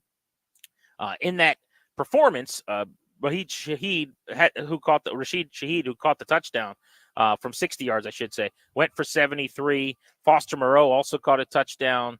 The Saints, Alvin Kamara, 15 carries for 83 and a score. Jamal Williams had a rushing touchdown. It was kind of a you get a score game, Oprah Winfrey style. Just a personal anecdote, if I may. My freshman year at the George Washington University, we had a really fun game against the George Mason Patriots. We won that game 26-13. A lot of runs were scored. Everybody in our lineup had multiple hits, except for me. I was 0 for 5. That was the Chris Olave stat line that ruined so many fantasy weeks. 2 catches for 11 yards when a team scores 47 points. But that's my only relative complaint about this game. The Saints got a 1AA team in their first week. Carolina should be relegated. They're not professional. They're terrible. They're an embarrassment. I feel bad for a lot of these players. They cannot compete at this level at this time. The Vikings looked really good in their win over the Giants, 28-6, behind Sam Darnold, who was dynamite. 19 of 24 for Darnold, 208 yards, 2 touchdowns, and a pick. He cooled off in the second half of the game, but the damage was done. They were already up big time. They led 21-3 in the early third quarter. Aaron Jones, who came over from Green Bay, gives Minnesota a running game. They have 94 rushing yards and a touchdown to thank him for in week 1, and they got after Daniel Jones, who was god-awful. I listened to some New York radio from yesterday after the Giants game, and the questions were, is it time to bench Daniel Jones already? I mean, do they have to go to Tommy DeVito? Should they go to the bullpen, basically? Brian Daboll was getting those questions after the game, after Jones was intercepted twice, including a pick six. Couldn't get the run game going. Devin Singletary, 3.7 a pop. Malik Neighbors in his first ever game, just 5 grabs for 66 yards. He was their best player on offense. Next stop for the Giants, Northwest Stadium in Landover, Maryland. Yes, northwest of the city. No, it's east of the city. Either way, Daniel Jones had almost a negative 0.5 EPA per play. That means every time he did something, it was almost worth minus half a point for the New York Giants in this game. He was terrible. They're terrible. And, they've got Washington here this coming week. For Minnesota, great beginning for Sam Darnold there. I forget exactly what he started. It was like 15 for 15 or something to that effect. I think I saw he maxed out at maybe 14 for 14. Yeah. Close enough. Ended up only with 5 incompletions on the day. The offense looked like it had more in the tank if it wanted to. Aaron Jones, I thought, was workmanlike and impressive even at times. And Justin Jefferson, 4 for 59 in the touch. Speaking of debuts, Jim Harbaugh is 1-0 with the Chargers. He shows up, you win football games, and you run the football. J.K. Dobbins, just 10 carries. He went for 135. That guy's had more serious injuries that have ended seasons and keeps coming back than anybody I know. Amazing. The other former Raven that the Chargers have running the football, Gus Edwards, also had 11 carries in the game. Justin Herbert, caretaking, 144 and a score through the air. Ladd McConkey, the rookie they drafted at wide receiver, caught his first touchdown. Joey Bosa had a sack on defense for the Chargers in a 22-10 win over the Vegas Raiders. This is a Big Ten game. That's what it felt like, right? Just workmanlike, nothing special happening on offense, very low ceiling. Having Justin Herbert playing this offense is like having a Corvette that you just ride reverse around the cul-de-sac. This is how they're going to do it, though. If they're going to hand it off to former Ravens running backs, check it down, do a couple, bigger receivers on the outside, or let Ladd McConkey work from the slot. There's not a high ceiling on this offense, but this is how they're going to play. They're going to beat you up, push you around, and make it a pushing contest. And they won week 1 of that against a worse version of that in the Raiders. Seahawks outlasted the Broncos 26-20, a come-from-behind victory in the second half for Seattle behind Geno Smith. Geno in this game had a 34-yard rushing touchdown, also threw for 171 in a score through a touchdown pass to Zach Charbonnet from 30 yards out. Denver debuted Bo Nix. He threw 2 interceptions and really struggled. Yards per attempt, minuscule. One of just a few quarterbacks in league history to ever throw the ball 42 times and not amass 140 passing yards. So they got work to do. Nix was also their leading rusher with 35 yards at the quarterback position on 5 attempts. Oh, by the way, not a good first game for Denver in the Nix era with Sean Payton in year 2. But for Seattle, a win for Mike McDonald, who interviewed for the Commanders' head coaching job. They looked really good. I was impressed with them. I mean, it ends up being a 26-20 game, so it looks closer than it was. Seattle was by far the better team in this game. Nix was running for his life, had a couple scrambles here and there. They got to have something downfield. It's not in the cards right now, though. 33-17 final in Cleveland, where the Cowboys whooped up on the Browns. Talk about games that were not as close as the score would indicate. Dallas led 27-3 in the third and basically stopped playing. Like literally, Dak Prescott didn't throw it again, really. CeeDee Lamb, 5 for 61. Prescott got paid in the morning, then went out and threw for 179 in a score. Dallas got a 21-yard touchdown from Brandon Cooks to get started. Then Ezekiel Elliott in his return scored from 3 yards out. Brandon Aubrey, their kicker, made field goals of 57, 50, 46, and 40 in the game. They got a 60-yard punt return for a touchdown on special teams from Cavante Turpin. I mean, it was just a bloodbath. The Browns were bad, and Deshaun Watson stunk bad enough that there were callers on Cleveland radio asking about going and getting Baker Mayfield back and how much better he is than Deshaun Watson. That's where we're at with the Browns quarterback situation. Yeah, the Browns were a disaster in this one. Dallas deserves credit. They were the better team by far. They were dominant. They were really, really good. They had beat a lot of teams on Sunday, but Cleveland was just a mess.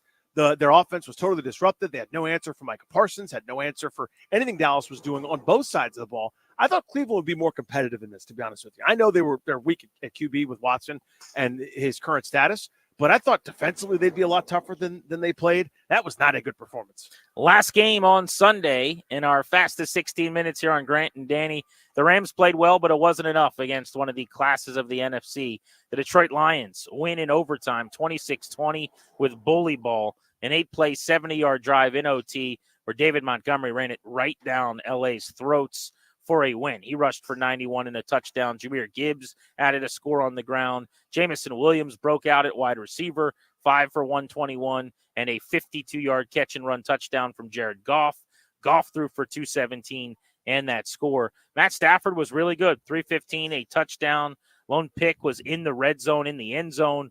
Cooper Kupp, 14 catches for 110 yards and a touchdown in a losing effort for the Rams. Kyron Williams scored for L.A. Rams are already beat up, man. I mean, they're going through linemen. Puka Nacua is going to be out for a little bit, it seems like. They were just running guys in. That was a fire drill there. Give them credit, though, for forcing that game in overtime. Detroit took advantage of a tired, beat-up group and walked right down the field to win. That was as good a game as you're going to find. It happens to the Rams a lot, doesn't it? It always seems to, right? Early in the season, Always too. seems It's like to. them and the Chargers. It's something in L.A. All right, there you go. Your fastest 16 minutes on Grant and Danny around the NFL. Everything you needed to know about this weekend's games. Next is the kicker issue fixed in Washington, D.C. once and for all. And what about using Austin Eckler and Brian Robinson on the field at the same time? Dan Quinn had a thought about that you'll want to hear next on G&D.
set for 15 minutes out on Grant and Danny. We're blitzing in a half hour. Remember, Austin Eckler makes his first ever appearance in season with us, our Tuesday guest, every 5 o'clock segment on Tuesdays on Grant and Danny this football season. And it is a Tuesday, which means Commanders Survivor. You can go vote at facebook.com/Grant and Danny. Kick a player off the island. Give a player immunity. We will announce the winner and the loser on Commanders Survivor for week 1 in our final segment today. Speaking of winners and losers, at the kicking position, pretty clear loser this week in D.C., Cade York. He has already been released after missing 2 field goals, kicking a ball out of bounds on a kickoff, and having an onside kick go awry. The winner in that exchange, Austin Seibert. He is the new kicker for the Commanders. So I guess what we could dive into now is, have they solved this thing? Or do we think this is going to be an all-season-long carousel? Danny, they had Brandon McManus, who they paid handsomely. Allegations came out, harassment, assault. They said, we're done with him. Charges have since been dropped, but that ship has sailed, it would appear, even though he's still out of work. Since then, they have now run through 4 different kickers, including Austin Seibert, who showed up yesterday. Yeah, so one note on McManus, the suit has been refiled with the names of the plaintiffs. They were missing the first time, so that process is beginning anew. So I don't think anything's really changed from Washington's perspective on that, but it's still important to note. Yeah, I don't think it solved at all. I think they traded Cade York in for another Cade York, a guy that doesn't have a lot of kicking experience, that's caught on part-time for a couple of teams, and sort of that's been that. And I think we're going to be doing this for a while. They seem to want to find, and I get this, the next guy they can hang on to and develop and have it, turn into their dude for a long time. And that's all well and good, but you got to, break a few eggs to make that omelet here. And that's what it feels like they're doing. I don't think you can just cut kickers every couple of weeks who are missing kicks, though. And I don't think that's their plan. And someone could say, well, they just cut one after 1 week who missed 2 field goals. What are you talking about? And I believe that the reason they cut Cade York was because if he was on the roster, they'd lose a draft pick, and they didn't want to lose the 7th-round pick. Because remember, they traded a 7th-round pick for him. What we didn't know until recently, and this is sharp by their front office and by Adam Peters, was that it was a contingent and a conditional 7th-round pick. And ultimately, they had the ability to pull the ripcord if it wasn't going well after a game. And that's exactly what happened, and they used their get-out-of-jail-free card. Yeah. So I don't think their plan is, hey, we're just going to cut kickers every time they miss a couple of kicks. That's not a position, I don't think, where you can really do that, to be frank. It's a confidence position. It's a, not looking over your shoulder or worried that your coach is going to call you into the special teams office to tell you you're going home every time you do something wrong. I don't think it's easy to kick when you feel like your job's on the line every time you take the field. My guess is they're going to tell Seibert, hey, this thing's yours. We're sinking or swimming with you. Let's rock and roll. And you give him at least till halfway through the season and reassess. Now, maybe if it's a complete shabingus, like if this is a debacle of epic proportions, we'll call it a Blewett situation where it's obvious that this person doesn't really belong. You never want to go full Blewett. You can't do that. But if it's just a normal NFL kicker, hits some, misses some, has plenty of leg, then I think they're actually going to let this ride. If I had to bet right now today, I'd say Seibert finishes the season as their kicker. Oh, interesting. Yeah, so I would bet against that, but because I think it's on the plan that you just described. They're not going to cut him next week. They're not doing a kicker a week, and I think they're too smart for that. But I don't think it's solved either, right? This will be a 6, 7, maybe even 8 or 9 game kind of thing, and then they'll just go, okay, we can't. I mean, he's got to be really bad, in my opinion, to get cut. Because, like, guys like Cade York, which is what he is essentially, they miss 6, 7 kicks in a year, and teams just kind of gut it out, hoping they have a young kicker with a nice leg. That's kind of where we're at. I think that's probably the big picture plan with this guy is let's let him kick. Even if he misses a few, that's fine. I'd like to think that that's the case because if you're, again, they refuse to say the word rebuild. That's what they're doing. They're rebuilding. And when you're doing that, you should have a young kicker on your roster without a lot of experience who can grow into the position and grow with you and ultimately turn out to be pretty good, like David Akers in Philadelphia years ago, or you can sort of pick your guy. So that's my hope is that they're patient, but I get the sense, when coaches are, you're turning in the report card and you lose maybe a game or two because of it, somebody misses an extra point or forces you into a decision, and you're trying so hard to get the real football players to buy into your program and there's not enough positive reinforcement, it becomes a symbolic move. That was the classic Rivera to me when The defense has a terrible game, but we can't cut all these guys. But we sure as bleep can cut the kicker, and it will show you that it's not acceptable. That's an easy sacrificial lamb, kind of in season. One other Commanders note, I want to play some audio on Dan Quinn discussing using two running backs together from the press conference yesterday. This relates directly to Eckler, our 5 o'clock guest. But you and I talked about how he was probably deserving of more work and more touches just based on how he performed. And it was one of the few answers we got in week 1, I'd say, that now you can put something to bed. Like, I think you and I all offseason kind of said we both thought Eckler had plenty left in the tank, but it's possible after last season maybe that he's washed or he doesn't have the same ability he did 4 or 5 years ago. To me, he looked like Austin Eckler this weekend. 4 catches for 52 yards, averaged 5 yards a carry on his 2 carries for 4 and 6. And the question came up. There were a couple plays where he and Robinson were both out there. There was a play I remember where he came in like jet action from like the slot and was eye candy going one way, and they used Robinson as a battering ram going off tackle the other way. Do they want to do more of that? It certainly sounds like it, according to head coach Dan Quinn. Yeah, I think going into it, it's always something you want to do. Each game will have a little different flavor. What you're looking for sometimes too, Ben, is how do teams match up against that specific look? But in order to find those matchups, you got to do them. And so, yes, I would say that is certainly one of the packages that we really like. Now, you're on record. You want more Austin Eckler. How would you feel about if that means maybe Robinson's not off the field and it's just Eckler next to Daniels in the gun, and they got both of those guys out there? It's not how I would do it, but I will trade a lot of things. You know what I mean? I'll give up a lot as long as it means Austin Eckler gets more. Whatever they got to do, we can do that. That's fine by me. That's not how I would design it. I would just have Austin Eckler on the field, and you can hand it off to him on first down or throw it to him on first down. Or, because Brian Robinson has proved he can catch passes adequately out of the backfield as well. So you're not governed by this is this person's role, this is that person's role. I think too many coaches get stuck in those kinds of ruts. I just want more Eckler. Not overkill. You can't give him 25, 30 touches a game. This is not a bell cow in his prime. This is not, a 2,000-yard Adrian Peterson. It's not that. But this is somebody that absolutely needs to touch the football before the end of the third quarter, like it was this past week. And I'm very much cool with both of them being on the field because for me, my endorsement of Eckler is not at the expense of an indictment of Robinson, which I'd say is more of kind of how you feel. I thought Robinson was excellent as a receiver as well in the game.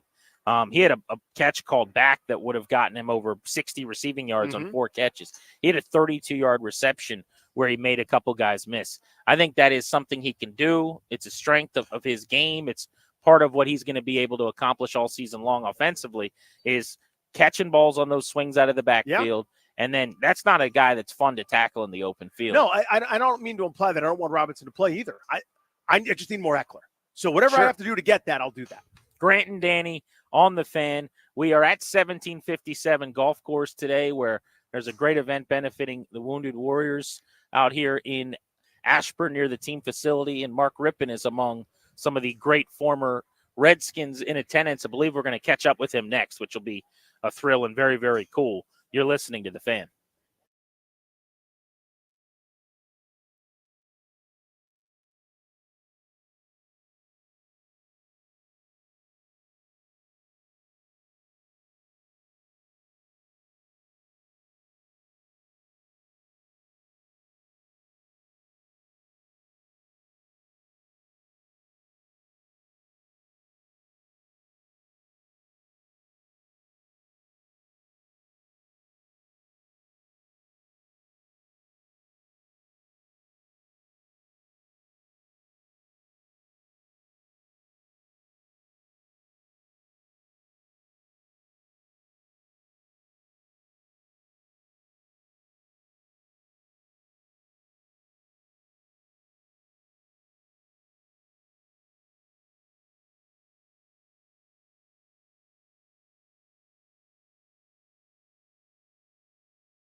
57 golf course out here in Ashburn near the Commander's facility. Grant and Danny with you on 106.7 The Fan, and we are honored right now to be joined on site by a Super Bowl MVP, Super Bowl 26, a multi-time Pro Bowler and one of the great Redskins passers in history.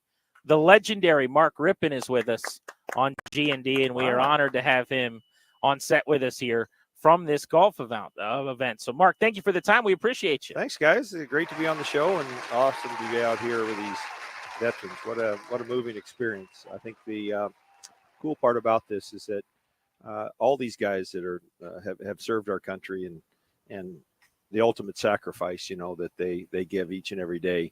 And to play with Matt Williams today, who was our Medal of Honor recipient, and Nick Levenry, and what they mean to all of us. And I think it really sets a stage here where we as athletes, and we play in our sport, and we got to become part of a team. And you see these guys and how whether they're the armed forces for the Army, Navy, Marine Corps, Coast Guard, Air Force, each one of these armed forces are like a team too.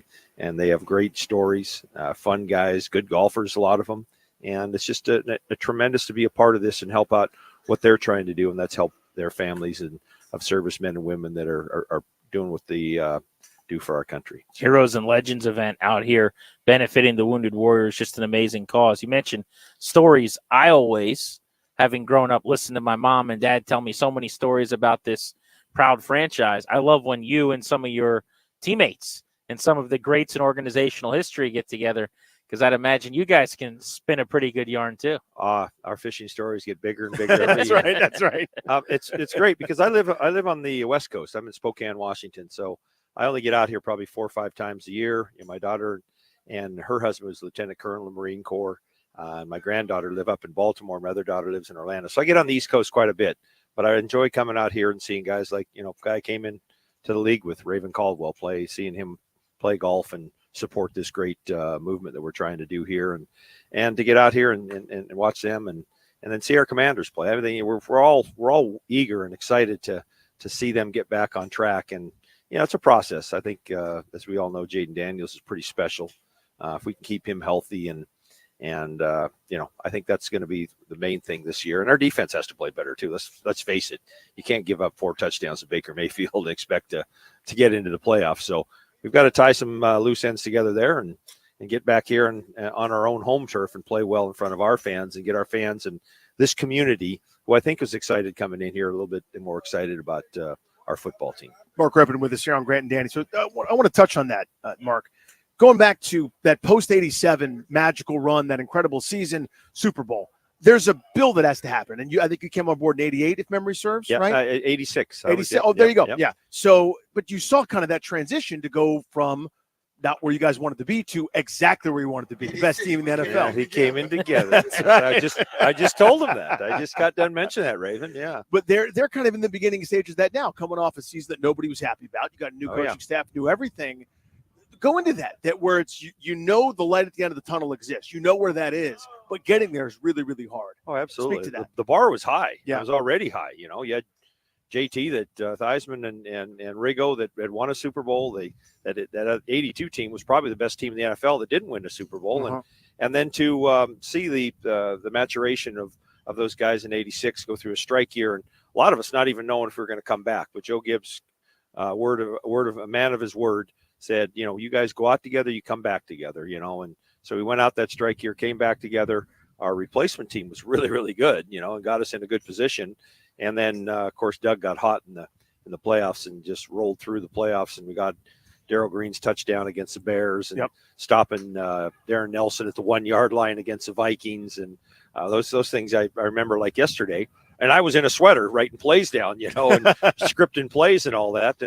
And then to roll Denver in the Super Bowl after being down 10-0 first quarter and getting that 42 or 35 points, a golden quarter of the NFL. And so Doug was kind of my mentor, for the next couple of years, and we played off and on together, but he's very helpful. And one of the reasons, I had a lot of success was because of Jerry Rome, Doug Williams, Joe Gibbs, a very offensive-minded head coach, and we had the Hogs, and we were able to do the things that you want to do in football anyway. That's run the football make plays off play action. And that year in 91, 92, we certainly did that.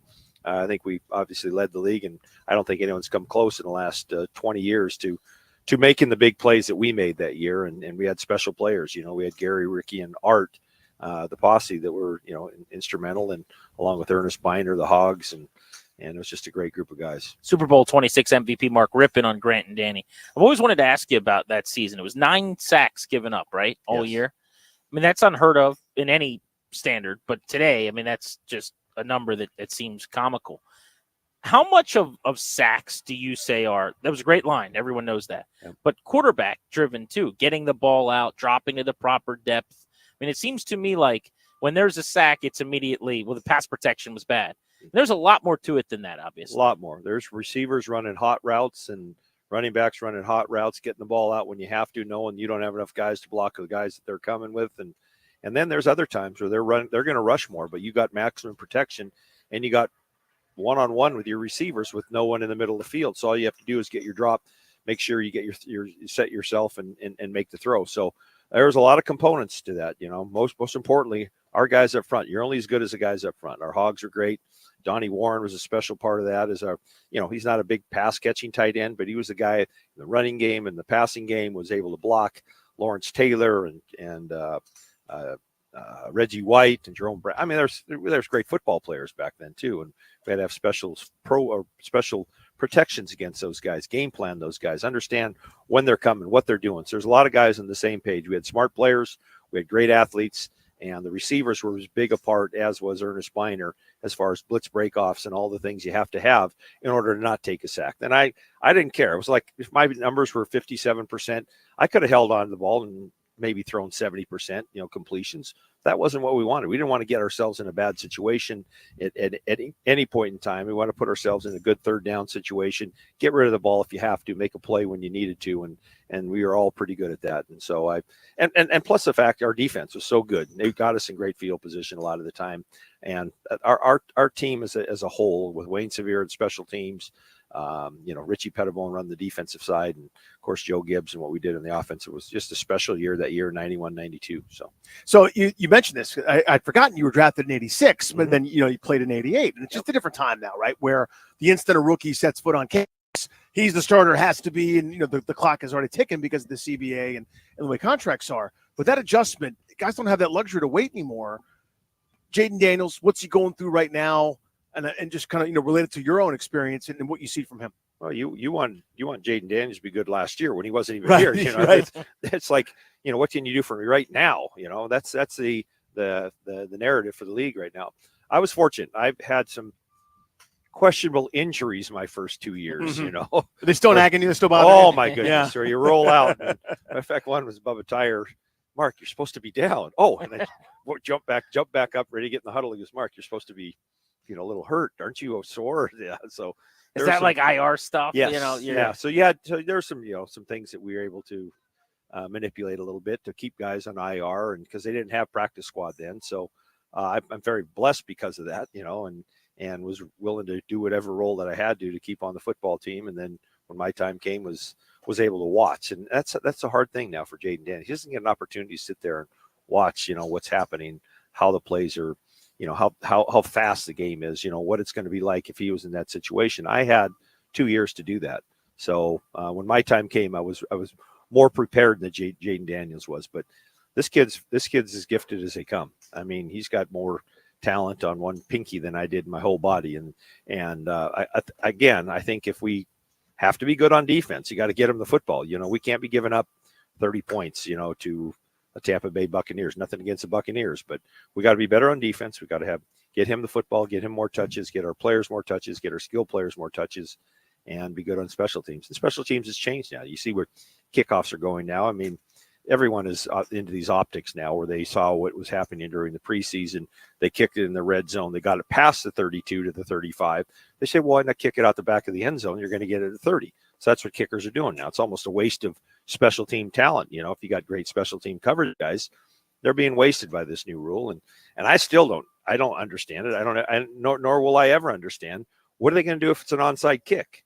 I mean, you have to tell beforehand. You have to tell. There's You no got to tip your surprise. hand. Yeah. So it's to me, it's kind of a crazy thing. I don't know I think the NFL will look at it and see how this year goes. But I do know we want to protect. You want to protect the players. We want to protect players from those massive, 30-yard running down fields and colliding helmet to helmets. Obviously, we want to do that, but got to be a different way of doing it. What's your take as someone who all your great memories are at RFK Stadium? Mm-hmm. We're talking a lot about trying to get the team back to DC and the RFK site as opposed to maybe something immaculate out by where their current stadium is.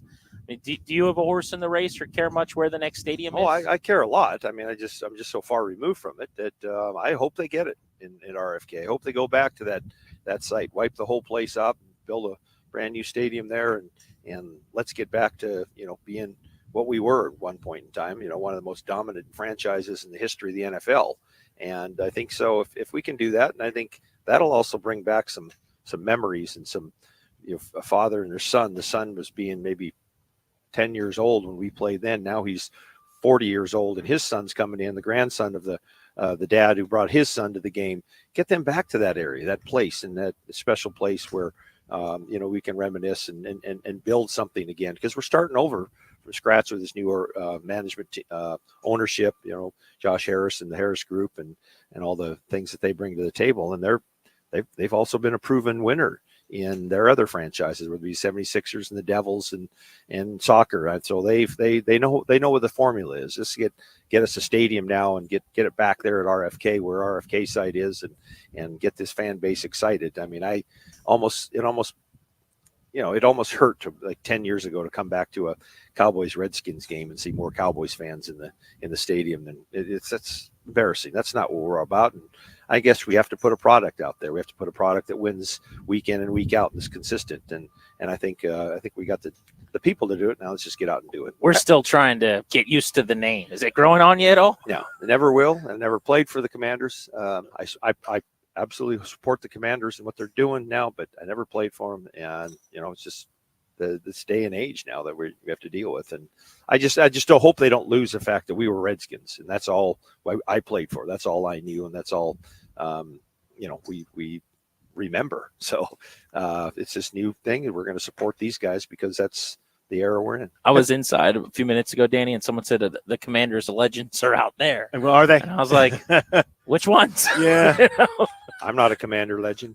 I'm a Redskin legend. Oh, I'm a Redskin lover. I'll say you you're can a say legend. it. We got you. Yeah, Super Bowl MVP. Yeah, I love my guys. I love this guy, Ricky Irvin. I mean, he's one of the best people, and all those guys. They come back and they play in our Mickey Steele event we have out in Queenstown, and we get about 50 of these guys, and they mean so much to us. And Ricky was a big part of that Super Bowl team, and we love him, and all the guys, they just mean a lot. So. Have you had much interaction with Josh Harris and company, and what's it been like? Yeah. During in kind of when they got the team, and there was some stuff that they were doing in Vegas. I went out there and got to meet Josh and his brother, and they've invited me up to New Jersey if I ever get there for a Devils game, or if ever in Philly, but I want to support these guys and this team, and get this Commanders football team back to playing the type of football the Redskins played back in our era. So we appreciate the time, and Danny, thank you. Awesome guys. catching up with you, and just great to get to chat with the legends that made this team still what it is now so many years ago. Well, it's fantastic to see these guys, but it's better to be here with what we're doing here today, and that's really, really honoring these veterans, honoring our servicemen and women, and making sure our families, the families of these servicemen and women, are remembered and also taken care of. And that's what this money's for, is to help them and make sure that they are taken care of. So amen to all those guys, and appreciate them. You see them around here, and all we can do is just say thank you. Thank you. Super Bowl MVP Mark Rippon. We'll get you the Beltway Blitz next on G&D. Thanks, guys.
What a treat to have Mark Rippon on the show here on Grant and Danny just a few minutes ago. If you missed any part of the conversation, make sure you podcast it when we are done at thefandc.com. We're out at 1757 Golf Course today for a wonderful event, good cause. The heroes being remembered and the wounded warriors benefiting from many former legends here in Washington sports and football getting together. You're listening to Grant and Danny, sponsored as always by our friends, the law firm Kondorian Murad. You can guide you and your family in the right direction, help you to draft a will, set up a trust, or create a power of attorney. Schedule a free consultation with our buddies, Kondorian Murad, and one of their estate planning attorneys at kmlawyers.com. Be sure to tell them we sent you. Get a discount, kmlawyers.com.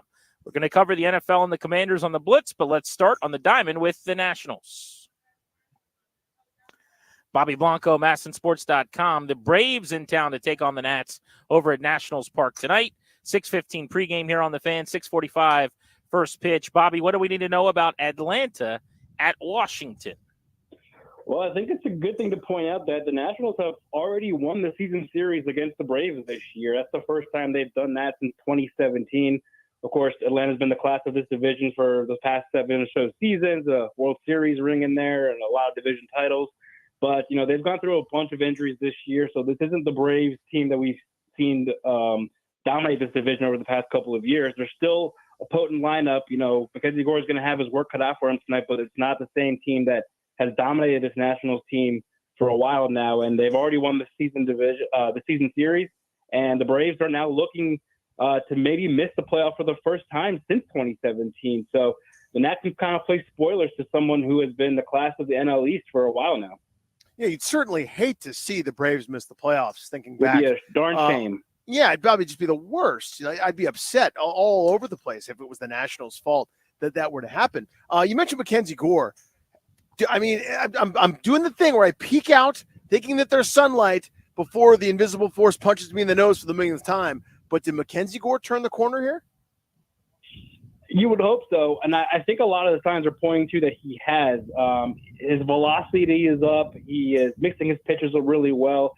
I know facing the Marlins is different than, you know, facing the Braves tonight, but he did carry a perfect bid into the 6th inning last time out against the Marlins in an eventual loss. That was not his fault. He pitched really well against them, and he has pitched well against the Braves this year. I think this is going to be his 4th time seeing them, and he's pitched a quality start. I think close enough every single time. So, yeah, hopefully he gets back on track, finishes the season strong. He's probably got 3 or 4 starts remaining in the year. Like I said, the velocity's back up on his fastball. He's been mixing in all of his pitches. His changeup looked really good in Miami, so maybe that's something to build off of as well. But he does need a strong finish. These last 3 starts have been very encouraging. Hopefully these next 3 are just as encouraging. Bobby, since James Wood got called up on July 1st, he's got 41 batted balls over 105 miles an hour, 5th most in the league, 9th most in all of baseball. He's hitting .561 on those 41 batted balls, and he actually leads the National League and is 5th in Major League Baseball with a .417 on-base percentage since July 27th. What have you made of James Wood's rookie season? I think he's everything that made him the number 1 prospect in the sport, and he's made them, you know, why the Nationals made him the crown jewel of that Juan Soto trade. Now, obviously, there are a bunch of pieces that came over. You know, we just talked about McKenzie, CJ, and then a couple of pieces left in the minor leagues. But James Wood was the number 1 prospect in that, and he's been the top prospect in the sport for over the past year. And we're seeing why. All those underlying metrics. I mean, I think his command of the strike zone has been fantastic. That was the big worry coming into this season. Can he keep the strikeouts down? I know he has a good amount of strikeouts, but he is still just a rookie. He's walking at a decent pace as well. And we talked about too before, like how he's getting kind of punched out on some tough calls and not getting the right call. I think that he has a great eye in that strike zone, and I think he's only going to get better there. So, you know, top marks for James Wood in his first 60 games plus as he finishes out the season. Bobby, thank you as always, bro. Yeah, thanks, guys.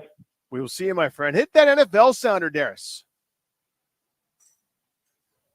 Our guy Benjamin Brown joins us to talk about the NFL. Ben, I want to give you a couple of teams who lost in week 1, and you tell me if this is just a fluke in week 1 or if it's a sign of bad things to come. All right, we're going to start here. Cincinnati.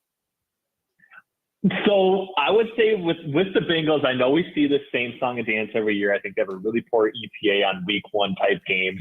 Always kind of start off the eye in the eight ball. But in saying that, I do kind of feel this underlying tone that this could be different. Obviously, losing to what I would widely project to be the worst team in football in week one kind of gives up a lot of hope on that, really soft schedule that they had going forward. So although I was, a firm believer in them kind of responding in a positive 2024 direction, I very much think that, this is a pretty detrimental loss, as big as you could potentially have in week one. And they very much kind of need to figure it out and get together quickly, I would say, in order to kind of keep pace in the AFC North and the greater AFC at large. All right, two more. Atlanta. I also think this is kind of a similar vein of thought, where the point where, I think a lot of people were impressed with what they could put forth on paper. In some ways, everything coming together quickly, was a tall expectation. I know the Pittsburgh Steelers defense is really good, but I think overall only putting up 10 points, not a lot of production in any sort of facet of play. I think the clear indication coming out of week one is that the Buccaneers are the team to beat in the NFC South. And I very much think that the Falcons have a long hill to climb in order to kind of get back into relevancy and potentially even win that division. So I think overall, they're probably the team that I shifted on the most, going into week one to kind of coming out of week one here. And last one, Cleveland. I think, obviously what happens at the quarterback position is very much going to determine their outcome. I think, again, I am kind of buying into what we saw in week one. Overall, I thought the defense was a little bit probably overvalued from a betting market standpoint, and there still was this wide question of what Deshaun Watson could actually be. Very much the downside case for Deshaun Watson. And if that is the case, they are, setting up, I would say, to be the fourth best team in the AFC North, and I wouldn't be surprised whatsoever if they end up finishing in that position. Ben, what'd you make of the Dak Prescott contract on Sunday morning? It was an intriguing timing. I know we had kind of talked last week. It was a situation that, I felt like if they did resolve, was going to be something that could actually, speak to them actually being, having things in the right train of area for, the 2024 season. I think the news and when it came out was kind of weird. I think in some ways it was something that maybe was agreed to beforehand, and they kind of held it close to the vest for a little while. But I think overall, dominating performance from the Dallas Cowboys, the whole narrative of them, seemingly being in somewhat disarray, I think is, at least alleviated with both the CeeDee Lamb and Dak Prescott extension. It does seem like the continuity aspect of what they're trying to build, there's a foundation there, and I very much think that they could be the team to beat in the NFC East because of the fact that they kind of have, the long-term outlook with both Dak and CeeDee in place for sure. Why were passing numbers down so low in week one? It's a good question. I think in some ways, there were still some explosive plays, but overall, I think, there was really only a few teams with a higher than average ADOT. I do think just in starting off, especially in the trenches, like defenses seem to, at least be able to kind of just go and create chaos early on in the season and things get more refined from an offensive standpoint. I know it's not a trend that we, see hold year in and year out, but I think overall it does seem like just from a league-wide standpoint, defense are just a little bit ahead of the curve, but I think there will be a response, happening quickly in week two, and I do think we're going to see, totals and the passing game kind of spike here relatively quickly. Benjamin, thank you. We appreciate you. Thanks, guys. Have a great show. See you, bud. You got it. Let's talk football locally. And to help us talk about the Commanders, we got our buddy Kevin Sheehan of the Kevin Sheehan Show. Your big takeaway from the offensive performance in week one was? Oh, man. Jaden Daniels' mobility, not that it was a surprise, but that, given kind of the game context and the fact that the defense couldn't get off the field, he tried to make a lot of plays, primarily with his legs. And that was exciting. Hopefully the rest of it will come around. It was one game. And I really am a big fan of Brian Robinson Jr., and I'm looking forward to see looking forward to seeing what he can do this year. Kevin, what's your thoughts on this? When Mike Shanahan and company were out of football for their little sabbatical hiatus, we want to call it, they came back with this revolutionary offense and designed this thing for Griffin and changed the league to a degree. Cliff Kingsbury is out of football. I mean, he's in college, but he comes back, and it's the exact same Cliff Kingsbury offense through week one. It seems like that we saw previously with him in Arizona, It's a lot of, I hope the quarterback makes a play for me. What did you make of him in week one? I don't want to overreact, but I'm kind of overreacting. Yeah, I mean, I think that's the biggest mistake we make every year is overreacting to the biggest head fake week of the season, which is week one. I mean, you know, you look at what he did in the best season in Arizona, they were very much reliant on James Conner, Chase Edmonds, and, you know, certainly a quarterback who I would not compare to Jaden Daniels, primarily because of the size. I mean, Kyler Murray is a little guy that really does need to move around, create passing lanes, find spots off schedule. I'm confident that they'll come up with something. I think in hindsight and kind of looking back at Sunday and just kind of watching things a little bit more, there weren't a lot of people open. When there were, I definitely thought Jaden could have pulled the trigger a couple of times, bailed a couple of times. The second and 8 early in the third quarter kind of went backwards in the pocket, which was reminiscent of Griffin, you know, at times, which I did not like at all. He got hit, he fumbled, they recovered the fumble, and there were definitely people open on that play. But I need to give it a couple of weeks here, more than a couple, just to see what they do. We all kind of had concerns about their skill position players, especially at wide receiver, just like we had concerns about corner on defense. So they're going to have to figure out ways to scheme around it. I also would not be surprised if we look back at week one, say in week 10, and realize they played a pretty good team, especially defensively. But I'm not overly worked up or concerned about anything that I saw on Sunday. I think I would be in the same boat with you in that week one is just the ultimate misleader, right? It is a deceiving week a lot of the time.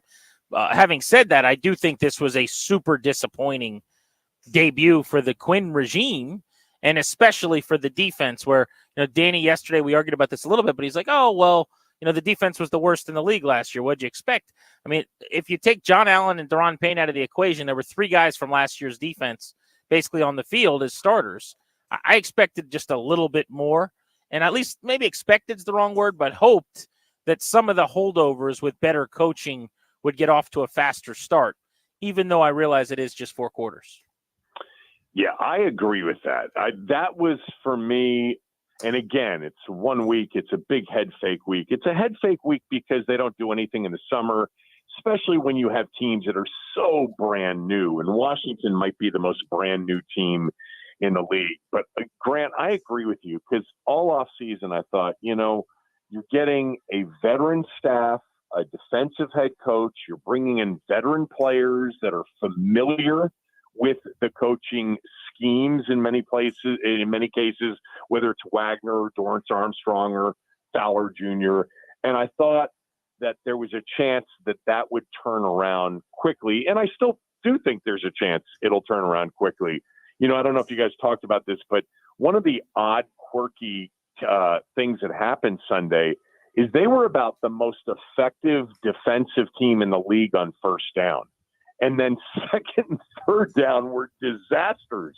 But they had Tampa in 9 second and 10 or longers in that game, which is a pretty advantageous down and distance for second down. And yet they were horrible on second and third down. It was very disappointing. You know, the other thing, too, is I didn't think that there was this, you know, identity, you know, that they talked about, the secret sauce that they talked about all summer about, you know, these player traits and what they wanted to be, and you can hold us to this.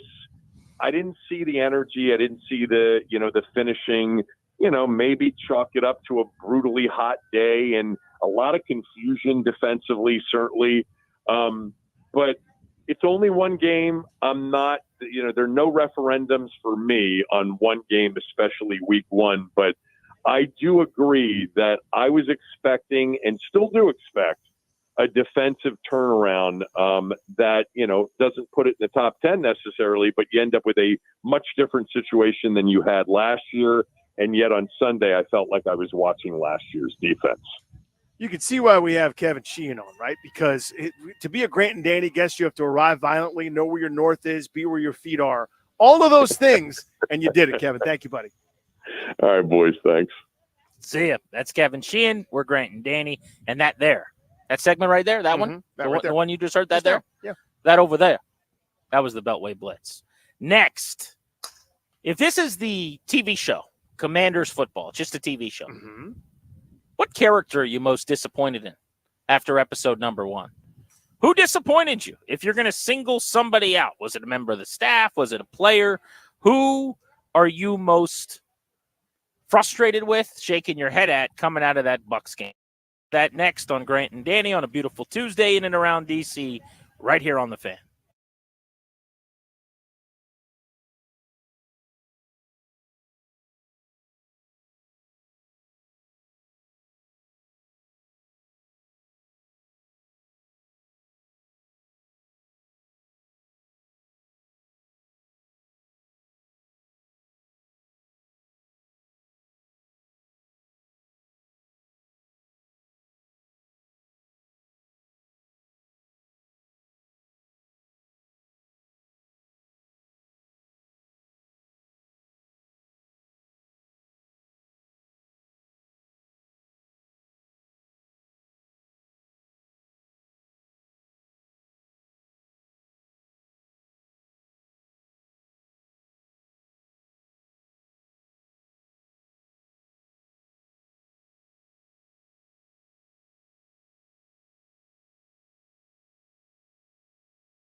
Welcome back, Grant and Danny on the Fan on 106.7 The Fan. We are out and about at 1757 Golf Course in Ashburn, not far from where the Commanders are training over at the facility today.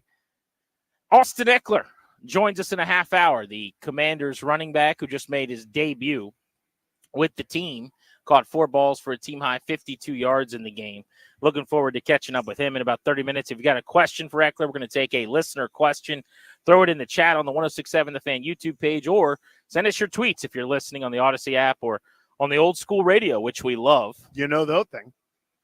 At Grant H. Paulson, at Funny Danny. We'll open up the phones on this.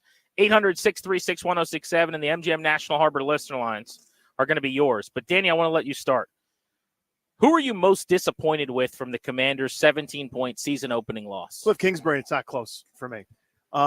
This is, you had time to learn. You had time to study. You had time to adjust, right? In his, supporting role at USC last year, he wasn't the OC, or he was kind of like this, special consulting assistant type guy, et cetera. This was the time to study what makes your system vulnerable, the time to figure out what you can do better, what you would do differently. You've known it's going to be Jaden Daniels for a long time. What needs to happen to maximize and protect in this offense? And they didn't do that. So to me, the guy that was kind of out now is brought back in, who had time to kind of reinvent himself, who's in the inner circles of some of the great offensive minds of our time, right? He's in that cool kids club with McVay and LaFleur and Kyle Shanahan and everybody else. There's a lot to study. There's a lot to pull from. And it, to me, looked like Cliff Kingsbury's offense from a few years ago in Arizona, where Terry McLaurin's on one side, not open, not available because there's no other weapons to worry about. So defenses can key on him, can bracket, can cloud, can do everything to bother him and make him ineffective, and not much interest in kind of spreading the ball around to other playmakers.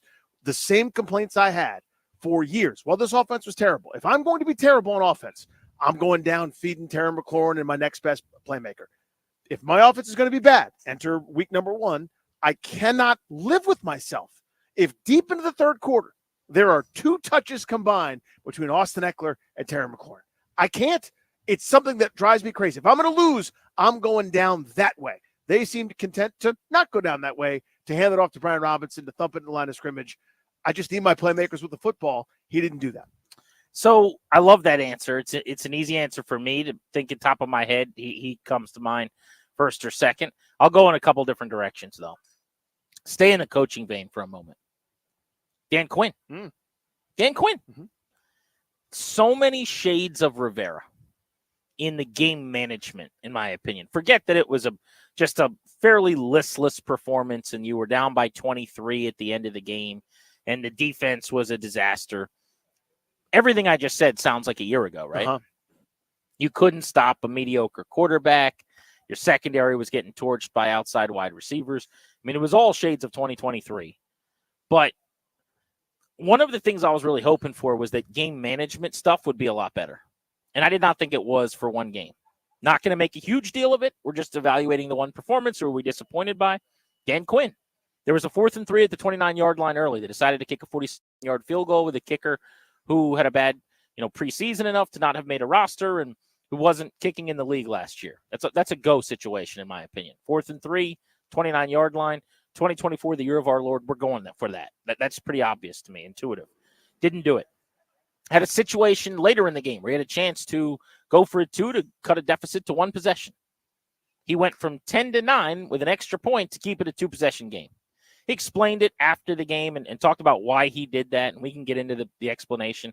Not a huge deal. I don't think it, in and of itself, standalone was the worst thing ever, but it was just another scenario of kind of passive over aggressive, right? Being just kind of a guy who's going to let the game come to you rather than taking it to the game. I had 4 years of that. I don't want more of that. I'm sorry. I'm over it. And there were other situations along the way where, whether it was a 4th down decision or little things here or there, I'm going, this feels like the last couple seasons.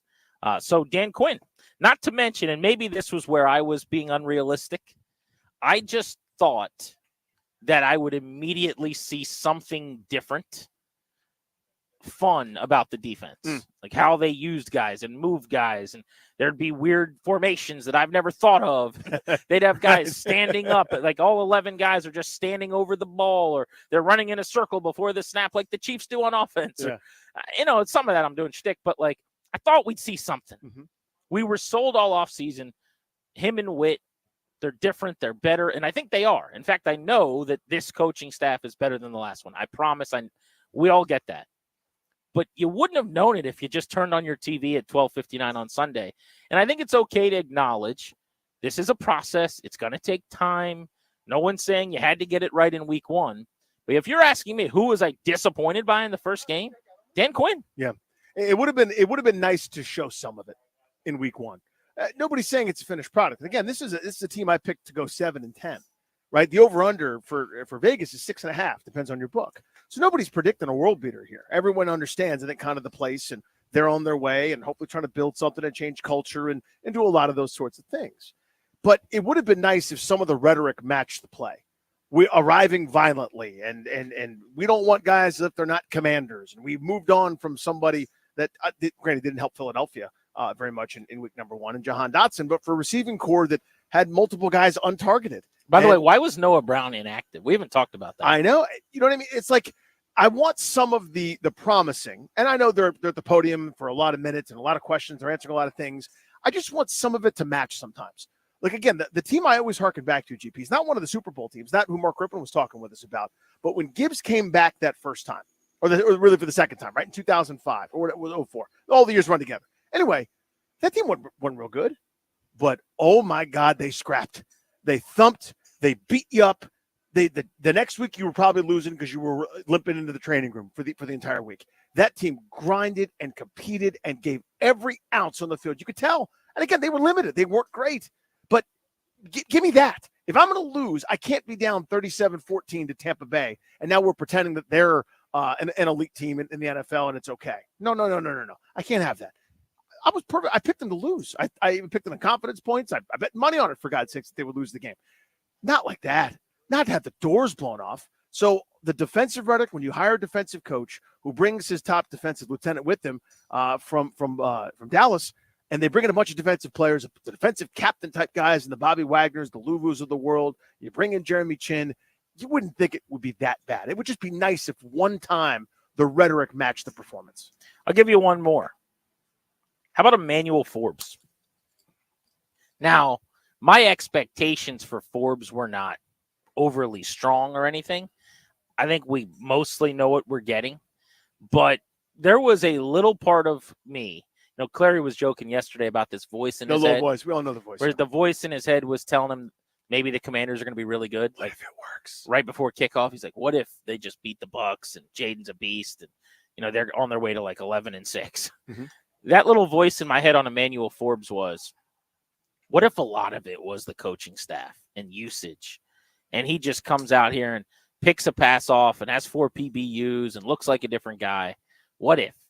And he did not do any of those things. What he did do was grab a guy's face mask as he ran past him for 2 penalties on one play, for 30 yards worth of penalties on a PI and a face mask, and got benched and also hurt. I'm not trying to beat the guy up. There's enough people doing that, but it's hard not to say I'm disappointed. Game 1, year 2, new regime. I went out to Ashburn and watched practices and interviewed him, and he talked about last year's in the past. I'm moving forward. You're going to see a different version of me. And I just kind of left that open to possibility, and I'm still going to give him a little more time. But my goodness, was that a bad first impression for year 2? Yeah, we talked about this yesterday, just to a degree. I can only have disappointment when I have expectations. So in other words, if I got a kid who makes nothing but Fs and he comes home with another F, I'm not happy about it, but I'm not disappointed, right? But my A student who comes home with a D- on the quiz because he didn't read the book or whatever, now I'm disappointed. I got no disappointment left for Emmanuel Forbes. I already gave it the office. Last year was my disappointment year, that he's not Christian Gonzalez or he's not, an offensive player or a lineman or somebody that could have helped him. I'm kind of resigned. So if he plays well, if he does the thing that several have prognosticated or even hope for, that he's legitimately, that he belongs in the NFL, that to me is a bonus, and I'll treat it accordingly. But yeah, I hear that one to ignore the fact that he didn't play well to the point that he got benched for yet again. it's hard to ignore that. I was It's just hard hoping to get around see that. signs of life. I get it. You know, I was hoping get to it. see maybe some growth and improvement. Mhm. Peters came on the show a couple weeks ago, you know, really backed him and said we like the way he's developed and how much better he's gotten. And perhaps we'll see that, and it's coming, but it certainly didn't against the Bucks. Question is yours right now on the MGM National Harbor listener lines, 800-636-1067. Who are you most disappointed in after that week 1 loss by 17 points to Tampa? Austin Eckler in 20 minutes. Grant and Danny with you on the Fan.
Then welcome back out to the course at 1757 in Ashburn off Waxpool by where the Commanders train. We told you there were some dignitaries and celebs roaming around today. We just had Mark Rippon on the show. Make sure you podcast that at thefandc.com.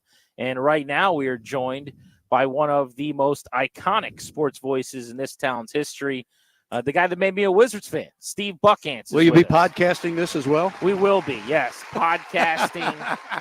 Our producer's setting up YouTube right now so that we can see you That's in high the real definition. deal here. I mean, this is not some rinky-dink operation when you join the Grand Top 10 Canyon market. Radio Clearly, program. you guys don't play around. Let's go. Number 6 market buck. My first job, you could yell further than the signal. It was, but this is better. It's been too long. You look great. Thank you, Swinging man. the clubs today. How you been? I've been fine. I've been good. A lot of fun playing with these guys. The name of the tournament is the Heroes and Legends, and these guys are heroes. I mean, what we do is, knuckleheadedness. These guys are real heroes, protecting the country and doing what they do. And it's this guy right here, killing it. Are you staying? Okay, great to see you, man. All these Naval Academy guys, and in fact, he played football. His name is Ford Higgins. He played center for Navy. That was a center? That was That guy a doesn't center. look like a center. That's annoying to me, Buck. 70 pounds. Yeah. He lost. And he showed me pictures of him when he played at Navy, and he was a big. Well, of course he was. Yeah. And, and then I did Navy for 7 years on the radio. So we were talking about Army Navy games and how special it is and all of that. And it's just, these guys are fabulous, man. By the way, that game's coming to, it's so weird to say Northwest Stadium. What but stadium is it? Northwest. It's not Commanders Field anymore? It was until about 3 weeks ago. They got some naming rights. Yeah, they change it every week. Yeah. I'm going to call it the X. Danny calls it Nubbs Field. Nubbs Field.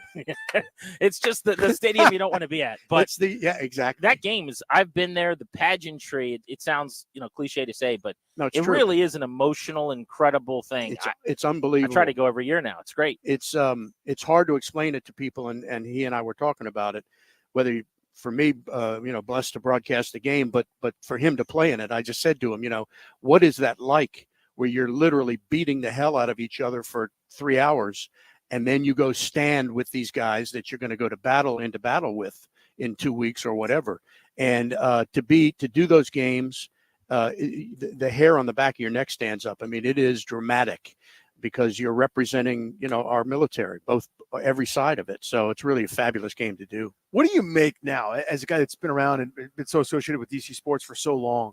What do you kind of make of our current landscape? Just give me a big 30,000-foot view picture, whether it's teams, fans, engagement, the whole 9 yards. Where are we at right now? Because I was having a tough time quantifying Yeah, this. it is difficult to quantify it because we will always be a transient sports town because of Washington, D.C. You got people from New York come in here. They come from all over. We still have our hardcore fans, obviously, but we'll always be in a situation where we go to a Nats game or a Wizards game, and it's unheard of now to go to a Commanders game, I say now, in the last 15 years, and have more fans from the other team there. When you go to a Nats game against the Phillies, there are more Phillies fans there, and it sickens me. Wizards games, whether it was the Knicks, the Lakers, the Celtics, or whatever team Now LeBron Golden James State, was yeah. playing again. Yeah. Yeah, right. More of those fans. And it nauseate me, because I grew up here. So it really made me, and when I grew up here to DC Stadium, then RFK Stadium, that never happened. There were never Steelers. No, there was never anybody else from the other team there. No Steelers fans, no Cowboys fans, all of that. So that's always going to be, unfortunately, who we are, even though we won a World Series, we won a Stanley Cup, we've won 3 Super Bowls, and we won an NBA championship. It's always going to be that way. Having that said, the football team just makes it so challenging for us because as much as we love the Caps, who are perennial winners, the Wizards we deal with, the Nats rebuilding, as much as we love all those teams and the Mystics and everybody else, this is a Redskin town. This is a football town. And we are waiting for this thing to turn around. And sadly, it's been 91 was our last Super Bowl. Yeah. 33 years. I mean, there are Haven't won 11 games since. There are young people that don't know we had a good football team here once. Well, I'm 36. My earliest memory of the football team is 1994. Okay. Now, I got 3 kids and a mortgage. You know what I'm saying? Like that. We just talked to Mark Rippon. Yeah. I didn't ever see Mark Rippon play. I mean, I was a baby in a diaper. Yeah. I don't remember it, but I've seen the highlights. I mean, I know all about Mark Rippon. Yeah. My mom and dad have told me all about all of it. Sure. But I mean, it's not like I'm 20, right? I'm almost 40. No, well, and I am substantially older than you, and covered those teams, and was blessed to cover what I call the glory years, the Joe Gibbs years, and Rip and all of those guys. And so back then, and again, it's hard to explain this to young people, but back then, not only did you expect to go to the playoffs, you know, the Super Bowl was a legitimate reality every year, and it hasn't been that way since, like I say, for 30 some years. And it's hard to explain that to people. And what kills me about us, and it's not just our city, it's every city. In July and August, when we get going, you know, with training camp and OTAs and all that stuff, you glom onto whatever positive you have. A couple of years ago, we were supposed to have the best defensive line in football. Well, that didn't happen. And then last year, you know, guys are picking 7 and 9 or whatever, we win 4 games. This year, we got a new quarterback who's a Heisman Trophy winner. You got this guy and that guy and this guy, and maybe we'll get better as the season goes along. But that game the other day was not anything. I mean, it's rebuild. They're rebuilding. It's early, yeah, but that was a tough watch. Steve Buck, Anselm, Grant, and Danny. I want to sneak in kind of a nerd broadcaster thing here, as someone who loves play-by-play and studies it and wants to do more and more of it. Where do you think we're headed in the industry? I've always said I think radio is fairly safe, although during COVID, some teams stopped traveling their broadcasters, which I hated. Mm-hmm. But the local element, we're spoiled with some really good groups here, including Charlie and Dave right here on the Fan. Absolutely. Every night for the Nats. But the local RSNs and the TVs, I grew up, you and Phil were more important to me than most of those Wizards teams. And the same thing currently still with Joe B and Locker. Yeah. Like, where are we headed, do you think? And I don't mean in DC, but globally, like 15, 20 years from now, is it a la carte on an app? I mean, are broadcast teams, are we keeping and paying guys that can be around for 30 years? Like, how is that going to work? Well, I don't know if I can answer the question, because I can't see 15 years into the future. I don't know what technology is going to be like. I see how it's changed to a certain extent, but for basically, it's the same. You have your hometown broadcasters, and as you said, we have some of the best really in the country. I mean, there's nobody better than Joe B and Locker. Charlie and Dave on the radio are fantastic. Dave Johnson doing the Wizards games with Glenn Consor, or I'm talking radio right now. Obviously, TV with Joe B and Locker, and the Redskins or the Commanders are network guys. Right. But the radio, with everybody with Bram and those guys is also great. We've got, you've looked at some of the broadcasters that have come out of this area. Oh yeah. James Brown, Tim Brandt, Tony Roberts. I mean, I can go on and on. Scott Van Pelt, obviously, who was my intern at Channel 5. Gus Johnson was my intern at Channel 5. We've got some great guys that have gone on to do what they do. You're always going to have a TV broadcast, I think.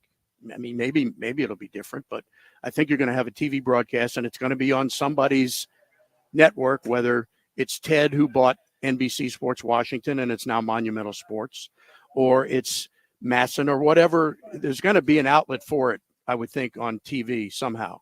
And there's always going to be radio. So those guys are always going to be around. I just don't know how the visual medium might change. But I think you're always going to have to watch it somehow and listen to it somehow. Don't you think?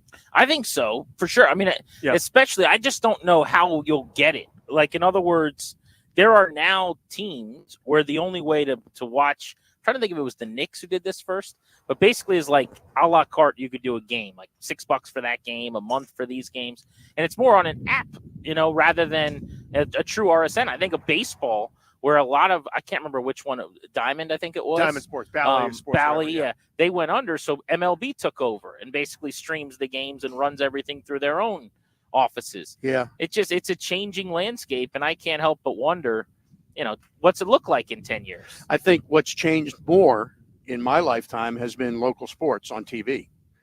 Oh my gosh. Yeah. It's gone. It's nobody has local sportscasters. Well, we do. I mean, we have guys, 4 uses, obviously, JP, and 7 has Scott, and he's good. And 9 now has Chick doing what he does, going sort of full circle and coming back to doing what he's doing. But back in the day, before there was really I mean, there was ESPN, but back in the day, I say my day, with Glenn Brenner and George Michael and Frank Herzog and all the weekend guys, you got your sports, you got your Redskins coverage from us. You didn't get it from ESPN or some app on your phone. You got it from the local guys doing sports. At Channel 4, George Michael used to get more time than anybody in the country to do sports. On a Monday after a Redskin game, and they measure the time in blocks from 6 to 7, so 6:15, 6:30, 6:45. He would get the entire final block from 6:45 to 7. That's unheard of. That's 15 minutes. They'd have a commercial in between there. That's unheard of. Glenn would get whatever he needed, 7, 8, 9 minutes on a Monday. It was outrageous. You didn't see that in any other market in this country. And of course, you don't see it now. Now guys are getting 2 minutes, maybe 2.5, whatever, If one that. highlight. I Yeah. mean, but they're like Channel 5 is going to come. They don't have us like sports. Right. They right. have like news people read Right. the Well, sports. Ford did the same. Ford Yeah. used guys from our Comcast Sportsnet Right. to do stuff. Well, now our guy JP, but is Right. a freelancer who goes in and does their Exactly. sports. Exactly. But it used to be there were departments. I mean, that's not a word Oh, used we had anymore. a great sports department at Channel 5, and I had so many guys come through there. As I mentioned, Van Pelt and Gus and Chick. Right. And then all of our producers, Ernie Bauer and Joe Yasheroff and Frank Grissifoli and Larry Duvall. And I'm, go on and on and on and name these guys. And then, after I left, you had Brett Haber for a year or two. Then Dave Feldman came. Guys that are legitimately great sportscasters. Now our buddies like Heather McDonough does 6 people's jobs. Right. Kerwin, the photographer, is like at 9 Hey, things. George's thing, listen, back in those days, when he had the sports machine, you can't do a show like that unless you have the full support. Luckily, they're an NBC O&O. They're an owned and operated station. So if they're going to put on a half hour or an hour show, whatever sports machine was, you have to have full support of the network. You can't just half-assedly do that show. You got to have the full support. So it was him and Wally Bruckner and, Scott before that. And that was a great show because they produced it the right way. So they had we used to kid, George would have like 6 interns watching satellites to give him the best video that he could have. I was lucky to have 1 intern to watch 5 games, but you got what you got. And then Glenn, of course, was the best I ever saw. And in any market, and I've been in 30 markets, seen 30 markets traveling with the Wizards, never seen anybody like Glenn Brenner. He was somebody that I would urge our fans, if you don't know who he is or you haven't seen him or you don't know about him, Google him. And he had this town, by the Palm of Nats. his hand, Yeah, he was something. And when he passed away, everybody every station led the newscast with it. It was phenomenal. And he was literally the funniest guy. And not trying to be funny. He was just naturally funny. And when we would go to Carlisle to cover the Redskins, they would be out there practicing, and all the sports guys would stand on a tarmac and tell jokes. But Glenn would have you on the ground laughing. He was the funniest dude I've ever seen on TV. Legitimately, him and Gordon Peterson were the absolute best. And you'll never see that again in any market. He was the best. Buck, it was great reminiscing. Good Thank you, talking man. to you. You too, It's guys. been Good too to catch long. up, brother. Love listening to you guys. Appreciate you, buddy. Mr. Barkley, nice job. That's Steve Buckham. Austin Eckler of the Commanders joins us next on G&D.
Grant and Danny on the Fan.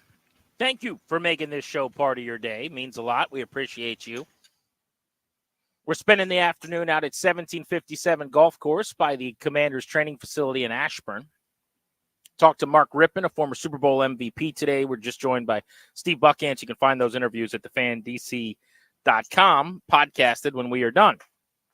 But as we've been telling you throughout the show, all season long, on Tuesdays at 5 o'clock, we'll be joined by Commanders running back Austin Eckler, who joins us right now for his first appearance of what will be 17 conversations this season. We are so thrilled to have Austin as part of our show. Great to have you back on the program with G&D here, man. How are you? What is going on, fellas? Looking forward to it all year, man. I'm excited. I like doing these weekly shows because I know I get to build a relationship with you and anyone else you bring on to the show, and it's always been a good time. So looking forward to it. No, we're pumped, man. It's an honor. What's the mood of the troops here after week number 1, man? How's everybody feeling? Yeah, I mean, obviously, it was not the outcome we wanted. We want to see a lot of things improve, and that's what we'll get back to work doing. It's also week 1, so there's a lot to kind of build off of from things that we need to learn from. And I think that's what DQ really hit on, and I think that was really important, is that this is learning, and you have to treat it like that. Treat it like this is something we're going to learn from, come back and get better from, because if you don't, then it doesn't mean anything, and you just got your butt kicked for no reason. But hey, as we continue to learn, get stronger, the NFL is about getting hot at the right time. And what does that mean? That means continue to come back, watch the film. We call it Tell the Truth Monday, right? Take the coaching, take everything that we can, and then get back out there and try to fix it for the next week and continue to build into what will be hopefully our final product at the end of the year, where we're on a roll. So I know we have some other questions, but I'd love to get into it. I'm looking forward to keep talking about week 1. It was good stuff. I mean, I can just jump into it if you want, but what else? Go for it. Yeah, so I think something, because everyone's gonna I think how Jaden do. I think we saw a lot of great things from Jaden. It was also his first game, and I remember my first game as a rookie, and everything kind of went faster, and it was like a surreal moment for me. I can't obviously speak for Jaden, but I think that's one of those things that as a rookie you get into, and you're like, whoa, like this is it. And it's not that you necessarily try to do too much, but you you're just, it's going so fast, so things aren't necessarily clicking like they have been in like practice, where things may be a little bit slower. You can never simulate the actual game day. And so looking forward to him. I'm loving what I've seen. That man can absolutely fly. I've never seen him fly like that, at practice. And so to see him really running like that, I was like, okay, like this man can run. But I know, DQ came out and said it today, we don't want to live in a world where he's running 16 times a game. That's what I get paid to do. That's what B-Rob gets paid to do, and the receivers and our tight ends. So looking forward to seeing him come and bounce back and put another week together and grow from that first one.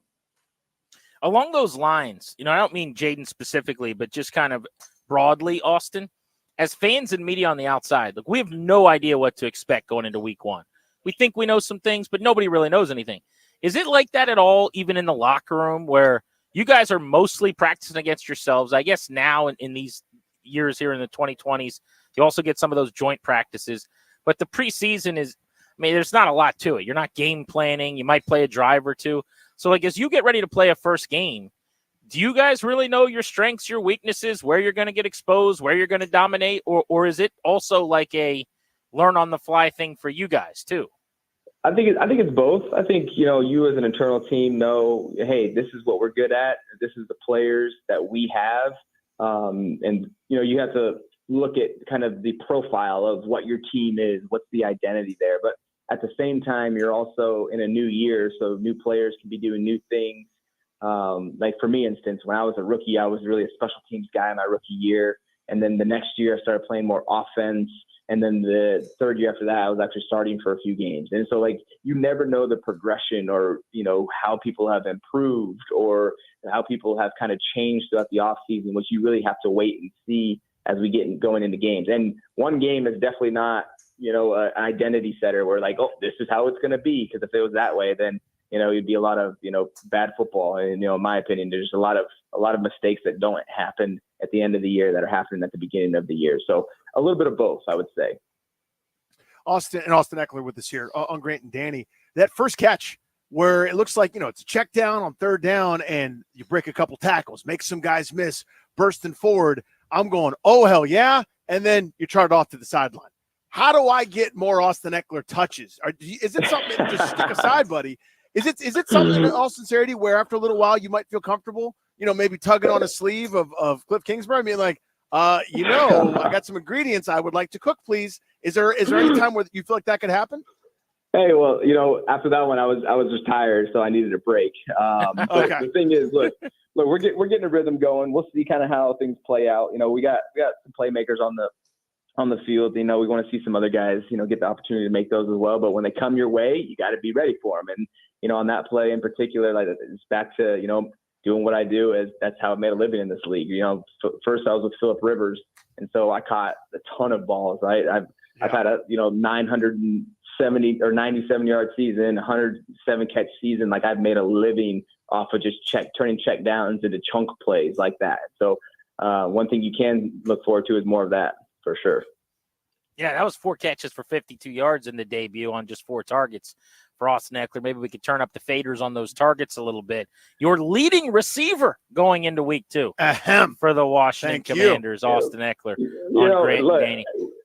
We were actually talking about that today, and it's like, yeah, that's great and all, but hey, we gotta get these other guys activated. I want to see Terry ripping them. We want to see Ertz running down there because look, it's great and all for us as a running back to get catches and stuff like that. We also run the ball, obviously, but you want your receivers that are going down the field making those plays, leading your team in reception, so and receiving yards. So looking forward to seeing these other guys get activated as we keep going here through the season.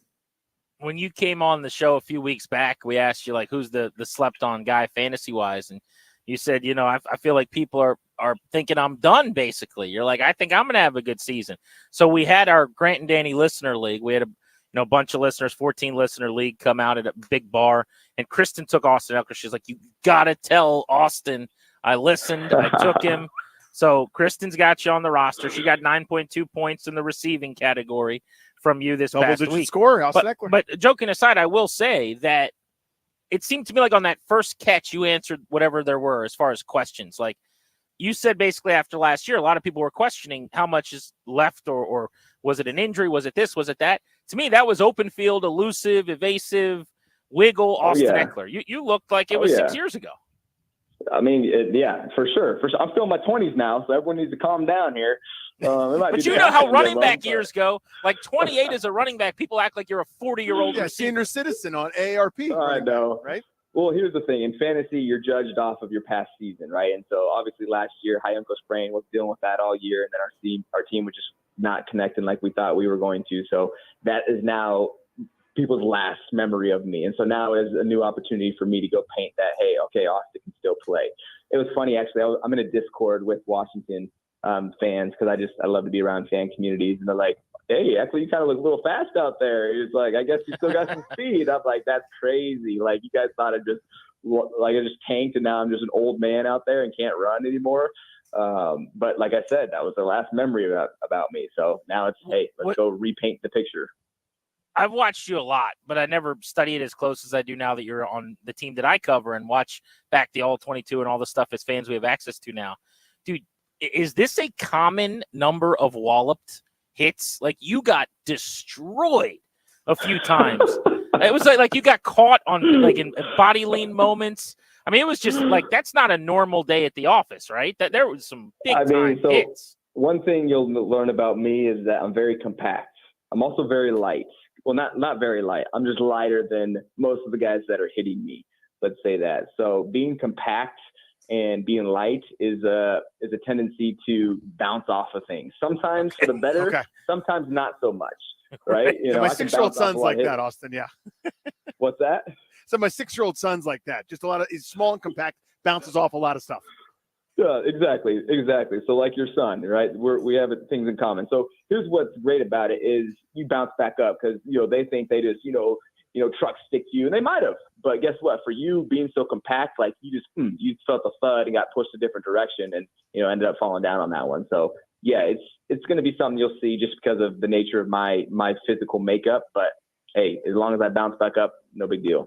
No doubt. But kidding aside, like, what does it feel like? And I guess after you have 2 carries and 4 catches for a guy in your career who's been a bell cow at points, you probably feel like $1 million. But if there is a week where you're getting, say, 17 carries, 8 to 9 catches in your career, I mean, are you going up steps that first morning, or are you like a sleep on the couch guy? Like, what does that feel like on your body?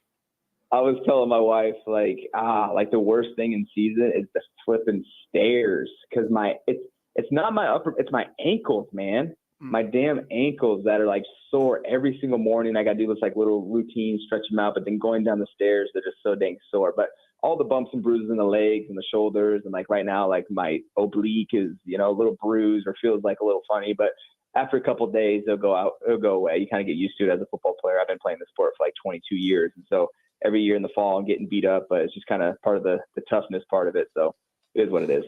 Austin Eckler with us here on G&D every Tuesday at 5 p.m.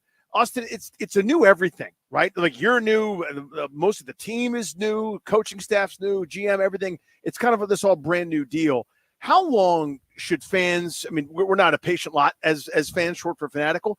But when do you feel like, hey, this is when we should be in a rhythm as an offense? When it should be secondhand? When it should be comfortable and commonplace? And you guys kind of have established yourselves who you are and what you want to do week in and week out. What's kind of a normal time frame?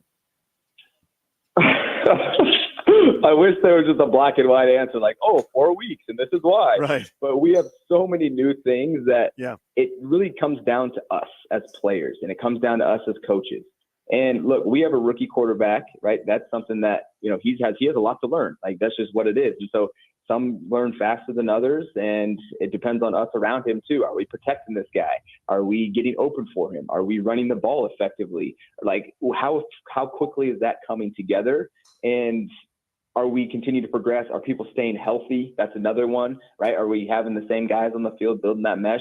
And look, I honestly can't tell you. Obviously, you want it to be sooner than later, but that's not the reality of football. Football, I think, is you go out there, you give your best shot. Sometimes you'll lose a game. Sometimes you'll win a game, and you didn't even play at your best or play a solid game. But it's who can sustain the highest level of play and not make the small mistake. Because how we say it in our room is games are lost, not won. So who can sustain, right, the level of competition and level of play where you did enough not to lose? And so, because it's really competitive, right? It's the margin of error is so close because there's such a good high level of competition. So it's really hard to tell, good games, bad games. It might have been a misstep, and that made you give up a sack. And it's like, well, is that because you're not meshing well? No, it's because your technique. So there's so many different factors. So time will tell. There's no answer to that. If there was an answer to that, I would be a head coach right now. That'll have to wait, hopefully, for a handful of more years. Austin Eckler here on Grant and Danny, first of a season's worth of appointments with us at 5 o'clock on Tuesdays. I was thinking about this when I was watching the Friday night game in Brazil, and I just wanted to bounce this off you. Footing for a running back, for a skill guy, it was obviously terrible in that particular situation where they were playing an international game. But do you handle all that pregame when you run out onto the field and kind of determine what you're going to wear? Or is it always pretty much the same thing that you default to? And then grass versus turf, like, what are your thoughts at this point on some of those kind of surface debates? Yeah, I think the international games, you're going to get obviously more variance in the field play just because they're not like we are over here, and where we are focusing solely on a football field, being a American football field, which is very different than what we call soccer. That type of field. And so that's where you're getting the variance at. Obviously, we want the best footing, but I understand, and I think players kind of understand, doesn't mean we like it at all, but there's going to be some variance when you go to somewhere international and you're playing in a different culture and playing on a different field. So it's just one of those things that we kind of have to deal with, unfortunately. Like I said, doesn't mean we like it. But then coming back to the States, love me some good grass, like not just any grass and like, oh, this is fine. I've definitely played on grass that is not very secure and would not recommend, like Lambeau Field during the end of the year. Oh my goodness. Like, it is just not great. And so playing on good grass, like, I feel like that is ideal. Turf, I mean, there's so many different things that we don't like about turf. I mean, like, even just how your joints feel. I have to wear literally turf tape all over my body so that I'm not just getting skid, like my skin skid off every single time I go to the ground. And so it's just the little things like that add up as far as quality of life. We're at the we're at the highest level of football, making a ton of different, revenue streams. Like, in my opinion, you'd think we would be putting the best type of, conditions for our players that they want to play in. But we don't always necessarily, see eye to eye with, people that are putting these fields in. So that's what we're dealing with right now. All right, Austin, last one for you. All right, this is a personal favor for me. Let's say I'm in a social gathering. Let's say there's a bunch of people.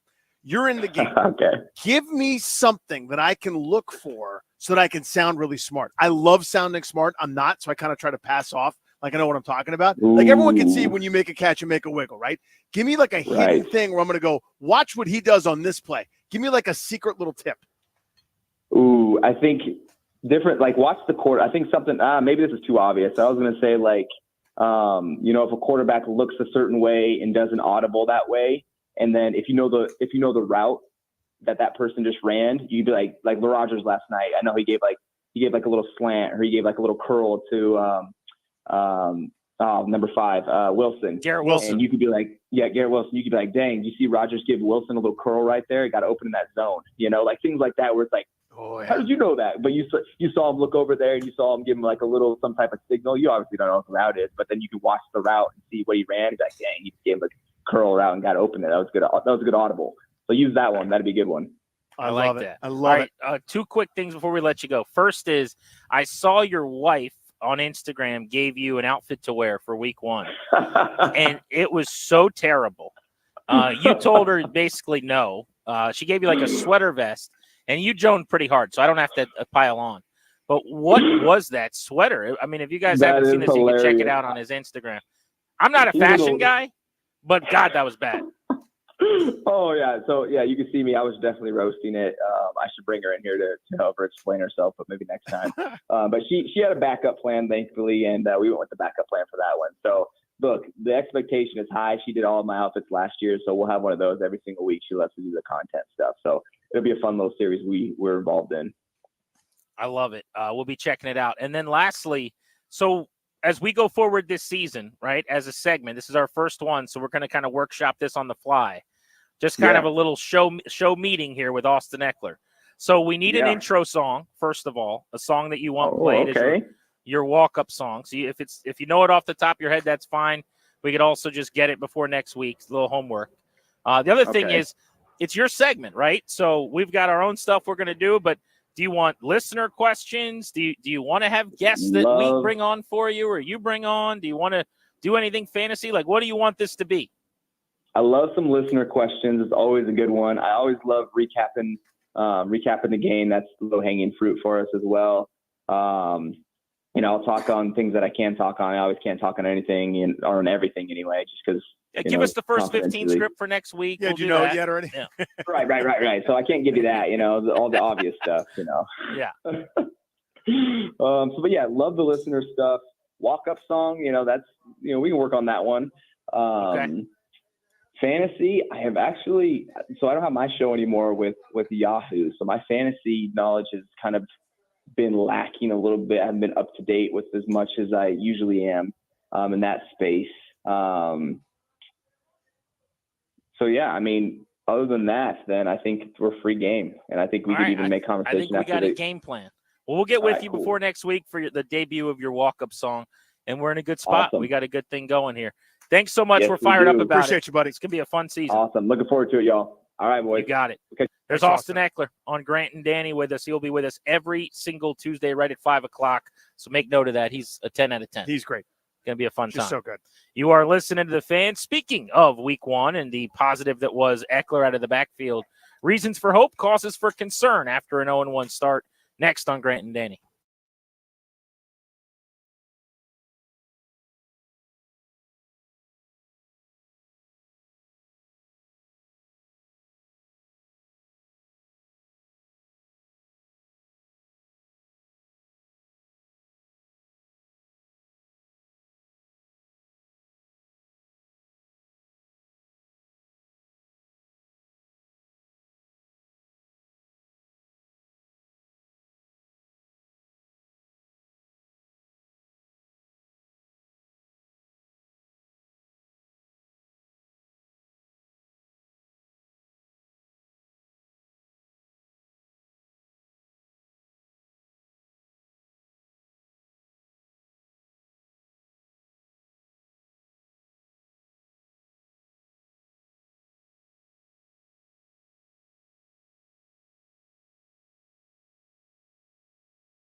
G&D from 1757 Golf Club in Ashburn.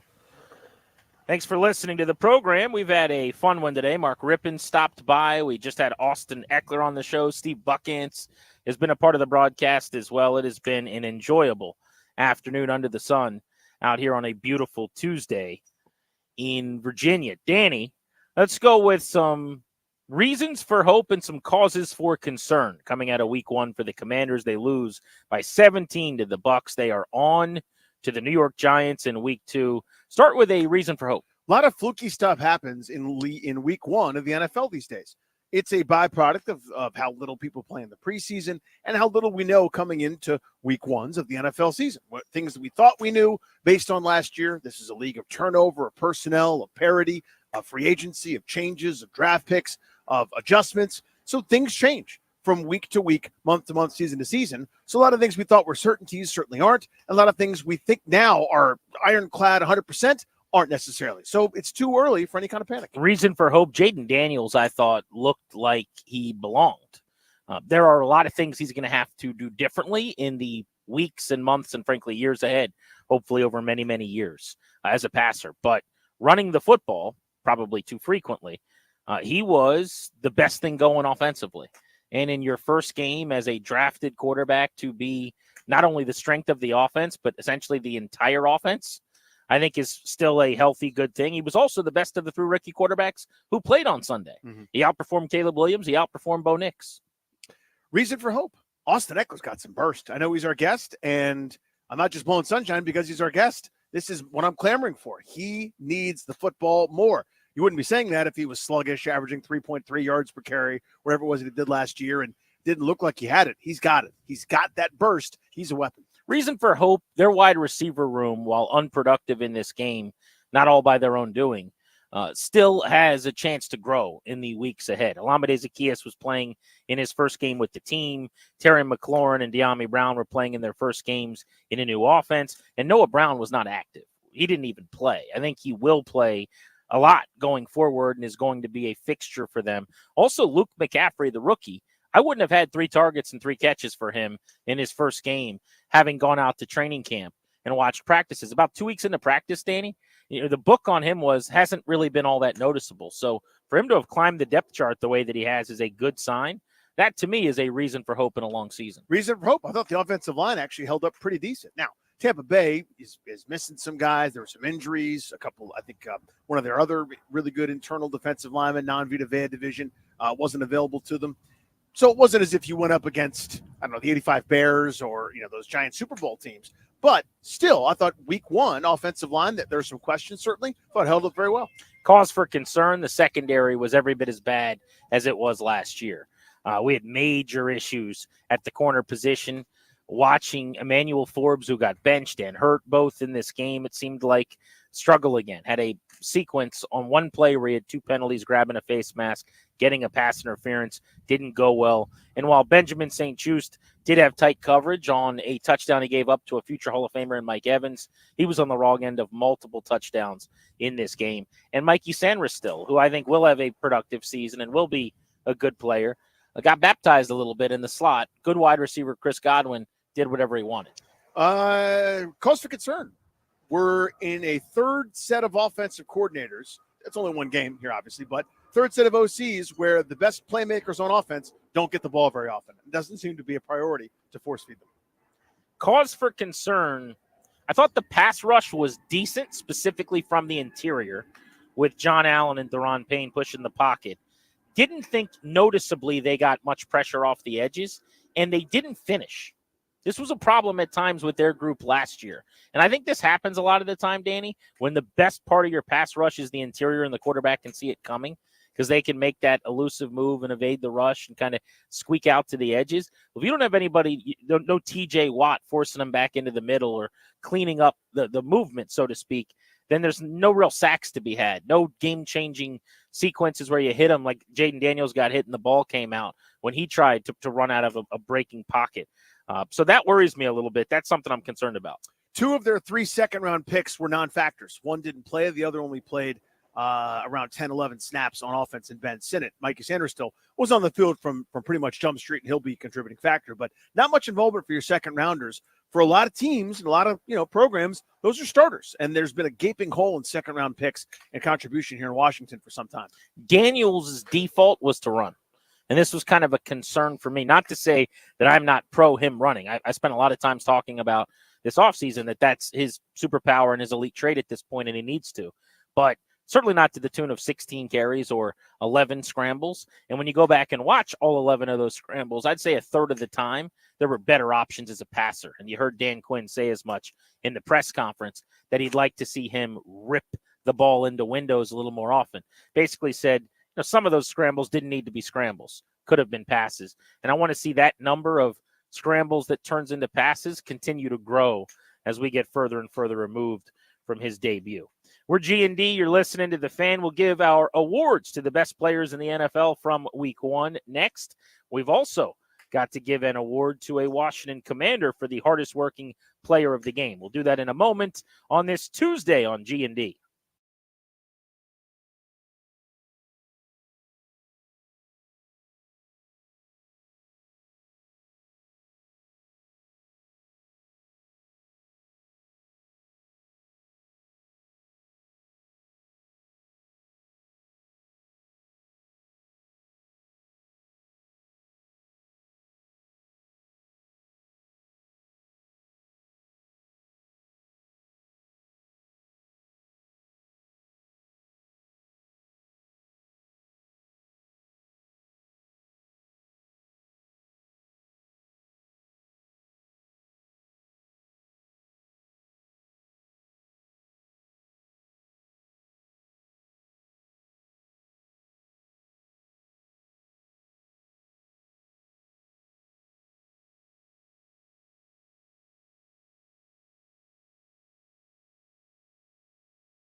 Fan, we're Grant and Danny.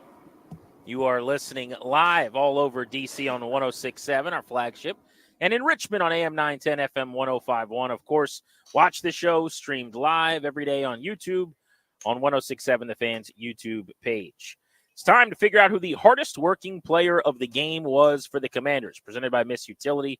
Remember to contact Miss Utility before you dig. Every dig, it's the law.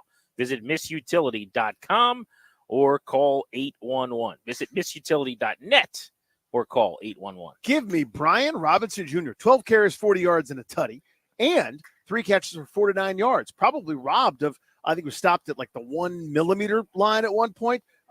Other big game that was wiped away to a degree because of a shaky block in the back. He was productive in week number 1, running hard. Yes, he was. He works hard. He just is a handful to get to the ground. Yep. I would not want to tackle that guy. He does everything violently. 12 carries for 40 yards, a yeoman's 3.3 a pop. And it's not like there was a whole lot there, right? I mean, they're still feeling their way out, I think, collectively as a group up front as an offensive line. A long of 40 for him. A long of 7 to get to those 40 yards. So those are well-earned, tough sledding yards. And then he worked really hard in the receiving game as well, where he had 49 on just 3 grabs on 4 targets. So I like that one. Your hardest working Commander, Brian Robinson, in week 1. Speaking of Commanders, who we want to give attention to, you can vote right now at facebook.com/Grant and Danny. It is Survivor Tuesday. We're going to kick a player off the island. We're going to give a player immunity for week 2. We're going to do that based on your voting. So get those votes in. Voting closes in about 12 minutes, right at 6 o'clock on G&D. We will announce who gets immunity next week and who is getting sent home coming up in our final segment next hour. Danny, your quarterback of the week for week 1 in the NFL was? A couple guys to choose from here, but I'm going Baker Mayfield because he was incredible against Washington. Now, here's the thing. He played Washington, so everyone looks incredible. But he did. 289 yards, 4 touchdowns, evaded numerous times where he was in the grasp of a defender, 24-30. He was 146.4 rated quarterback, your highest of the week in the NFL. He was simply magnificent, and it was great to see. Wasn't it fun? I'll go with maligned starter Derek Carr in New Orleans, who had just 4 incompletions to go with 3 touchdowns and no turnovers. Threw for 200 yards, 19 of 23 passing. Probably could have gone for 400 if they needed him to. They just called off the dogs. They didn't need to. Because they were beating the Panthers by 1 million points already. Carr was sharp as a tack in week 1.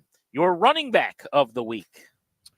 Joe Mixon was just astoundingly good in Houston. Now, part of that is volume, part of that's opportunity. The other part is he was really good. He was running tough. He was running heavy, breaking through tackles. He was shifty. I thought he was really, really impressive. 30 carries for $159 for Mixon in his Texans debut, scored a touchdown. I'll go with another guy playing in his first game. How about Jordan Mason, who ran last night for the San Francisco 49ers? Nobody knew he was going to play publicly. I guess he may have known, at least according to what he said on Friday. But Jordan Mason, 28 rushes for 147 yards and a touchdown last night, 5.3 a pop against a really good Jets defense. Best running back in week 1 for me. Who do you give your wide receiver reward to? Especially given what happened before the game. Tyreek Hill, 7 catches, 130 yards, a touchdown, including an 80-yarder in there that changed the game. That sequence where Miami is about to go down by multiple touchdowns again. Travis Etienne fumbles. Moments later, Hill is streaking down the sideline as he's done so many times over for a game-changing, easy-button touchdown that changed everything in week 1 for Miami. I am a volume guy, so I'll go Cooper Kupp, who had a NFL-high 14 catches for 110 yards and a touchdown for the Rams. Matt Stafford's favorite receiver, for sure, generally, but also how would you know based week. on the number of targets that he caught? Just is it that? All of the targets, and they moved him in motion. I don't know why. Motion. They moved him all over the What is formation. that? Got him in stacks. I don't know why. Huh. Darius, I want to play Jordan Mason telling Lisa Salters that he found out on Friday that he was going to start the game. This was on Monday Night Football on the ESPN telecast post-game. Lisa Salters asks him, when does he find out? And he answers pretty honestly last night on the broadcast. When did you find out that you were going to be starting? When did I find out? Maybe Friday night, something like that. So you can tell he's a little uncomfortable. He kind of pauses. He says Friday night, something like that, okay? The problem with that is that nobody knew all day Saturday via injury reports or otherwise that Christian McCaffrey was out. They list them still as, questionable or whatever. And in a fantasy world where gambling and fantasy matter to the league, you got to tell the truth on injuries. So Kyle Shanahan was asked after the game about Jordan Mason, saying that he found out on Friday, and Kyle Shanahan did not agree with the timing that Mason had mentioned. I never told Jordan he was going to start. Told him he had to be ready a bunch, but that might have been Bobby or somebody trying to pump him up. But I knew he was going to have to play a lot. I told him that he was going to have to. It wasn't going to be like usual. He was going to be a number 2 back that was splitting a lot of the time. But now he didn't know he for sure was doing that till today. Did Christian have some sort of setback on Friday? Is that? No, he didn't have a setback. I mean, it was on and off throughout the week. He was able to Shanahan practice. goes on to talk about McCaffrey not having a setback. We just didn't know. He didn't feel great today. So somebody's telling a different story. Then you get Jordan Mason at the podium after Kyle had talked, and he didn't know what to say anymore. When did you find out that you'd be in the starting lineup? That question right there is why I'm at. That's why I don't like really talking to media, because you say one thing wrong, and then, I don't know. Just skip that question. Just skip it. Poor kid. Man. I mean, that sequence of answer. I do feel bad for him. Kyle, him, poor guy. And also now it's a story after your career night. It should be all about how great you were. We're Grant and Danny. You're listening to The Fan. Let's talk about Tyreek Hill's day for the Dolphins. And let's get you ready for Nats baseball next on G&D.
Sponsor for our show, the law firm Condori and Murad will guide you and your family in the right direction, helping you to draft a will, setting up a trust, or creating a healthcare power of attorney. Schedule a free consultation with their estate planning attorneys. Go to kmlawyers.com. Be sure to tell them that we sent you to score a discount. That's kmlawyers.com. Thanks to them for making the show possible. We're on the road today out at 1757 Golf Course, as you can see if you're watching the 106.7 The Fan YouTube stream. We will let you know who's getting sent home on Commander's Survivor today and who's getting immunity for week 2. Darius is tabulating all of your votes over at facebook.com/Grant and Danny right now. So we'll get to that in just a few minutes. We'll also get you ready for Nats baseball. Pregame is 13 minutes away. They've got the Braves in town at 6:45 tonight. So if you're making your way down to Nationals Park, should be a gorgeous night for baseball in the nation's capital. Danny, one of the biggest stories in football over the weekend and on Sunday had nothing to do with anything going on the field. It was that as fans were driving to the game, they were noticing next to the stadium on the ground, wide receiver Tyreek Hill being cuffed by police officers.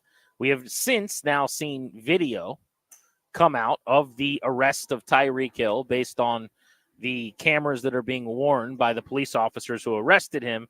And here is a snippet of the audio of what was a longer exchange between the wide receiver of the Miami Dolphins and the police officers. It starts with them going up and tapping on Tyreek Hill's window.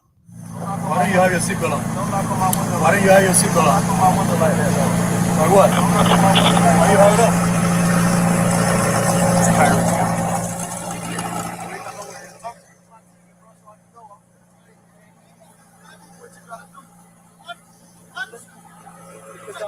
Hey, keep your window down.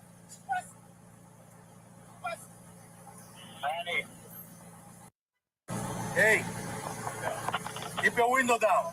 Keep your window down. I'm gonna get you out of the car. As a matter of fact, get out of the car. Give me that. Get out of the car. Give me that. Break that freaking window. Get out of the car. Get out of the car right now. We're not playing this game. Get out. Get out. Get out. Get out. Get out. Get out. Get out. What part of law don't you understand? Hey, Drew. Hey, Drew. I'm getting arrested, Drew. I'm getting arrested. That was Hill talking to his agent, Drew Rosenhaus, who I guess was on the phone as it was put on the ground. Obviously not easy to listen to that. That's pretty dramatic and an awful situation for everyone involved, including Tyreek Hill, as you hear that audio here on 106.7 The Fan. But what we now know is that at least one of those officers was initially suspended. They're looking into this. The agent, Drew Rosenhaus, has come out and called for the firing of those police officers since. But you've seen the entire video now, or at least the 3.5 minutes or so that's relevant to the discourse. What are your thoughts? So a couple things. Number one, thank goodness it didn't escalate much beyond that. Thank goodness there's nothing, nothing tragic here in terms of loss of life or serious injury or anything else. Number two, there's nothing good here. You know what I mean? There's no real great positive to take out. If you have a preconceived notion, if you've got an agenda or if you've got a worldview, you saw it there, right? In that specific case. And I don't like to ascribe larger things to be able to champion some cause or some feeling that I've got in general about near anything. I don't like to take everything through a certain lens. I know watching that video, it makes my skin crawl. I don't quite understand how we got there. Right on and with everybody. I don't understand why the window went back up. That's never something that's intuitive to me. When an officer of the law tells me to do something, I don't get any kind of resistance there in that regard. I also don't get the unbelievable escalation at for certain moments, whether it was the second guy or whoever's who. I don't know all the names of everybody involved, but there's nothing about it where I go, oh, that went fine. And as the video progresses, you can see another player who's obviously concerned for their teammate coming up, and the officers then yelling at this guy, parading him about his ID and this, and I'm just going, whoa, yeah, whoa, there's still a traffic stop, right? But I offer a more grace maybe than the average person. I have friends in law enforcement on multiple agencies, and nobody feels sorry for them. They sign up to do a really dangerous job, but with that, part and parcel, there are things that have to be done to make sure they're protected. The way that they approach a vehicle or enter a home or different things like that, they encounter danger way more often than a regular person is used to. And they sign up for that. I understand all that. But so again, there's a lot to that. Not much makes you feel good about it, is the way I would say it. Yeah. I mean, so I think a lot of times with these situations, people want to pick a side. Who was wrong, the police officer or Tyreek Hill? Are you team the cops who arrested him, or Tyreek Hill who says he was, wrongfully cuffed and was treated poorly? So I think two things can be true. I think we need to work in the gray areas more often than we do in the country generally. And I think nuance is not only the right way to approach big conversations, but is necessary. So people will hear whatever they want to. I've got two thoughts here. The first thought is I thought that the police officer, after watching this, absolutely was unnecessarily way over the top and overzealous. And I thought that a calmer demeanor and a better tact, if you will, same way I would say with a doctor or a nurse or something, like some bedside manner would be nice in this situation. Somebody who is dealing with someone who just got pulled over. I think sometimes, like you said the right thing. We forget that cops are dealing with bad guys all day long, a lot of the time, or criminals, or they feel like they are constantly their life is on the line every time they pull someone over, which is probably true. I think that that's factual and correct. The other side is I know when I get pulled over, my heart's beating a million miles an hour. I'm very nervous. I am not comfortable in any way. That's not a comfortable situation. So I would just ask for a little grace if I'm kind of fumbling with my ID, or you know what I'm saying? Yeah. Like, I think both things can be true. So to me, that officer watching that is ridiculous for how he acted. And I hope he learns a lesson from this. But I also do think that I'll just speak for myself. That's all I can do. I would not immediately start yelling, "Don't knock on my window," like that when someone taps on my window. I wouldn't immediately put my window up when they've asked me not to put my window up. Why am I bringing any more unnecessary strife or angst to this situation that is already not fun for anybody? I'm going to do exactly what I'm told to do. Show me your ID. I'm going to try to find my ID. That wasn't the case. Get out of the car. I'll try to get out of the car as quickly as possible. That wasn't the case. So my point is not to say Tyreek Hill was not mistreated. I think that what happened was fairly ridiculous, but I think that there's some both sides to this, that we all want to just dispute whatever we disagree with and confirm our prior, if that makes sense. And I don't think that that's always the fairest way to go. Yeah, I mean, again, I don't have a better way to say it, but I think you said it very well. The desire to make this a microcosm of some sort of larger phenomenon, and you wait for weeks and months to get a video that proves something. I'm not in the business of doing that. I think the whole thing is unfortunate. I don't love Drew Rosenhaus kind of coming off the top rope, by the way, and demanding firings. I don't think that creates the thing that we want. What do we want ultimately, right? What's our end game? Do we want this to be more adversarial between officers of the law and the community? That's not what I hear in general. I think people want the opposite of that. I don't think we want it to be as adversarial as it's been at times or has felt at times. So when there's a mistake, and it seems to me there clearly was, let's call it that. Now we're firing somebody. Now you force the police union to step in, and now they're going to resist that, and no one's going to be happy about it. Again, it's very unfortunate, and it doesn't feel good. I think that hopefully police officers who see that go, that's not how I would have handled that. He shouldn't handle it that way, and I'm not going to handle things that way. But similarly, I think if you're the member of the community, you, me, Ryan, the guy that's not the cop, you watch that and you go, here's a lesson. I'm not going to put up my window. I'm not going to yell that they tapped on my window too hard and some of the things that Hill took issue with. And I think both of those things can be true. Darius, let's get to Commanders Survivor on a Tuesday on G&D.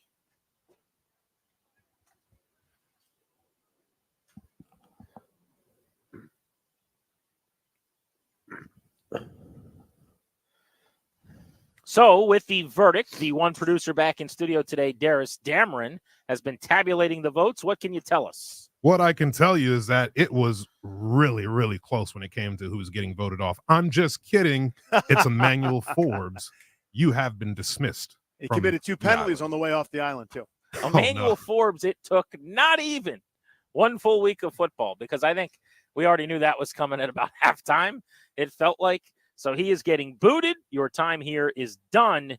which brings us to immunity for week 2. No matter how bad they play, they can't go home thanks to their week 1 performance.